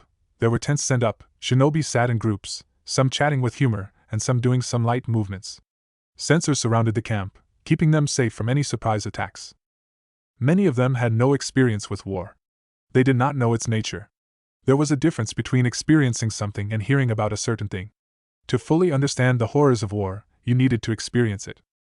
Kakashi folded the piece of paper he held and walked back towards the large tent he was using. There were several tents spread through under the trees. When he walked back into the tent, he found Shikamaru and Sakura sitting together. Guy and Asuma were leading the other charge. Sakura would give medical support if they ever get dragged into war. More bad news? Shikamaru asked, seeing the look in Kakashi's visible eye. The Jonin shook his head. He sat down beside Sakura before responding in a quiet tone. No, at least for us. Naruto attacked again. And this time, it is Iwa suffering heavy losses. But this time it does appear he did not leave the battle unscathed. Shikamaru adopted a thoughtful look. These attacks looked like they were unplanned, but it was far from it. These were part of a plan. It was the plan. Uzhio was never going to confront both Kumagakure and Iwa head-on. They would not survive. This is the most brutal method to end a war. Kakashi nodded. Brutal and cruel, he added. No one wants to suffer like this. Just imagine what these people are going through. The numbers that Naruto alone has killed. These people have families, and they are not going to go home because Naruto killed them all. It's not like people don't know that he is the Yondaime's son. Iwa will hate him more than ever. There was just no way to avoid this. Besides, they should have expected something like this. He shook his head. Even though people head to war knowing that death is possible, they never really think they will die. It was always someone else who was going to die. No sane person wished death upon themselves. Yuza has no way but to play things like this. Naruto was never arrogant, but I was starting to think he was by openly going to war with two great nations, Shikamaru said in thought. But he knew where he lacked and how to deal with the numbers. Sakura looked curiously between the two Jonins with a raised brow. Am I missing something? Kakashi explained. Naruto is doing these massacres purposefully because he doesn't want to face Kumo and Iwa head-on. If he does that, there is no chance of winning. Death will force both Iwa and Kumo to reconsider. They are Kages, they know if things continue this way, they are just going to lose more men. You don't want to go to war with 10,000 and return with just one. It seriously dents the village's military strength. If Naruto just defeated them without killing, Inoki and I would not listen to death. But there is something that makes even the most stubborn halt: loss. They are bleeding, and will be forced to surrender. If they don't, Naruto will just continue killing them until there is no one left. Regardless of who you are, that very thought is frightening. Even shinobi cannot fight at their best knowing they are just going to die. Sakura absorbed it silently. She smiled bitterly. Who could have thought that Naruto was the person she once called a teammate along with Sasuke? Does Naruto not feel anything for killing thousands of people? War is war. His father did it before him, Kakashi said, tone stern. As a shinobi, you know you will kill eventually. For Naruto, it is perhaps more than just the survival of his clan. That aside, Naruto is not known for being a feeling person, Shikamaru said. But if things work out, they won't come to this side and we avoid a potential battle. Konoha might even decide to fight given what Iwa did to Suna. We will hear what happens in the summit. There is no doubt they will accept the call. Even if they don't plan on surrendering, this gives them time to breathe and calm some nerves, Kakashi said before pausing. What do you think Uzhio is after? Do you think Naruto agreed to this summit because he thought he would start losing? Shikamaru asked instead. Kakashi shook his head. With how things were going? He is obviously powerful, and not that only, he also has those in Amegakure. I don't think he is afraid of death either. If Kumo and Iwa choose to continue fighting, he is just going to continue fighting. That is my thought as well, Shikamaru said with a slight nod of his head. I can't put my hands on it. But I don't think they want to have a history of having massacred close to 20,000 shinobi. No matter where you go, people just fear you. I don't think Naruto wants that. But if things stop here, he has demonstrated his power, and has left one to think that if things had continued, they may have succeeded in defeating him. What Yuzu is after is something big. It will probably change the balance of power, and how things work in this world while also cementing his place as the most powerful shinobi alive. It was maybe safe to say that Naruto has created a legend for himself. He will surely be remembered. With how things have played out, it is Kumo and Iwa who started this war. Shikamaru smiled bitterly. I think I must start respecting those people in Uzhio Gakure far more than before, the Nara said after a couple of moments of silence. Who started this with war? Who threw the first stone? What does history even say? When history is written, Naruto is the brave and powerful shinobi who fought against the second destruction of his clan. You mean they planned all this? Not the summit, Shikamaru said with a shake of his head. The conclusion of things is what they most likely planned. He smiled. He really needed to talk to Naruto about this. But it would have most likely not worked this far if the Sandaime Hokage had said something. Even to this point, they still did suspect that the Sandaime Hokage knew about Naruto but did nothing. How it would all come to benefit Konoha was something to be seen. His father probably knew something. Uzhio. Tamari stared at Naruto's form with a curious look. When she came here, she had been stopped from entering. The emperor was resting, they said, and only a select few could enter the compound while he was resting. What kind of policy was that? Did they even think that she would try to slit his throat while he was sleeping? Haku had been a little more accommodating, but he too would not give clear answers, saying it was not for him to say but Naruto. Something on your mind? The emperor asked, in a quiet tone, walking over to Tamari from his throne. He stopped just inches away from her, looking straight into her eyes. Why wouldn't anyone allow me to come in here? And I thought you were coming from war to take me home? You know how concerned my brother must be with how things have gone. Tamari said a bit too quickly, but Naruto heard every word. I was not in a state to see anyone, Naruto said with a slight shake of his head. And I can't say why, village secrets, he added with a smile. Why does it look like you just said that purposefully? Naruto waved his right hand. You are imagining things, he said. But we must take you to your brother before he decides to come here himself. We don't want to do anything that will make him angry. When he feels that his beloved sister is going to be wounded, he can get angry. Tamari just shook her head slightly. The scroll you'd given me. I lost it. Don't worry, no one else aside from your brother can read it. To anyone else, it is just an empty piece of scroll, Naruto said before placing his right hand on Tamari's shoulder. They disappeared from the throne. Tamari next saw the creepy forest within Training Ground 44. She remembered this place. Her brother had still been bloodthirsty when they came for the exams, and Naruto was, well, just another genin who did not stand out. You could have warned him, you know, and why this place? Naruto pointed to the ground. There was a large circle with marks glowing slightly.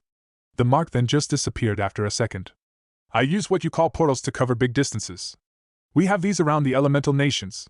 Naori was unable to take you straight to Suna because we have not drawn a portal on that side. And for a second I'd entertained the idea that you left me there because you knew they were waiting for me," Tamari said with a stare. Naruto stared back with a raised eyebrow.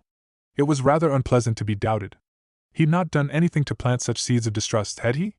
What did she even think of him? He ended up not responding to this but just started walking towards the side of the village.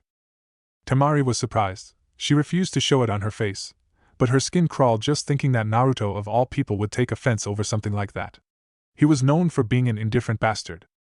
The journey towards the village was silent. Tamari occasionally glanced at Naruto as they walked through the streets. He truly did seem to be lost in his own little world. He said nothing and his eyes didn't seem to be focused on the villagers who were giving them looks. For some, it was fear. No doubt they were hearing what he was doing in battle and were starting to think about how they treated him. Tamari did not pity them. They deserved it. He'd done nothing to them and yet they chose to make him miserable. The hotel her brother was staying at was guarded by Umbu. When they walked in, they were welcomed by Konoha shinobi who led them towards the Kazekage's hotel. The lounge was silent, even though Gaara and Kankuro occupied it. Tamari smiled warmly seeing her brothers. These were her siblings. Anything could have happened to her. She could have been killed, but she was back, with her family. She was happy. Gaara did not rush towards her. If he'd done so, Tamari would have requested Naruto take her somewhere because it would not have been her brother. Kankuro showed his excitement. They hugged each other, eyes watery but the tears refused to come out. Naruto moved around as if he owned the place. He walked towards the window and shifted the curtain slightly. He was feeling a bit sentimental. He wanted to jump on the frame and settle down peacefully. He did miss those days he could just obsess over his thoughts, enjoying his peace in his own little world. There would be no voices, the physical world around him would be drowned out of his senses. Those had been good days. His eyes glanced over to his right as Gaara slowly walked towards him. The Kazekage was silent for a couple moments before finally speaking. "Thank you for bringing her back," he said in a sincere tone. "I did say I would do so," Naruto said. He took out a scroll and handed it to Gaara before speaking once more. "Please enjoy your family time," he said before disappearing along a small gust of wind. I was proud of his strength. He still thought that if he partnered with B, they would defeat the Emperor. But his views aside, looking at the men he had led from the cloud, he could feel for them. There was a crippling wave of fear that was sweeping through the hearts of his shinobi. They were warriors, he would normally not accept such cowardice, but this was more than that. What Naruto was doing was beyond normal. He was performing acts of famous shinobi once hailed as gods of shinobi. To give the blonde such a title would not be exaggerating things, he was deadly powerful. He was not praising him, but just admitting the cold truth. They were losing. How many men had the combined forces lost now? He could understand Inoki's thoughts on surrendering. But that man was not going to make it simple for them. At least Inoki had even acknowledged that much. "Are we really going to the Kage summit?" Darui asked the Raikage who was sitting inside a tent, just alone before he came. I looked up to Darui before nodding his head slowly. "Yes." Darui released a long breath, expressing a bit of relief. He was honestly not looking for a battle with the Emperor. No, if anything, he would do anything to avoid it. The man was just killing people out there, and he was not the only one. These people had indeed prepared for war, and they had underestimated them. They were going to go home with a crown of humiliation. "We can't even afford to continue with this battle as things are. We only have 3 or 4 people we must worry about. An army is not needed since Naruto is not even going to bring out his army," I said in a hardened tone. "We are going to send the men home before we depart later on." "Is Iwagakure doing the same?" I shook his head. "It doesn't matter what they are doing. I am not going to lose any more men needlessly. It is obvious that the Emperor isn't someone who can be defeated by just anyone. But if you manage to defeat him, what happens to the wave and Uzhio? That Kazekage has made plans for the wave. He tells me it will work. If we defeat the Emperor, we force it to surrender," I said. "Some people might wish for it to be completely destroyed given what the Emperor has done so far." "Likely," Darui said with a sigh. It was going to be a drag. But they could not avoid it. "Should I send out the order? Let us leave just 500 behind. The others are to return home. And don't send anything to the ones at sea. We will wait to see what happens before deciding," I said with a small smile. "You and B will accompany me. Konoha has given us the assurance that the Uzhio will not attack." "And if they attack?" We will attack the Hokage at the summit. With Kurenai. Kurenai wiped a sweat off her forehead before straightening herself. If Konoha got dragged into the war, she would be going to the battlefield to fight as well. Preparation was needed. In the last trouble when the Kyuubi went on a rampage, they had been forced to stay hidden and kept in a barrier while the adults fought. In the Third Shinobi World War, it was not like that. The younger ones fought. Perhaps it was because the village was stretched fighting a war it was losing, only until Minato performed his extraordinary achievement. Her students were all away with Kakashi. She hoped they would come back safely. Well, they were no longer students. She was just the team leader. Her thoughts halted when she sensed someone moving slowly towards her. She twisted around and looked into the clearing. The emperor of the Uzumaki Empire was walking towards her.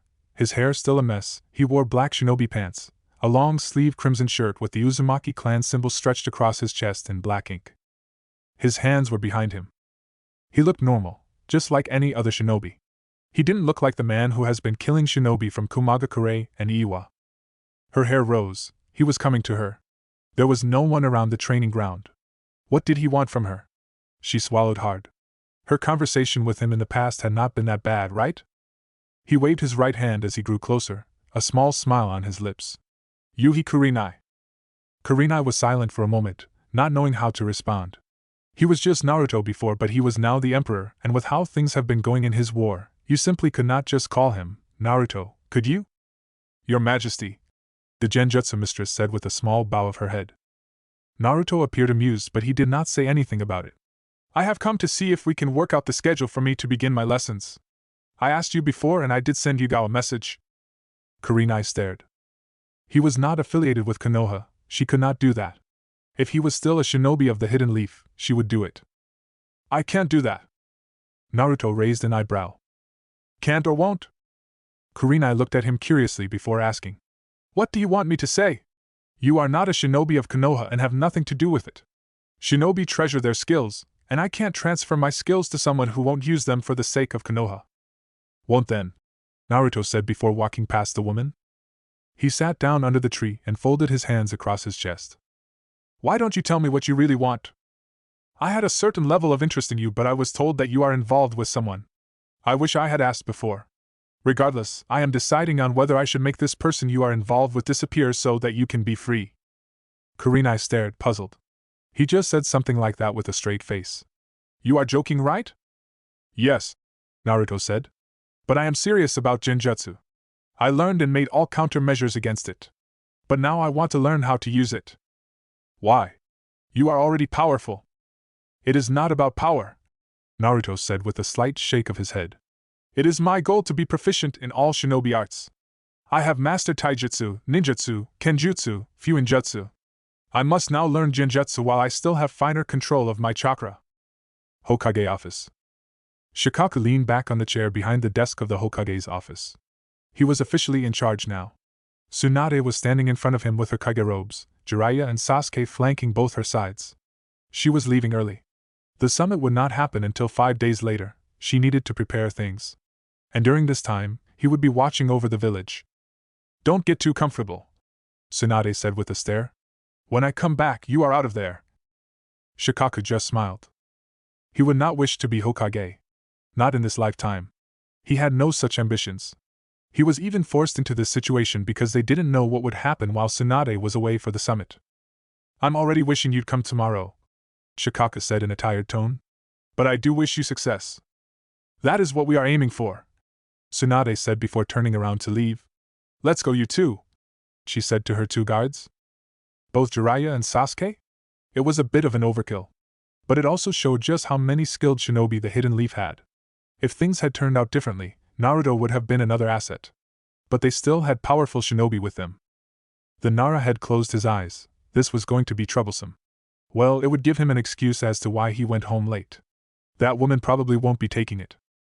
He opened his eyes and nearly jumped off his seat. Naruto was sitting by the window frame, left knee inches away from his chest and eyes cast outside. This was downright frightening. He couldn't sense a damn thing from the blonde even though he could see him. How much do you know? Shikaku noted the tone was flat. He placed his hands on the desk and tapped for a few seconds before responding. Not much, he said. What do you know? Not much. Shikaku repeated the same response. Naruto eyed the Nara for a moment before looking outside once more. I did consider that you knew something, but there was never a hint. And it was too dangerous to simply approach you because of suspicion. But it does appear that Hiruzen could just not keep his mouth shut. You expected him to keep quiet about it? You had no regard for whatever happened to Konoha, and the same can still be said regarding the thought.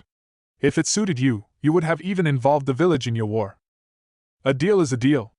And what I chose to do with my life had nothing to do with Hiruzen, Naruto said.